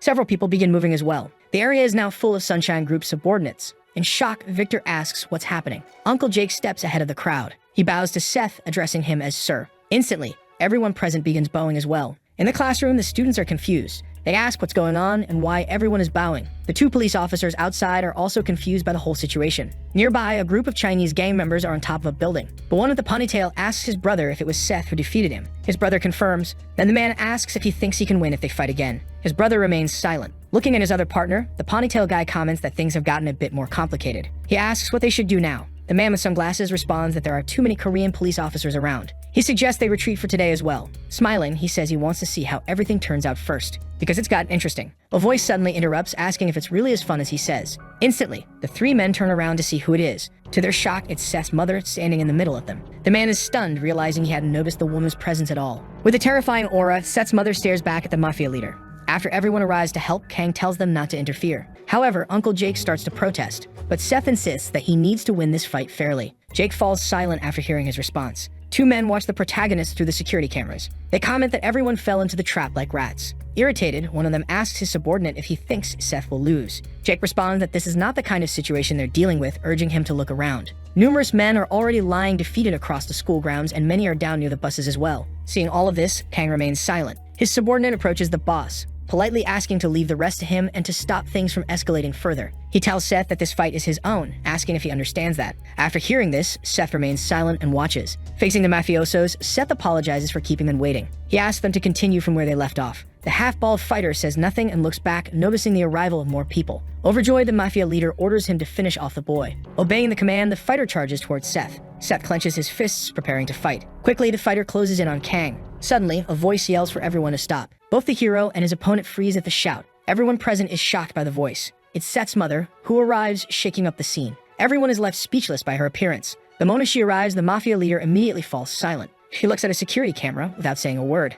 Then she turns her attention to her son's subordinate. She orders him to take care of anyone who's injured. Jake, confused by her command, questions her intent. She concludes by telling him to escort the rest of the people out of the school. Jake tries to protest, asking what she means by this. Impatient, she sighs. With a murderous aura, she asks when he started questioning her orders. Seeing this, Jake begins to tremble, visibly nervous. Three men approach the woman. One of them, named Ian, is her subordinate. She tells him to tend to anyone who is beaten in the fight. Ian quickly follows her command. Continuing, she instructs the others to leave the school and hold off the police for 5 minutes. Everyone follows her orders and starts moving. At that moment, Seth realizes that his mother is there. Looking at her son, the woman tells him she will let him fight. However, there's something she needs to say. Listening carefully, the protagonist pays full attention. His mother tells him that his position isn't something that ends with him alone. She explains that being a leader means carrying the burden of every fight, and that he cannot fight solely with his emotions. Hearing this, Seth is left in shock. Everyone begins leaving the area, following the woman's orders. As the half-bald fighter passes by her, she sternly says that Jacker hasn't caused any harm to her son, and for now, she'll let him go. Terrified, the man doesn't understand what she means. Suddenly, the Mafia leader and his henchmen approached,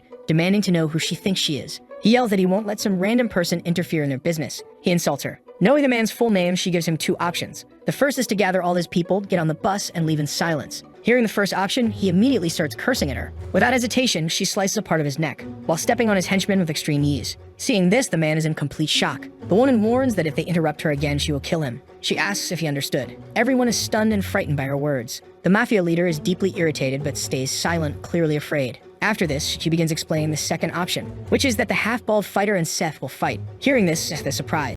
Trembling, the Mafia leader doesn't understand what she means. She continues, stating that whoever wins gets whatever they want, or rather, whatever the people watching through the cameras want. Glancing at the cameras, the Mafia leader realizes she noticed them. Nervous, he says they have nothing to lose from this. Smiling, the woman tells him not to worry. As she turns away, she makes it clear that she always keeps her word. Seth, still confused about why his mother made such a bold decision, recalls her words about relinquishing his position if he fails to win. This weighs heavily on his mind. With a serious expression, he questions how disappointed his father would be to see the hair of the Sunshine Group lose to someone like this. Hearing this, the young hero smiles maliciously, declaring that he won't lose. Inside the school, Sophie and her teacher are descending the stairs. Suddenly, they notice something unusual. Looking down, they see a bald man lying on the floor and wonder what happened. They continue down the stairs. Reaching the lockers where students store their shoes, they encounter several people lying on the ground. Both become extremely nervous about the situation. Sophie pulls out her phone from her pocket. In an attempt to do something, she dials the police. However, the teacher explains that they already called the police and should return to class. But someone answers the call. Sophie recognizes the voice and asks if it's her father. He responds, asking why his daughter is calling at this time. She explains that something happened at the school, that the police haven't arrived. She mentions that some gangsters invaded the school, which makes her father very worried. Instantly, he responds,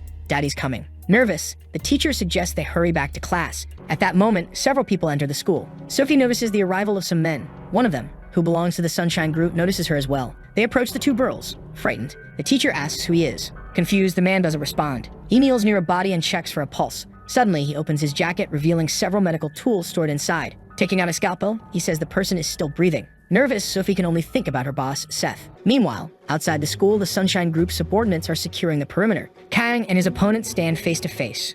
All of their fellow fighters watch intently. From a distance, the Mafia leader yells Kaio's name, startling the half-bald man, who turns around. The leader orders him to destroy the boy. Kaio begins pulling something from his jacket pocket. It's a dagger, which he clearly intends to use in the fight. Seeing his opponent armed with a blade, Seth becomes furious. This also catches the attention of his mother, but she remains silent, merely watching. Kaio starts twirling the dagger in his hand. With a maniacal grin, he suggests they begin. Bob arrives at the scene, eager to speak with his boss. Handing over his strange weapon, Seth looks extremely excited. But Seth yells that he won't need that kind of thing. On the rooftop, the Chinese gang member asks his brother what they should do. The brother responds that for today, they don't stand a chance of doing anything. Watching the fight below, they both think about the Sunshine Group's power. Both fighters, Seth and Kaio, are ready and excited. They prepare for a direct clash. Seth is unarmed, while his opponent wields a dagger. Sometime later at the school's assembly, the principal is addressing the entire student body. He welcomes the new students to the Yongjin Public Athletic School. Continuing his speech, he expresses hope that they can transition smoothly during their time at the school. Inside the school, students are chatting with one another. One of them is looking at something on his phone. Calling his friends over, he asks if they've seen this. One of them asks what he's talking about. The boy replies that it's the legendary school video. The video shows the fight between the protagonist and the half-bald man. In the video, Seth is landing a punch on his opponent's face, but at the same time, he's also getting slashed by the dagger. As they watch the fight, one student says it's fake, thinking Seth must be acting. Another student argues that it's 100% real, calling the first one an idiot. Quickly, more students join in, debating if it's 200 against 1, revealing a time skip. One of the students mentions that 2 years ago, Sif was the school's boss and took on the Japanese gang. Another student is skeptical, but the boy holding the phone yells that it's real. Suddenly, someone enters the classroom. Everyone turns to look at the person who opened the door. Introducing himself, the bald man says his name is J.K. Lee. He used to be the head of the school and says that donkey vloggers shouldn't believe in fake videos. However, someone else approaches. It's a man asking if Lee can step aside. Irritated, the bald man asks, "What did you just say?" The boy repeats his request, calmly asking the bald man to step aside. With a short temper, the bald man threatens, "You really want to die today, huh?" However, the boy remains silent. Another person arrives at the scene. It's a girl with short hair looking strikingly similar to Sophie but with subtle differences. She orders the bald man to leave immediately. Both the boy and the bald man are taken aback by the girl's presence. Frustrated, the bald man starts cursing, asking who she thinks she is to be giving orders. He prepares to strike. Quickly, she grabs her weapon while her companion gets ready to fight as well. She hits the bald man on the shoulder with her weapon, while her companion closes in and delivers a punch to his face. Together, they execute a perfect combo, leaving the bully stunned and terrified. Meanwhile, one of the students is still watching the video from 2 years ago. In the video, Kim also makes an appearance. He had helped the protagonist back then as well. It's clear from the footage how much Kim has changed during this time skip. His appearance has altered significantly, with his hair now cut short. Judging by the number on his uniform, it appears he's been in prison. However, today is the day of his release. Feeling relieved to finally be free, he notices a car waiting for him. It's his colleague Bob, the driver, smiling warmly. Bob calls him a bastard and gestures for him to come over. Kim walks toward the car, ready to leave. As the back door opens, Kim is shocked to see who's inside. It's the protagonist, now much older. Bowing respectfully, Kim's subordinate says, "The boss really came." Smiling, the protagonist replies that he came to pick up his precious friend and thanks him for everything he has done. Kim brushes it off, saying it was nothing, and thanks the boss in return. The protagonist asks if Kim still wants to go to school. Back at Youngjin's school. Walking toward the school, the protagonist comments, "So, this is the place." He heads inside, remarking that the school seems fun. Meanwhile, in a distant location, a small bird flies through the forest, heading toward a dojo on the mountain. Inside the dojo, an old man kneels, holding some balls in his hands. Suddenly, he calls for Jin, who is sleeping while sitting upright. Hearing his name shouted repeatedly, Jin wakes up. The old man, already on his fourth yell, finally gets Jin's attention. Jin moves toward the elderly man, waiting for instructions. However, within seconds, Jin falls asleep while standing. At that moment, the sensei gets up and smacks Jin on the head with a wooden stick, calling him a brat. Reeling from the blow, Jin asks why the old man hit him. The elder responds, "Because I'm hungry." He continues calling Jin a brat and tries to hit him again. Confused, Jin doesn't understand why he's being punished, as he already finished chopping wood and filled the water buckets. Crossing his arms, Jin asks why he's being scolded when all of his chores are done. The old man falls silent but glares at him with a menacing look. Turning his back, the sensei tells Jin to pack his things. Shocked, Jin asks what he means. The old man reiterates that he should pack his things immediately. Still confused, Jin asks if he's being expelled. The sensei responds with another question, asking when Jin finished middle school. Counting on his fingers, Jin estimates it was about 2 years ago.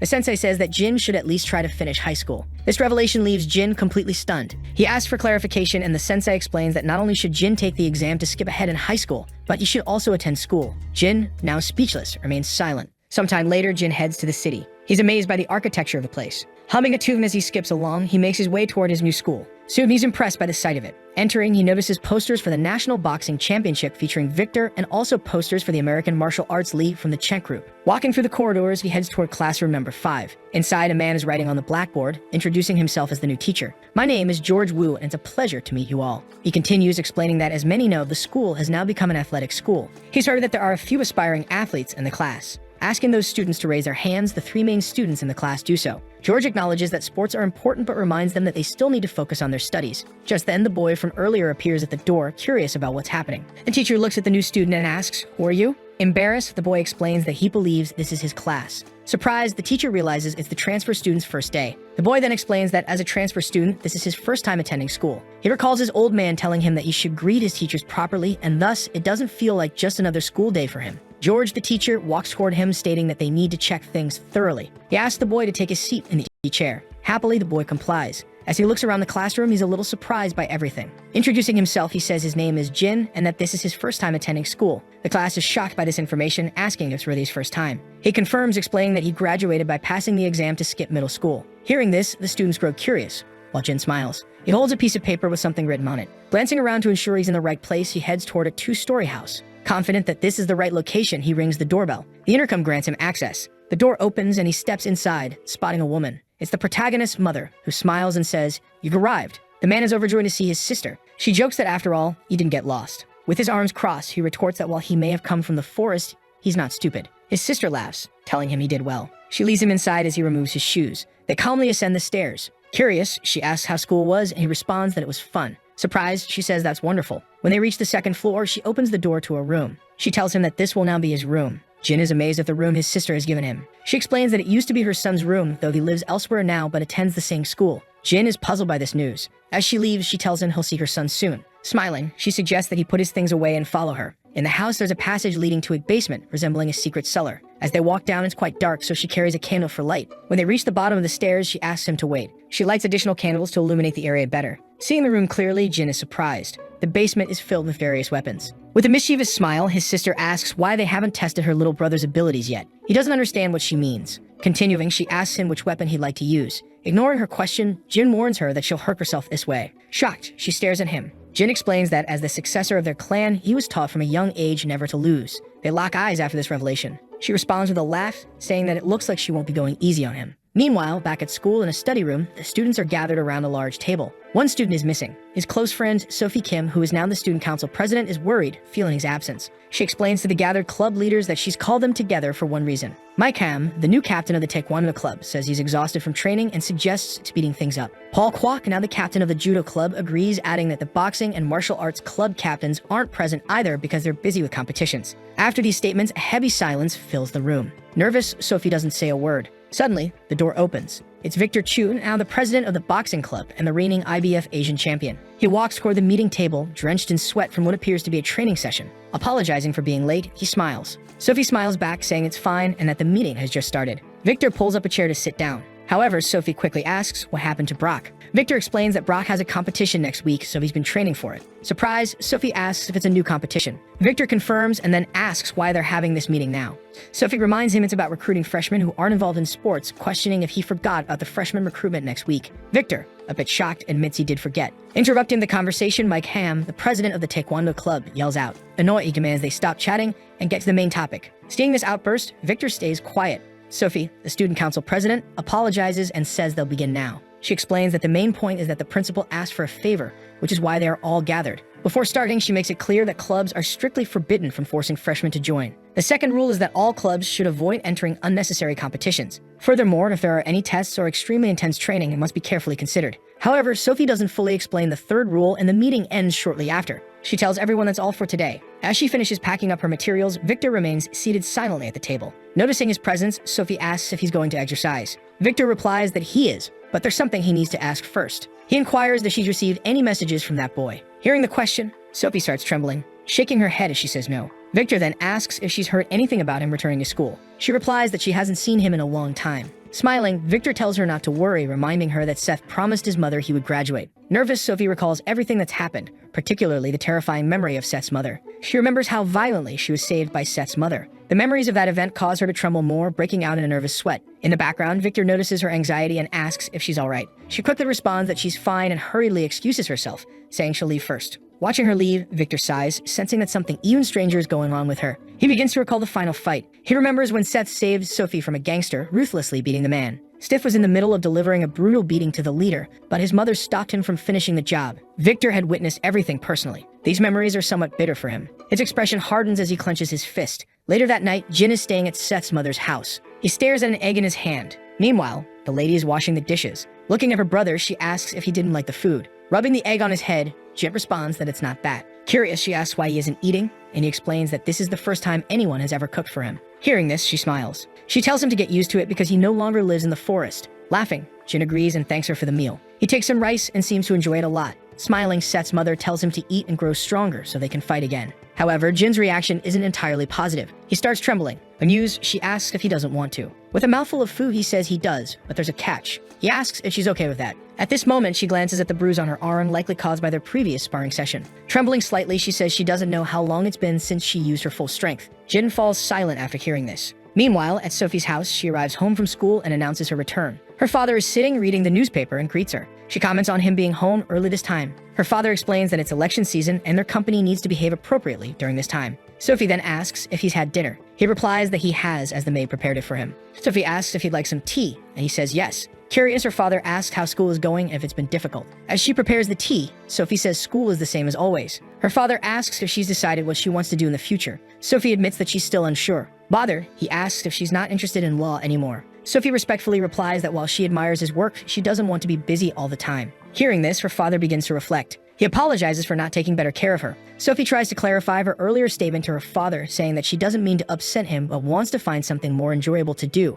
Her response confuses her father. She then explains that she's currently interested in studying sports marketing. She mentions how incredible Brock and Victor seem becoming world champions at such a young age. Her father remains silent for a while, just listening. Continuing, she explains that ever since their school became an athletic school, many talented students have emerged, and when she sees their passion, it stirs something in her. Breaking the silence, her father asks if she's thought about the consequences. His stern expression makes Sophie feel uneasy. He then explains that the company where Victor and Brock are now is controlled by the Sunshine Group. Sophie remains silent, absorbing his words. Her father, opposed to the idea, firmly states that it's an absolute no. He tells her that he won't allow her to get close to that boy, referring to Seth. Shocked, Sophie listens as he continues, saying she can do anything else, but he won't risk her being in danger. Sophie stays quiet, lowering her head as her father's protective stance becomes clear. The next day at school, Jin is walking through the entrance, bruised and sporting a black eye and a swollen nose. He wonders what kind of teacher he has that left him so battered. Suddenly, he notices a crowd of students and asks what's going on. It's recruitment day for various school clubs. From football players to karate members, everyone is trying to recruit new students.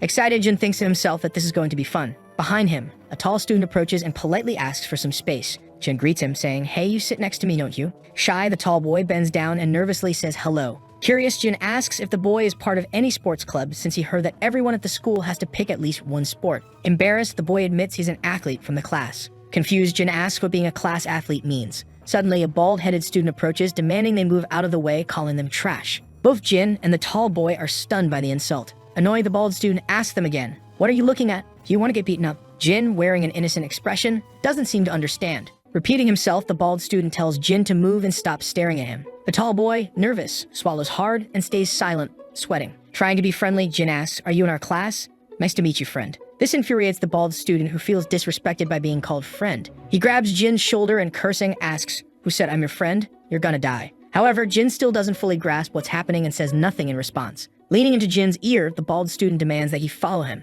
After that, the bald guy starts walking away. The tall boy is left utterly confused, unsure of what just happened. Jin, however, simply watches him go and then follows. Later, the two of them find themselves alone in a deserted area of the school. With arrogance, the bald student asks, "Do you know who I am?" Innocently, Jin replies, "Yeah, you're in my class. I saw you yesterday." Enraged, the bald student calls Jin a bastard. Confused, Jin doesn't understand why he's being insulted. Lighting a cigarette, the bald guy introduces himself as Jack Lee, the boss of the school here in Dong. He asks Jin if he's ever heard of him. Sincerely, Jin responds, "No, I haven't." Raising his eyebrows, Jack can't believe what Jin just said. Then Jin quickly reaches over and snatches the cigarette from Jack's mouth. Seeing this, Jack becomes furious. Smiling, Jin innocently says, "Students shouldn't smoke." Jack, now on the verge of exploding, readies himself to punch Jin. He lunges at Jin, who remains perfectly calm. Jack throws a right-hand punch, but Jin effortlessly drops the cigarette and prepares to counter. Using just 2 fingers, Jin blocks Jack's punch, leaving the bully stunned that his fists couldn't make contact. Calmly, Jin says, "Students shouldn't hit their friends," while immobilizing Jack's punch. He then grabs Jack by his jacket, holding him in place.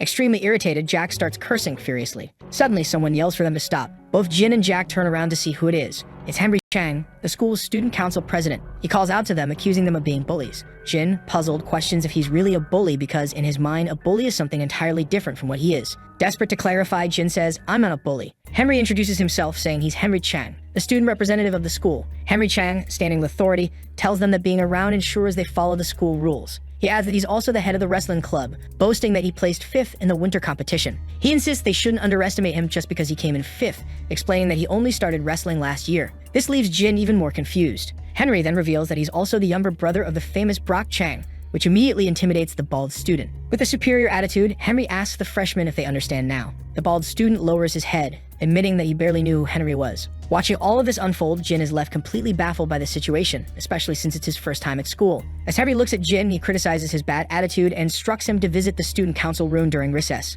Pointing to himself, Jin asks if Henry is talking to him. Without responding further, Henry turns and leaves, the bald student following him, both laughing together. Curious, Jin wonders if this is what they call social life. Turning to the tall student, Jin asks if he was worried about him, smiling and saying, "You're a nice guy." Sometime later, at the J. Fox Boxing Academy's main building, Brock is training tirelessly. The academy's director is observing his practice. At the same time, Akira, the executive secretary of the Sunshine Group, arrives at the academy. Seeing him, both Brock and the director become curious. The director asks what brings Akira there. Akira explains that the president wanted to know if Brock could stop by. The suggestion shocks the director, who reminds him that the competition is just days away. However, Rock responds calmly, saying it's fine, and asks Akira to tell the president that he's ready. In classroom 1 to 5, while the teacher writes on the blackboard, Jin tries to concentrate to take notes as much as possible. Then, the person in charge of the class comments that the students have already learned this in preparatory school and asks one of them to answer the question. However, unexpectedly, the person who raises their hand is the most unlikely student of all. And so, with suspicious looks on him, Jin walks up to the blackboard and solves the problem, leaving everyone impressed. The teacher is also one of them and praises the boy for studying, to which Jin responds that there isn't much to do in the mountains. Obviously, this topic of the mountains sparks curiosity, but the boy simply comments that he studied in advance to finish high school while laughing a little. Later, another class begins and the teacher asks if someone will stand up to present as usual. However, once again, Jin raises his hand before anyone else. And so he introduces himself, saying he has lived in the mountains since childhood with his wonderful master. In this case, some look at him strangely, but the teacher finds it interesting. At lunchtime, a group of people surrounds the boy's table, saying that he is very smart, like some kind of nerd. However, Jin remains humble, surprising everyone, and then the biggest student approaches and asks if the boy is going to the student council room. Then Jin looks at the wall clock and panics, realizing that he is late, which makes him run like never before, simply disappearing from the room. 10 minutes later, the student ran to the student council room, but he still didn't know where it was. However, at a certain moment, a door noise was heard, and as he turned around, the boy noticed that it was a very beautiful woman. Striking up a conversation, the girl asks why a freshman is there, and soon he realizes that, coincidentally, this is the student council room. In this case, she informs her of what he needs, and the girl directs him to the last room. Then the boy thanks her, and since he had just entered the school, the girl asked him not to cause any trouble. However, this makes Jin shout that he is not a bad student, and naturally, an interest grows in her. Anyway, the two turn their backs and the boy enters the room, but when he takes a look inside, he realizes that no one is there. Outside, while a big guy is eating a hot dog, a colleague helps by offering a milk carton, which appears to have a playing card in his hand. However, a student there catches attention, and the colleague warns the strongest one that this is the freshman who joined the boxing club. In this case, the colleague calls out to the boy, making him turn around, and then what seems to be the boss asks for his name. From the armband on the big guy's arm, it's clear that he is from the student council. So the boy introduces himself as James Gu and asks if something is wrong. That man had heard that James was the champion of Korea, so he wanted the boy to follow him. Clearly, the boy doesn't understand the reason for this, but he soon hears that they intend to impose authority over him, which does not please him at all. In the student council room, the big guy opens the door, finding the bald man inside. Very scared, Jin comments that he is not a bad student, but the big guy had forgotten that he had called him. Anyway, he comments that it's good that he is there and soon tells both of them to sit near the blackboard. Although the two show different expressions regarding the order,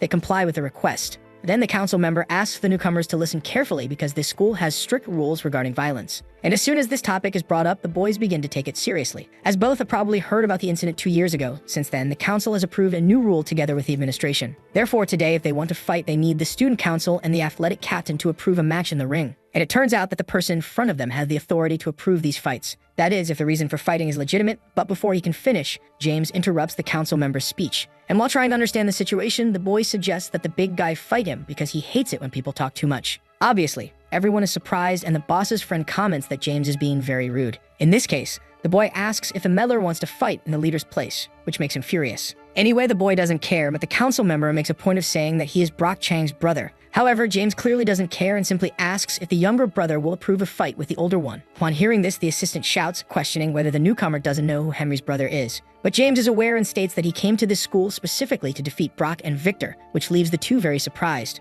Thus, the boy stands up since he has nothing more to say and turns to leave, leaving a bad taste in the representatives' mouths. Moreover, he walks past Jin without even making eye contact. With that, the assistant states that they need to teach this newcomer a lesson, and Henry suggests reporting it to Victor. However, since the two were not alone in the room, Jin asked if he could also leave. Then the assistant stated that if he told anyone about this, he already knew what would happen. And he made it even clearer by warning that it would be worse than death, but Jin was not intimidated by that. Anyway, the boy tells the newcomer to disappear from there, and he does, but to the assistant's surprise. Before leaving, he asks how to request this so-called fight in the ring. Later, in the classroom, the boy enters and walks peacefully to his desk. However, it is evident that the atmosphere between the three major figures of the moment is not so friendly. Among the students, a bald guy starts staring at Jin, and it seems he is acting under the assistant's orders, who calls him over. Thus, the two begin to talk and secretly plan a lesson for the newcomer. Later in the gym, Youngjin, the boy everyone is talking about, is training in boxing as usual. But while he is pushing himself, his companion appears to report everything that happened, which inevitably leaves him in disbelief. The report was about a freshman joining his boxing club, and that freshman was James, who, while walking, heard his name being called. When he turned around, he noticed the intimidating presence of the club leader, who asked if he knew him. Since James seemed at a loss for words, the boxer commented that if the boy had come as an athletic student, he should attend training, but the newcomer remained silent. In any case, the leader didn't mind if the boy left as long as he didn't say he was in the club to cause trouble, especially since he was the representative and against school violence. Thus, he turned to leave, but James finally broke the silence, asking for permission. That was because he decided to reveal his true intention by asking if he could face him in the gym. Then the leader got excited, stating that as long as they were in the ring, they could always fight. And since James seemed excited about this, the boxer commented that he was easy to read and, in any case, invited him to train the next day. After this tense moment, James noticed other people nearby, and among them, the bald guy asked if the boy was going home, because the idea was to invite him to relax a little from school together. However, Jim was also nearby and managed to see the whole scene unfold. At the same moment, at Narita International Airport in Japan. 5 important figures leave the room, each displaying a more intimidating presence than the other. Until in the end, with everyone looking at each other in front of a car, Seth calls his colleagues to hurry up. At another moment at his job, Sophie's father rewatched the legendary video of the school confrontation, where the protagonist fought with all his strength in a long and drawn-out battle. And even having to deal with an opponent who used bladed weapons, he not only managed to dodge, but also retaliate with bare hands. Thus, the fight went on for a long time, with both suffering damage from kicks and punches, until Seth's opponent came up with an idea to handle the situation more easily by looking at Sophie. Then, with a smile, he used his cowardice to take her hostage, and at that moment, the hero lost control. Pausing the video, the father asks over the communicator if this young man has been found, and he is informed that he landed in Japan at Narita International Airport. Regarding the reason, cooperation was requested from the police department, and as soon as it is discovered, it will be reported. In this case, things calm down for now, but the father's mind continues to recall the past. That day, the traffic was heavily congested, and by the time he arrived, the commotion was already in full swing. Despite showing his badge, at first, no one paid attention because the police were already struggling to contain the troublemakers. Thus, the man ran to the place he thought would be the worst, and there he saw Seth with the delinquent defeated in front of him. And worse than that, he saw his daughter lying on the ground in a fragile and defenseless position. As a good father, the man spared no effort to try to comfort her, offering his coat and showing compassion. However, even at that moment, Seth's gaze toward him was terrifying and enough to put him back on alert. Back around the school, Jin walks calmly until he turns the corner and comes across a situation quite different from the usual. In this alley, several bullies are being defeated one by someone who seems to have no mercy. However, as soon as it ends, the person turns around and it becomes clear that it is James Gu, who immediately questions what the boy is looking at. In this case, Jin doesn't want to bother him and turns to leave, but his attention is called. James Gu asks why the bald-headed guy keeps following him around, so the boy expresses his concern about the teachers finding out about the fights. Moreover, Jin states that his colleagues shouldn't pick on guys weaker than him. Naturally, the boy can tell that Gu is strong, but even so, he needs to learn the art of patience. Obviously, the bully newcomer gets irritated by all this moral lecturing and charges forward to land a punch, calling the boys hillbillies. However, without worry, all the bald boy does is block the punch with a knee strike, demonstrating incredible flexibility. Thus, James begins to understand who he is dealing with, and Jin's expression does not waver. However, that seriousness soon turns into a kind of happiness, which only irritates Gu even more. For that reason, he tries to reposition his center of mass to attack again, but the mountain dweller closes the distance between them, and so he warns that he doesn't mess with weaker students while only threatening to perform the inch punch. Since he has already demonstrated his superiority, Jin turns away and tells Gu to send those guys to the hospital, and so he leaves, leaving the bully behind, utterly confused. Later, the boy continues walking until he eventually reaches his home and can relax a little. With his suitcase, he begins to climb the stairs and later sits down for his routine training, revealing the unbelievable muscles on his back. Facing many Chinese bladed weapons, he closes his eyes and begins something that appears to be meditation. In this meditation, he imagines a fictional opponent with whom he fights, dodging all of his strikes until finally landing a hit, which makes him wake up instantly. Having the ability to immerse himself in these simulations, Jin stands up, exhausted but determined to correct the simulation's mistakes. Later, at a conference, several important figures from the Sunshine Group are gathered, sitting and waiting for an explanation or instruction. And in front of his captivated colleagues, the protagonist thanks everyone for their presence. However, the vice president of the Black Group Gang Mando, named Joan Lee, states that he will always come when Kang calls. And with a smile, the CEO of the Sunshine Group, Seth Kang, announces that he is finally ready. Beside him, Akira presses a button on a remote, and soon a projector begins to work, displaying an image of a certain place. Obviously, everyone present is impressed by the speed, so the hero announces that from today, the Osaka stage has finished its preparations. For this reason, he expects them to send some competitors, as there should be no problems with the first match. Thus, Joan Lee asks if the hero will participate, and with a smile, he reveals that he will. Then the boy questions how the athletes on his side are doing, and Seth comments that they will need 4 more. In this case, Joan stands up, thinking of this as something fun, because even without knowing about the others, Seth alone is enough. To leave no doubts, the boy asks if there are weight limits or any rules related to bladed weapons. But since the hero does not make any comments, Joan is satisfied and states that they will see each other in 3 months at the stadium. Meanwhile, one of the gang leaders, Kaikyo Midoki Ryoshin and Midoki Ryonosuke, remains silent. The old man asks if they need to be there, and Ryonosuke reminds him that this is his home. Sometime later, still in training, Jin's sister asks if he is ready and if they can start. Then the boy confirms that he is, and soon the woman charges at him with a training spear, though it is very dangerous and fast, so Jin dodges at the last second. Still, something catches his attention because along with the attack, a kick was coming, and even though he managed to block it, it still caused damage. However, that distance was perfect for a counterattack, so the boy responded with a kick of his own. However, his sister was too strong to be defeated so easily, and with a mocking laugh from the girl, the two began exchanging blows at high speed. At one point, the distance between them increased as they repositioned themselves, but while Jin was struggling, his sister only found it amusing. Later, training time was replaced by coffee time, and casually the girl asked how school was going, to which the younger brother responded that it was great. In this case, she questioned her brother about his friendships, and even if distorted, he believed he had made a few. His sister, however, specified that she was talking about girlfriends and asked if their master had said anything before he left the mountains. That was because, at least for her, he had told her that she should seduce a strong man and bring him to the mountains. And because of that, she couldn't go back to the mountains since the man she found wasn't suitable. Anyway, his sister asked Jin to make sure to find a good girl, and this time, one that was normal. At another moment in an arena, while the crowd roared with excitement, the announcer drew attention. Because since his debut 3 years ago, he had defeated all his opponents in less than a minute. And now, the 21-year-old Korean prodigy, Chang, was there to put on a show with a historic fight. However, his opponent for the night was ranked 7th in the featherweight division with 25 fights minus 20 wins and 5 losses. John Krischer introduced himself. Since this was the first time that Korean was facing someone in the top 10, his coach advised him not to get nervous. However, the boy was sure that no one was stronger than Seth. And so, as he put in his mouthguard, he stated that he had no reason to be nervous. The two stared each other down, and as the gong sounded, the blonde fighter confidently rushed forward, only to immediately stagger after taking a low kick from his opponent. The low kick created an opening for another strike, and with his head unprotected,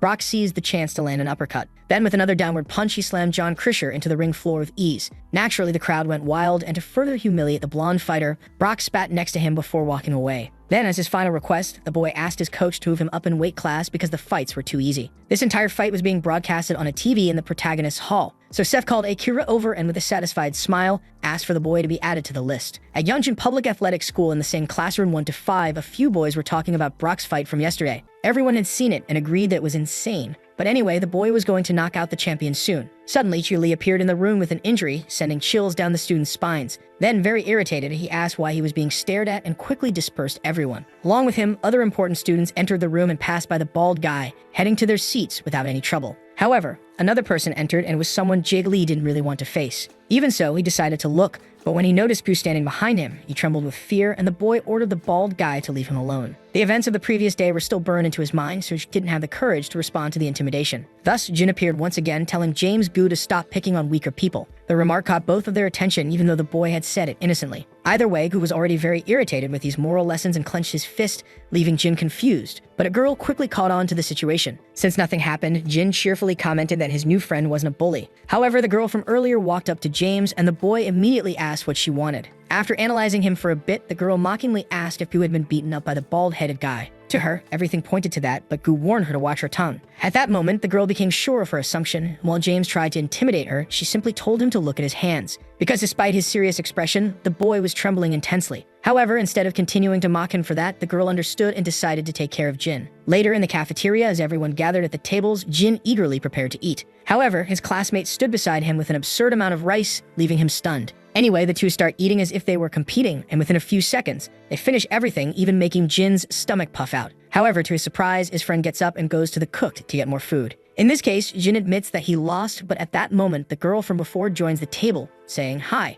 Obviously, the boy is confused, so the girl gets straight to the point, saying that it looks like he's pretty good. Jin, in turn, asks what she means, and the girl comments about James' defeat. However, the martial artist still doesn't know what she's talking about, and the girl invites him to go to the rooftop. Once again, Jin asks why, but with a smile, she just replies by asking if there's something wrong with him. Then she gets up, saying that they will meet after class. Without wasting time, the boy asks his friend if he knows what it's about, and soon the big guy suggests that maybe it's for a fight. Anyway, it's obvious that friends shouldn't fight, and Jin knows that very well. After some time back in the classroom, the boy starts paying attention to the girl. And even during class, he doesn't let his guard down, trying to analyze what she's thinking. Meanwhile, a car drives up to the school entrance and stops in front of the parking lot. Naturally, Akira is the first to step out, and with courtesy, she opens the door as she is serving someone more important. And so the protagonist steps out of the car, eager to return to this nostalgic environment. In the principal's office is the protagonist's uncle, and suddenly he hears some sounds at his door. With that, Akira enters alongside the hero, making the man stand up immediately, as he knows that the seat he is sitting in belongs to Seth. In this case, the boy asks what his uncle thinks of it and if he's enjoying his new job. Being a man of few words, he doesn't respond, so the boy asks about his mother, and the man informs him that she got a student a few days ago.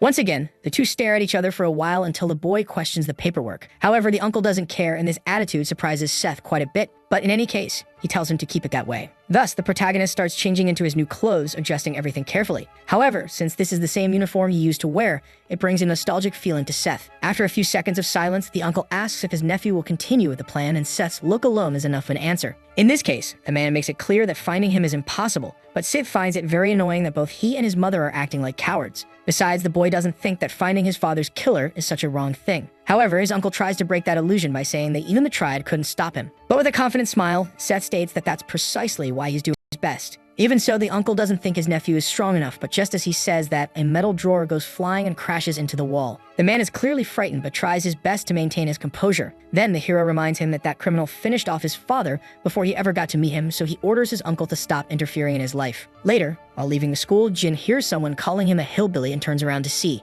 Then the girl from before appears, and since she was ignored, she confronts the boy, reminding him of their meeting. In this case, Jin gives her a second of his attention but soon turns away again, ignoring her once more. Extremely frustrated, the girl can't stand this game of disinterest anymore and reveals her sword by removing the bandages. Then she charges at him without caring about being cowardly, but the boy senses the attack coming and dodges it easily. Moreover, he gets into a combat stance and warns that he doesn't usually go easy on girls. However, luckily for her, someone else appeared to interrupt the fight. With a smile, a girl whom the bald-headed boy recognized as Akira asks if he was studying there too. Upon saying yes, Jin asks the same about her, and the girl replies that she is a senior. In this case, the boy finds it strange since the teacher didn't mention anything, but in any case, he invites her to his house to eat together. Clearly, Akira doesn't seem comfortable with this proximity, but soon she sees the protagonist. And so she bids farewell, saying they will see each other tomorrow since she will be staying for a month. Then, leaving the boy talking to himself, she walks toward the car where Seth is, and seeing this, Jin's expression changes to a more serious one. Naturally, the car drives away with the two inside, and the girl from before, sensing this tense atmosphere, asks if the boy is done. However, he doesn't respond and continues staring at the man who left with Akira. Changing the subject, the girl asks if the bald-headed boy knows that person, which makes him confused. Without thinking much, he says she is a friend, but the girl was talking about the guy. And to clarify, she informs him that the man is Seth Kang, the student who reached the highest peak of the school. Seeing no reaction, the girl asks if he doesn't watch videos on his phone. However, it turns out the boy doesn't even know what a phone is, and he apologizes for never having one, which mentally exhausts her. Later, at a random diner, the bald boy enjoys some dishes that look delicious and doesn't hold back from praising them after every bite. Then the girl finally finds the video and places her phone on the table for the boy to watch. Even though he is confused, he becomes curious and decides to take a look at what appears to be a fight. The video, in this case, is of the protagonist's last fight, where he faced multiple opponents at once. So the girl informs him that this is Seth Kang and that he will be back at school for a month because of his graduation. Anyway, later the boy goes home, but as soon as he enters, his sister is already waiting for him. That's because there is an unexpected guest in the boy's living room introduced as the principal of Youngjin's school. The two stare at each other for a moment, but Jin shows respect with a bow and asks if something is wrong. Naturally, his sister responds that the boy can have dinner, but he informs her that he ate out and asks about training. In this case, the girl says she will take a break for now, but the younger brother still decides to make a comment. At first, he mentions that he met Akira today, and right after, he also encountered her son, which surprises her quite a bit. Being very direct, Jin asks if he was brought down from the mountains because of his sister's son. However, after a deafening silence takes over the room for a few seconds, the older sister says it's nothing he should worry about. Thus, the boy accepts and prepares to leave, but states that he will always be ready to help whenever needed. Then he starts climbing the stairs until his sister calls him, and even though she is somewhat reluctant, she asks that if Jin meets her son again, he should tell him to come home. So the boy asks what he should do if Seth refuses, and without thinking much, the sister asks him to convince him. Currently, her son doesn't listen to her, but that is enough for the boy to agree to do something. Later, at the Sunshine Group headquarters, 3 of the protagonist's allies stand before him. As he waits, each one seems more prepared than the other, wielding undoubtedly powerful bladed weapons. Then, without a hint of fear, the boy provokes his partners, telling them to attack already. Since it was an order from the boss, the warriors waste no time, and the first to move is the girl, who throws several blades toward the protagonist. As the knives approach, the other two advance to set up an ambush, but Seth only smiles and dodges both the blades and the boy's attacks. With a sweeping kick, one of them falls, and though the other manages to land a punch, Seth retaliates in a far more brutal manner. Akira does her best to take advantage of the distraction, but the hero dodges once again. Naturally, they all exchange looks and understand that their only option is to attack at the same time, but the boy doesn't worry about it at all. Later, after training, the protagonist asks if everything is ready, and the girl informs him that she has gathered the competitors with the imitations. Directly from France in a training hall, 2 athletes clash their swords in a fencing duel. Until at a certain moment, one of them lands a more precise touch that defeats his opponent, making him fall onto his butt on the ground. With that, the blonde fighter realizes he will never win, and Pierre Stephan removes his helmet, stating that if it were a real sword, it would have been fatal. In this case, his friend asks why he doesn't compete in the Olympic Games since he could win a gold medal. However, Pierre responds that it would be boring. At that moment, a certain person enters the place with a respectful bow. He then reports everything he was instructed to say, and without any delay, hands over the invitation letter. After holding it in his hands, the boy becomes quite excited. Meanwhile, in the United States, a man seems to be having a bad day as he has just been knocked out by a kick from Brock.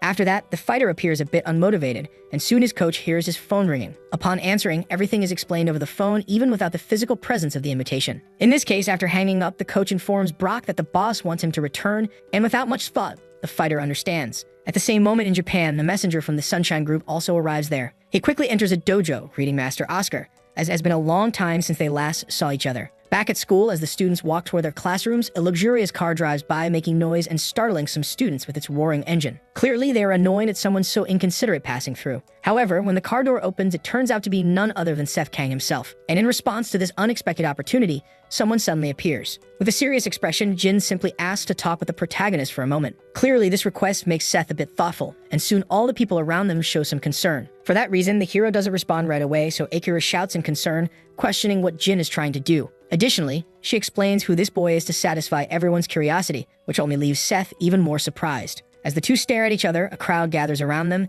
and Seth asks if the boy is a student of his mother. Jin informs him that she sent him there to take him home, but then turns away, simply advising the hero to listen to his teacher for now. In this case, before the bald boy leaves, Seth shouts, catching his attention, and questions how he dares to cross the line. Akira, in turn, tries to calm her boss down because many people are watching, and the boy realizes that a real commotion has gathered around them. Thus, Seth simply asks what the bald-headed boy will do if he doesn't want to go home. Then Jin responds that he intended to hold back for the sake of his master, but he couldn't anymore. And without the slightest fear, he states that he will have to teach the boy a lesson for his sensei. Suddenly, Sophie arrives at the scene, shouting the protagonist's name and panting from exhaustion. Then, as he looks at the girl carefully, the protagonist calms down a little. However, the bald boy doesn't back down and calls out to him because he heard that this school has a rule about fighting whoever you want. Thus, with great confidence, Jin tells the protagonist to prepare himself. However, instead of being afraid, Seth shouts that his mother's apprentice is indeed very interesting. Sometime later, in classroom 8 of the 3rd year, some people murmur about what happened. Then the hero decides to ask Kira about this boy since she seems to know him. At that moment, memories return to her from when she and Seth's mother went to the dojo to pay respects to the master. There his mother talked about some things while Akira stayed outside with Jin. Then, as they were leaving with Akira feeling anxious, the hero's mother greeted the master, turned to her, and told her to stay there for a while to erase the past. By accepting that, this was how she met Jin exactly 2 years ago. However, Akira reveals that even at that time, he was already stronger than her and even Seth, which leaves him completely surprised. Among the most striking memories, one stuck in her mind when Jin kicked a tree without protection and practically knocked it down. Back in the 1st year classroom, the Kendo girl asks the bald boy if it's really true that he wants to fight Seth Kang. However, he doesn't say a single word, unlike the others who can't stop gossiping. In this case, she asks again but still gets no response, and at the same time, the legendary Brock and his coach arrive at the school. Naturally, all the gossip stops as the students are more interested in Brock's return. As the two walk in a relaxed manner, the coach suggests that they go to the principal's office first. However, the boy refuses because he needs to relax a bit before thinking about that kind of thing. Without wasting time, Brock heads to the training hall and slowly, they begin to approach the ring. Until there, he prepares by removing the clothes that limit his movements and throws a straight punch with all of his strength into a punching bag. Next, he lands an even more precise cross punch, and as the sounds echo through the place, Victor is drawn by the noise and approaches Brock to greet him. While training, they start talking about the latest news, but there isn't anything new. In this case, Victor comments on Brock raising the standard of his opponents, and the fighter responds by asking about his friend's boxing championship. However, since the Asian leaves didn't appear on TV, he lost motivation, so Brock suggested a fight between them for old time's sake. But Victor declined with a smile, saying he didn't want to die, and after staring at each other for a moment, the fighter accepted his decision. Changing the subject, they talk about the news of the protagonist's return, which is also the main reason Brock is there. However, even without saying anything, it's clear that the boy is still not capable of defeating Seth, and that leaves Victor a bit disappointed because he thought he would be strong enough. But regardless, the protagonist's power is still engraved in Brock's memory. Sometime in the past, during routine training, the two had a fight, but Seth simply dodged everything while smiling. And many other times, he avoided all the blows until he was eventually pushed against the wall. At that moment, the fighter believed it was his chance to win and prepared a full-force punch, but Seth dodged, making him hit the wall instead. And he only threatened to counterattack, stopping at the last moment to avoid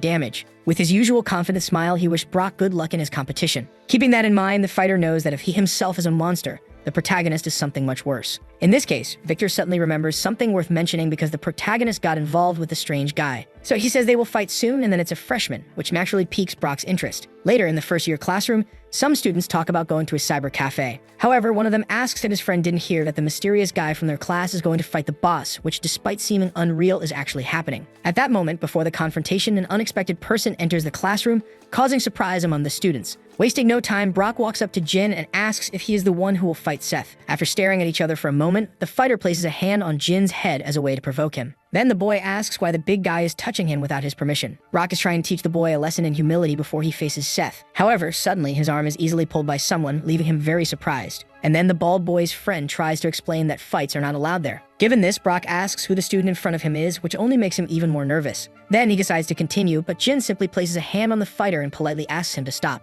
Even while being held back by two people, the fighter only gets more irritated. So Jin understands that it's inevitable and rotates his hand, delivering a strike that sends the big guy flying. For a few seconds, Brock keeps being pushed back until he finally manages to stabilize himself and stand firm. Jin, on the other hand, remains serious, but the fighter gets very excited about this unexpected display. Naturally, Brock starts advancing again to retaliate, but soon he feels something in his body that makes him drop to his knees. Then Jin stands up and informs him that it will be difficult for the fighter to move for a while and advises him to rest for a few days. However, Brock only laughs at this arrogance and immediately stands up, saying he is completely fine while mocking the boy. Suddenly, the classroom door opens again, but this time, it's the trainer who enters. Noticing the tense atmosphere among the students, he mentions Brock's USC career. However, unexpectedly, the boy states that he doesn't care about those boring games because this fight seems much more fun. Anyway, later rumors about Brock being knocked down by a freshman with just one strike spread throughout the school. And naturally, as the rumors spread, distortions occur, including speculation that Jin is a Yakuza envoy. Because of this commotion, Akira reports everything to the protagonist, and soon all the other members also hear about it,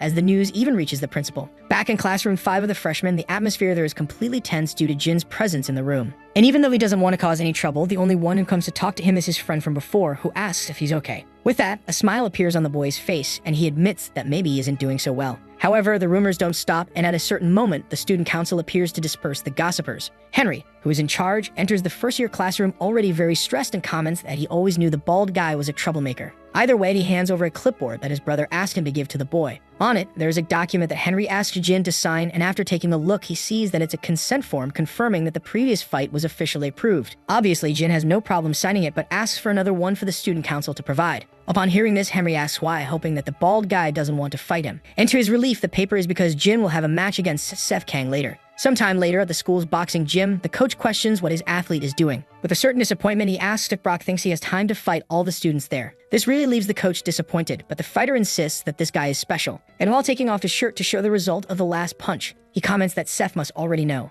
Noticing the injury, the two stare at each other in silence for a moment until new visitors arrive. Making those already there apprehensive, Jin's group enters the gym with determination. The kendo girl, in turn, warns probably isn't following the right order since he is skipping too many steps to challenge Brock. There's a process to reaching the top of the school. Brock is someone even UFC champions avoid. However, Jin confidently asks if she thinks he will lose, which leaves the girl very surprised. Then, while the bald boy stares at Brock, the girl advises him to apologize before it's too late. However, Jin trusts his own strength, and with a single leap, he enters the ring in style. He then faces the fighter with his hands still in his pockets, and before those two, the crowd goes wild. Unlike Akira, who is also watching, Seth is extremely excited to see the outcome, while Victor coldly observes the entire situation. Before the fight starts, the coach asks them to maintain good sportsmanship, and within a few seconds, the sound of the gong is heard. At the very instant the fight begins, Jin lands a powerful kick on the fighter, knocking him to the ground and kicking up a lot of dust. While the audience cheers, Seth gets even more excited, and Jin provokes him, calling him out to be the next to fight. Just a few seconds later, the fighter gets up, asking where the bald guy is looking. Despite his injuries, he recovers, and Seth praises Brock because he has always had the best endurance.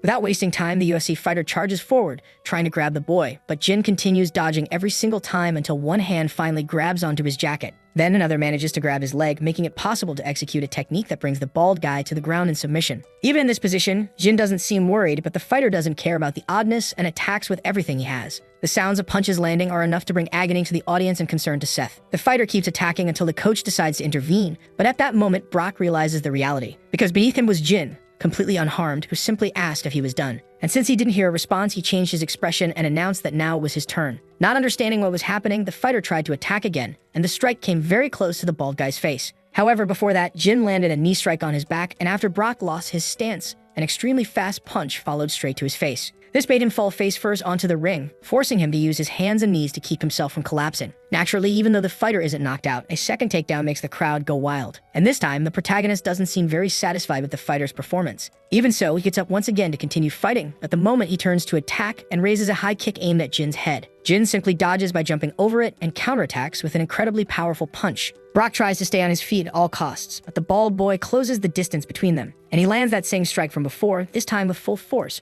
right into the fighter's stomach. Even while trying his best to endure it, the fighter is sent flying with an unreal impact. As Brock slides across the ring, trying to regain his balance, the injury is already visible to everyone in the audience. And because of this, most students don't know what to think, including even Seth. That's because, despite still standing, Jin simply touches a finger to the fighter, and that alone is enough to make him fall face first onto the ground. This way, the boy's strength becomes evident to everyone, and after the initial shock, the students erupt in excitement. Once again, Jin takes the opportunity to stare at the protagonist from the stands. But despite being concerned, Seth simply tells Akira to put the boy on the list. Later, as they leave in the car, Akira tries to gather the courage to talk to her boss. And even though she's afraid if she swallows her anxiety and warns that Jin isn't the type to follow orders. Therefore, she believes it would be best if Seth asked his mother instead, and without much thought, the hero orders the driver to turn around. In this case, the driver asks where they are going and Seth informs them that they're heading to his house, which though unexpected, is immediately obeyed. A while later, they arrive at the place and the protagonist asks Akira to wait outside while he enters. The moment Seth steps inside, the sound of the door opening is heard. Because of that, his mother, who was already in the same room, is slightly surprised to see her son at home.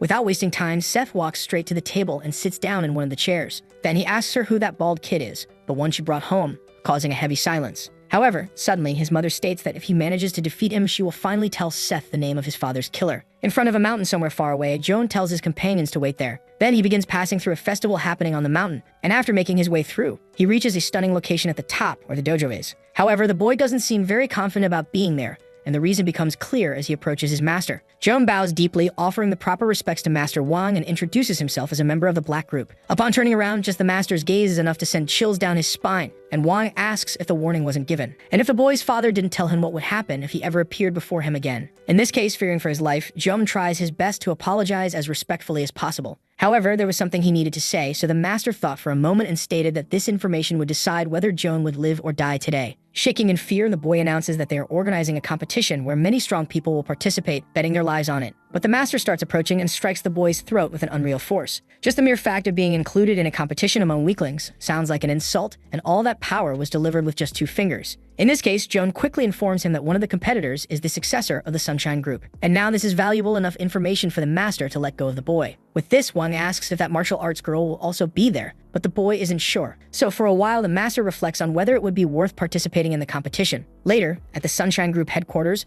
Akira states that only the heir of the old arts knows the origins of this fighting style. And since his mother was the previous heir, that bald boy is now the current successor. Clearly, the protagonist doesn't know what these old arts are, so the girl comments that there is a warning passed down to those who study martial arts. And that warning is, if you ever encounter the master of the old arts, you must run away at all costs. Stith, on the other hand, can't help but laugh, and when he asks what this is all about, Akira explains that it's a form of martial art. It originated before the Three Kingdoms period, with warriors from Goguryeo, Baekje soldiers, and many others. It's said that the master of the old arts continues these traditions to this day, but Seth doesn't care. With that, he asks if what she's saying is that she's going to lose to the bald guy. But honestly, Akira isn't sure since she doesn't know the boy's true strength. In this case, Seth states that there is a simple way to resolve this, and that way will be a fight between the two. On another morning, Jin enters his house as usual, and there his sister calls him. Apparently, the boy has something to say, but the older sister simply asks him to have some tea. As they sit down, the sister understands that he must have some questions, but instead asks what the first virtue of a successor is. Jin then answers that it is not to cause trouble for anyone unless there is a justified reason.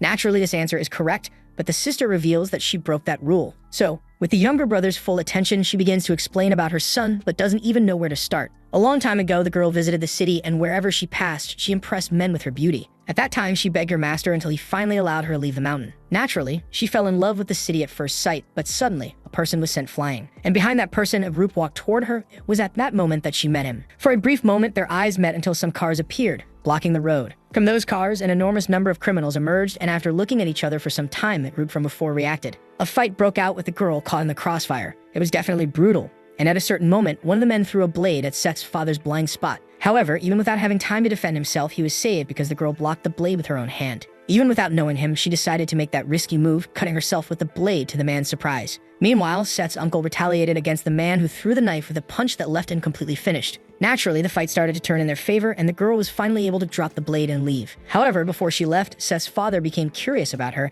and asked for a moment of her attention. Sometime later, the two met at a cafe and had a few good moments together. Little by little, their closeness grew, but ever since she met him, she had already fallen in love. At the end of the outing, the man made a point of driving her close to the mountain. And visibly, the atmosphere between the two was great, even at the moment of farewell. However, on that same day, she also met someone else who appeared while she was away. When she arrived at the temple, Wang was right there, suppressing her master while looking at her with disdain. Without thinking, the girl charged forward to take down the intruder, but her first attack didn't even come close to hitting him. Obviously, she didn't give up and tried using everything she had against Wang, but he was only slightly surprised that his rival had a student and then stepped back. Her master, on the other hand, was down but conscious, which made the girl concerned. However, Wang did not attack further, as he believed the girl was not yet mature enough. Defeated, the master asked if it wasn't enough that he had taken his previous successors. But Wang clarified that it wasn't about that. It was about finding a worthy opponent. In this case, the master questioned if that wasn't enough, but his rival considered him an old tiger. Either way, Wang stated that he would give the girl 3 years and would return once she became stronger. Since he had given her this chance, the old master told her not to disappoint him, and just as he came, he disappeared into the forest in an instant, leaving behind the defeated master of the old arts and his student with an unmatched sense of powerlessness. Returning to the present, the sister explained that it was at that moment that the master told her about the history between the old arts and the Supreme Blacks. After that day, she trained until that man appeared again, but Jin asked about the Grand Master. Then the girl explained that he tried to stop her by ordering her to leave the mountains. In this case, the bald boy asked if Wang was really that strong, and his sister's expression said it all. However, it was said that he did not appear after the promised 3 years. Instead, it was Seth's father who came, kneeling before her with a bouquet of flowers. That moment was so touching that even the master smiled, and with that man's honest declaration, she ended up leaving the mountain. After this revelation, the girl admitted that she loved the time she spent with her husband, and happiness and comfort were all she could remember. Wherever he went, he shined, no matter who he was with, and because of that, he took control of the underground gangs and started his own business. However, even after opening the Sunshine Directory, the fights never stopped, and this led to a conflict with the Japanese Yakuza and the Chinese Triad. One day, they ended up meeting in the same place, with the protagonist's father seemingly cornered. But that day, right above him, standing on a container, the girl appeared, and naturally, she joined her love to help. That was when she discovered that the man had been looking for her again, and at that time, she was already pregnant with Seth. Because of that, all she could do was avoid him. She hid, but her husband cooled it. He couldn't abandon the Sunshine Group. His mother had always been worried after Seth was born, but his father was completely different. So one day, he took out his anger by slamming the table and yelling, demanding to know the name of that damn man, but the girl didn't want to involve him in this. Regardless, Simon Kang claimed he was strong enough to protect both her and Seth, but his wife insisted on keeping things a secret until their son was older. Simon was clearly furious at this Master Wang, so the girl asked him to promise not to go after him. However, even after repeating the request multiple times, her husband wasn't the type to avoid fights. Back in the present, somewhere in a distant desert, a vehicle approaches a tent, and a man named Hoguria steps out. The man enters and comments that it has been a long time since he last saw his acquaintance Captiva. And in any case, Hoguria announces that this time, he has brought some interesting news. Back at the Sunshine Group headquarters, the protagonist seems to be in a moment of reflection, but Akira appears, calling his attention. Without wasting time, she informs him that Joan from the Triad just called a Seth's surprise, and he confidently stated that he had probably found that man, as this is the closest match they have had so far. To explain, Akira says that the leader of the Supreme Black is possibly the only man the protagonist's mother would fear. However, Seth doesn't understand what the Supreme Black is and asks if it's similar to the Triad. The girl explains that the Triad has existed for less than 100 years, while the Supreme Black has no estimated founding date. However, the protagonist yells at her to get to the point, so Akira informs him that this organization helped conquer central China. In this case, Seth asks if his father was captured by them, and all the girl knows is that he died in China. Either way, the boy still doesn't know why Simon went there without telling anyone. But after thinking for a moment, he concludes that he will find out sooner or later. Changing the subject, the girl says there is one more thing to report, the list of confirmed participants. Among them is Pierre Stephan from France, known for being the best in fencing. There is also Hoguria from Brazil, famous for being the best when it comes to jiu-jitsu. From China, there are 3 competitors, including Joan Lee, and there are rumors that one of them came from the Supreme Black. In this case, Seth asks if that's all, but Akira also mentions the name of Sakurai Ogura, said to be the father of Japanese martial arts. In the past, Kayama was unable to defeat him 5 times in a row, which greatly excites the protagonist. Moreover, Akira informs him that several others are trying to get on the list. With great seriousness, Seth states that he needs all the strongest people available for the competition. Back in the desert tent, Hoguria manages to get Captiva to pay attention to the news. Then the Brazilian informs him that a tournament is being organized where each competitor will earn $100,000 per fight,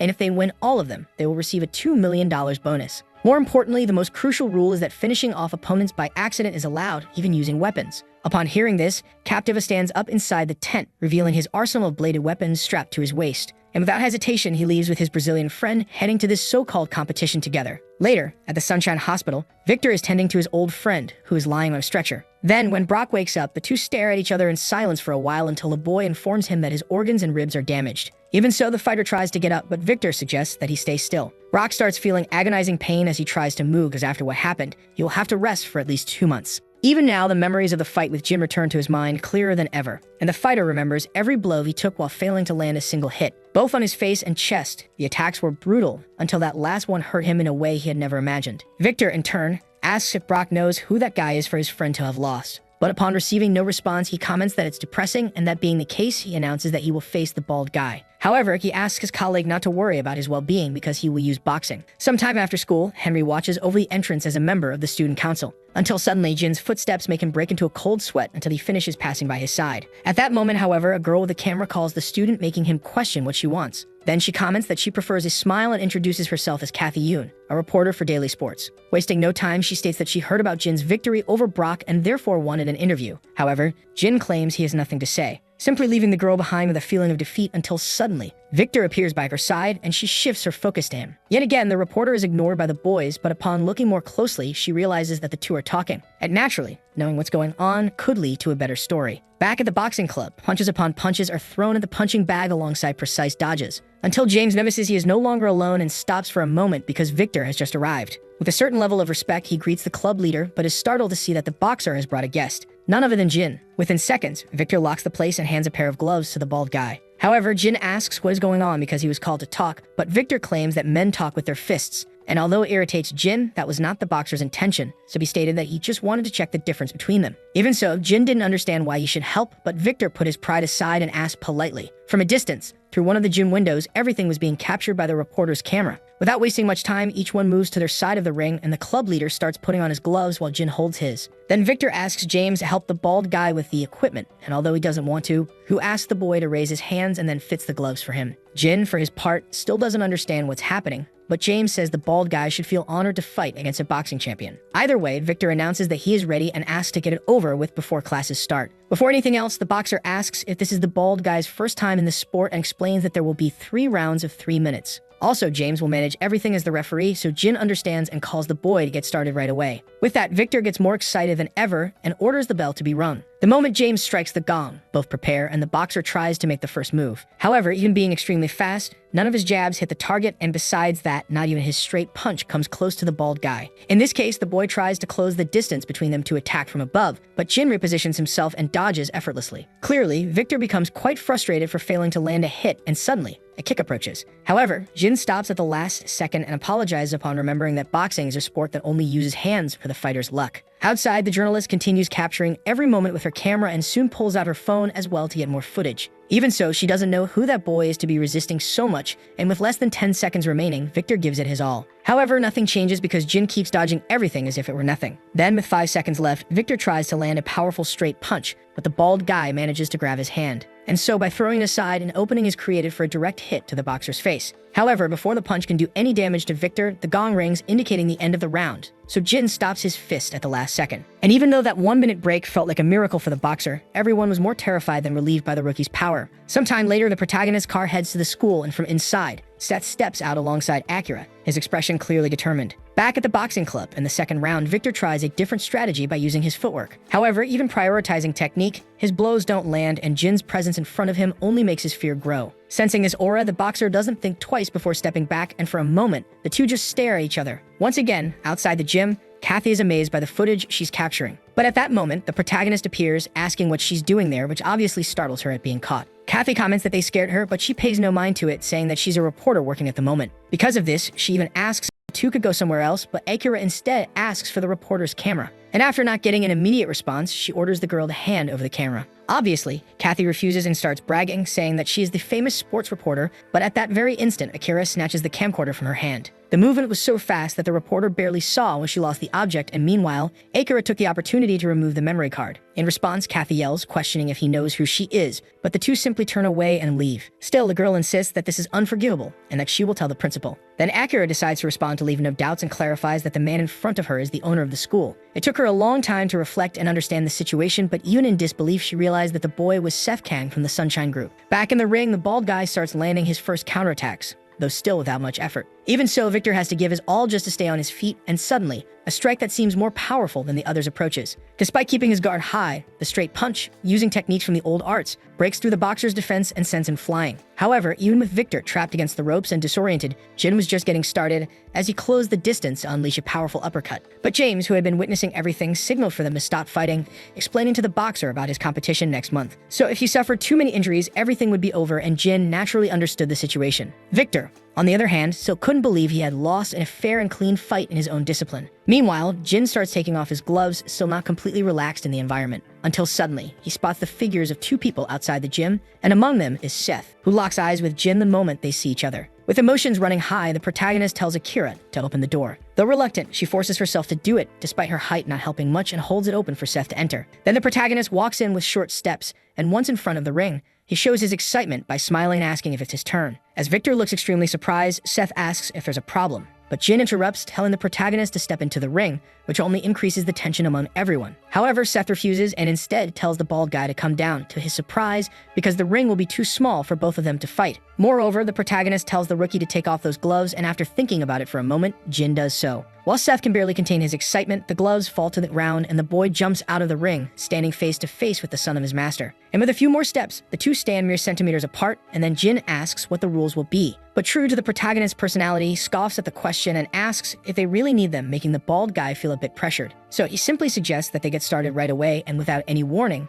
a punch lands directly on the rookie's face, making him spin through the air while Seth revels in ecstasy. Jin quickly managed to get back on his feet, keeping his balance, but Seth's strength was greater than expected. Back to the reporter, at that moment, she walks around the school, complaining about the footage she lost to those two. However, in front of her, another fight begins to take place, this time between two students known for their strength. An unbelievable exchange of blows happens between the two, and Kathy watches everything, unable to believe her eyes, until the principal himself appears, calling her attention, which makes her a bit nervous. Still, the principal doesn't say a word as he notices what's happening in front of him due to his nephew's fight with the freshman. The two display incredible speed and unmatched reaction time as they dodge precise blows. Realizing this as well, the principal comments that he will need the reporter to write an article. So he asks her to come to his office in a while, and without hesitation, he enters the gym, doing his duty by shouting for the students to stop. The sound of his shout surprises everyone and truly brings the fight to a halt, so the principal declares that it is enough. Stiff, in turn, tells his uncle not to interfere, but since they are at school, he must follow the rules, and the principal reminds him that he was the one who put him in this position. In this case, Jin suggests continuing the fight outside after school, obviously in a one-on-one match. With that,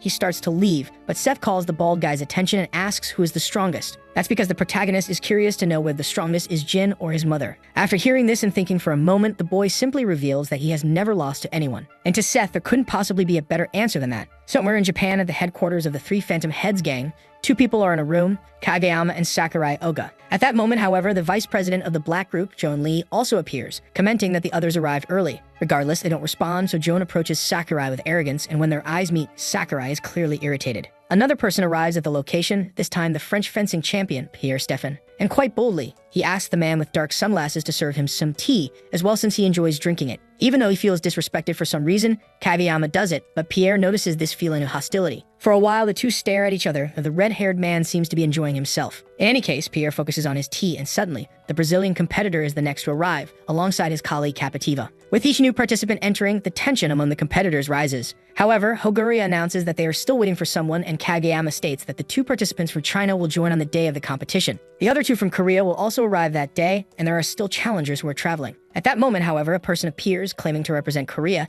It is the protagonist's mother. Though many are shocked, Pierre, not knowing her, casually comments that she is in the wrong place. Joan, on the other hand, clearly knows who she is and remembers the day when, alongside many henchmen, he stood face to face with her. Despite being very confident at first, the girl simply managed to appear behind him, surprising everyone. In this case, he asks why she is there, but the woman only asks where Master Wang is, much to the warrior's surprise. Either way, she requests that they leave a message for the old man, letting him know she is there looking for him. Back at Jin's house, he wakes up in the morning and gets out of bed, still in his pajamas. As he goes downstairs, he looks for his sister in the kitchen but finds no one. So the boy goes up to the training area and starts meditating alone. However, this time he performs shadow simulation, recalling the protagonist's movements up until the moment the fight stopped. After putting in some effort, he decides to leave the area, but he still realizes that he is alone in the house. Later, at Yeongjin Public Athletic School, the boy hears people talking about how the school is in the newspaper. And to everyone's surprise, Victor, the IBF boxing champion, was caught fighting in the school's gym. Even so, the students don't know who his opponent was, but they recognize that it was the same person who fought Brock before. In this case, they gossip about the fight, unaware that the one responsible for the commotion is passing right behind them. Meanwhile, inside the company's car, the protagonist is extremely irritated, because upon reading the news, the Economic Daily announced that he was causing violence at school and impacting his group. Furthermore, the Sports Daily questioned whether Yeongjin School would be able to maintain its status after this incident. But instead of being worried, Seth was just irritated by this dirty game. And from his office, the principal observed the entire development of the situation with a cold demeanor. Elsewhere, Sophie's father read the same news and became quite concerned since his daughter was involved with Seth. However, suddenly someone knocked on the door, apologized for the interruption, and informed him that there was a report that seemed quite important. Clearly, something like this at such a moment piqued the officer's curiosity, so he accepted the document and dismissed the staff member. To his surprise, it contained financial statements from various groups, including the Sunshine Group. However, the officer still wondered what all of this meant until the phone rang, and on the line was the president of the public athletic school. With that, Sophie's father asked what he was trying to do, and the principal, getting straight to the point, requested that Seth Kang be arrested. Naturally, this request left the officer very confused, but the principal said he couldn't give details. Nonetheless, he stated that this was the only way to stop President Kang, and after thinking about it, the officer agreed. Back at Yeomjin's school in classroom 5 of the first year, Jin sat as usual when the kendo girl appeared to talk. Without wasting time, she commented that he was different and mentioned that she had heard about the previous day's fight since, apparently, he had defeated both Victor and Seth. In response, the bald guy said nothing, but she insisted that her classmate tell her what happened. Then suddenly, the principal himself appeared in the classroom, drawing attention to Jin and ordering him to follow. All the students became worried about what might happen to the bald guy next. Sometime later in the president's office, the two sat down and the principal commented on the difficult times Jin had been going through in recent days. However, the bald guy stated that he was fine and directly asked why he was there. So the principal searched his suit, took out a letter, and handed it to the boy with the intention that he read it. Without questioning, Jin actually did, but the contents of the letter were more personal than expected. It was a real address to Jin from his sister, saying that she would take care of Seth's mess. For a while after reading the message, the two remained silent to give the boy time to think. But he broke the silence by asking where his sister had gone, and the principal replied that she was in Japan. Although unexpected, the most likely reason was that she was there to fight, and based on Jin's reaction,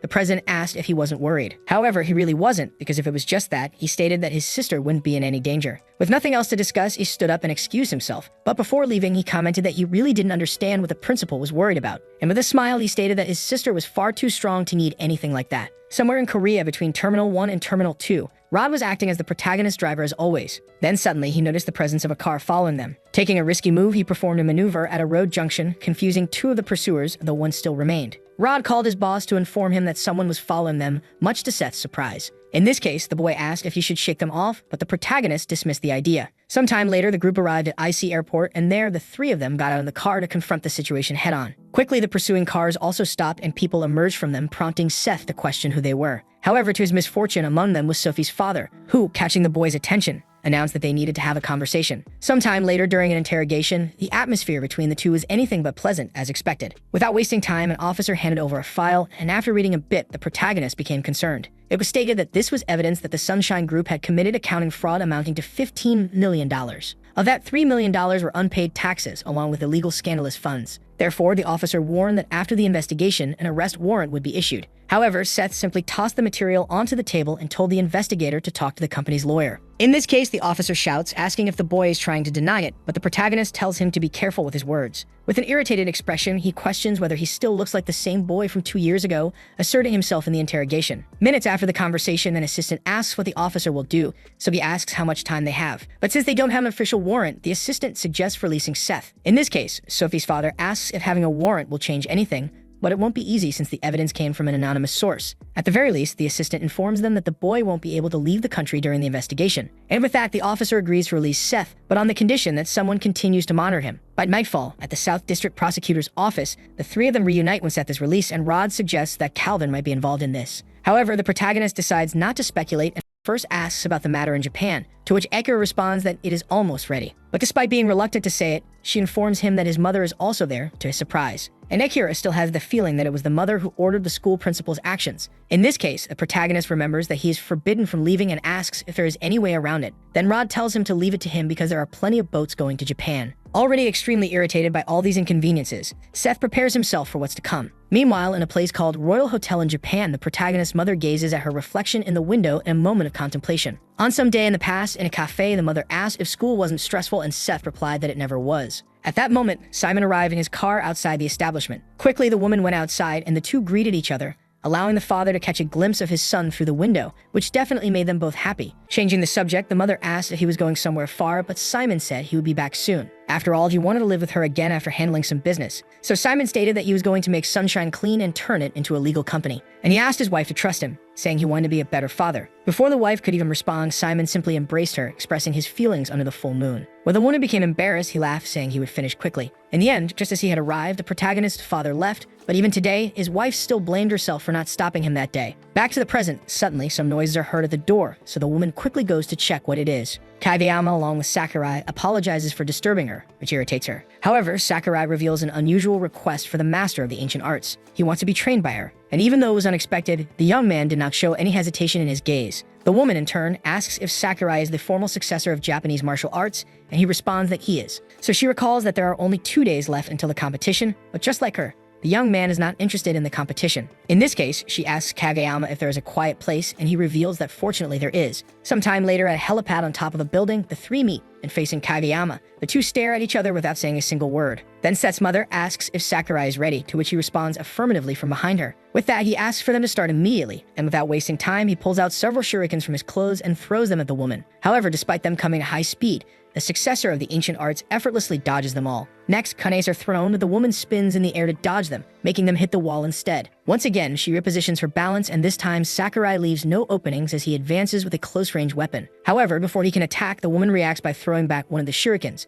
which grazes the young man's cheek. Then he realizes that she had caught it in the moment she defended herself, but before he can react, Seth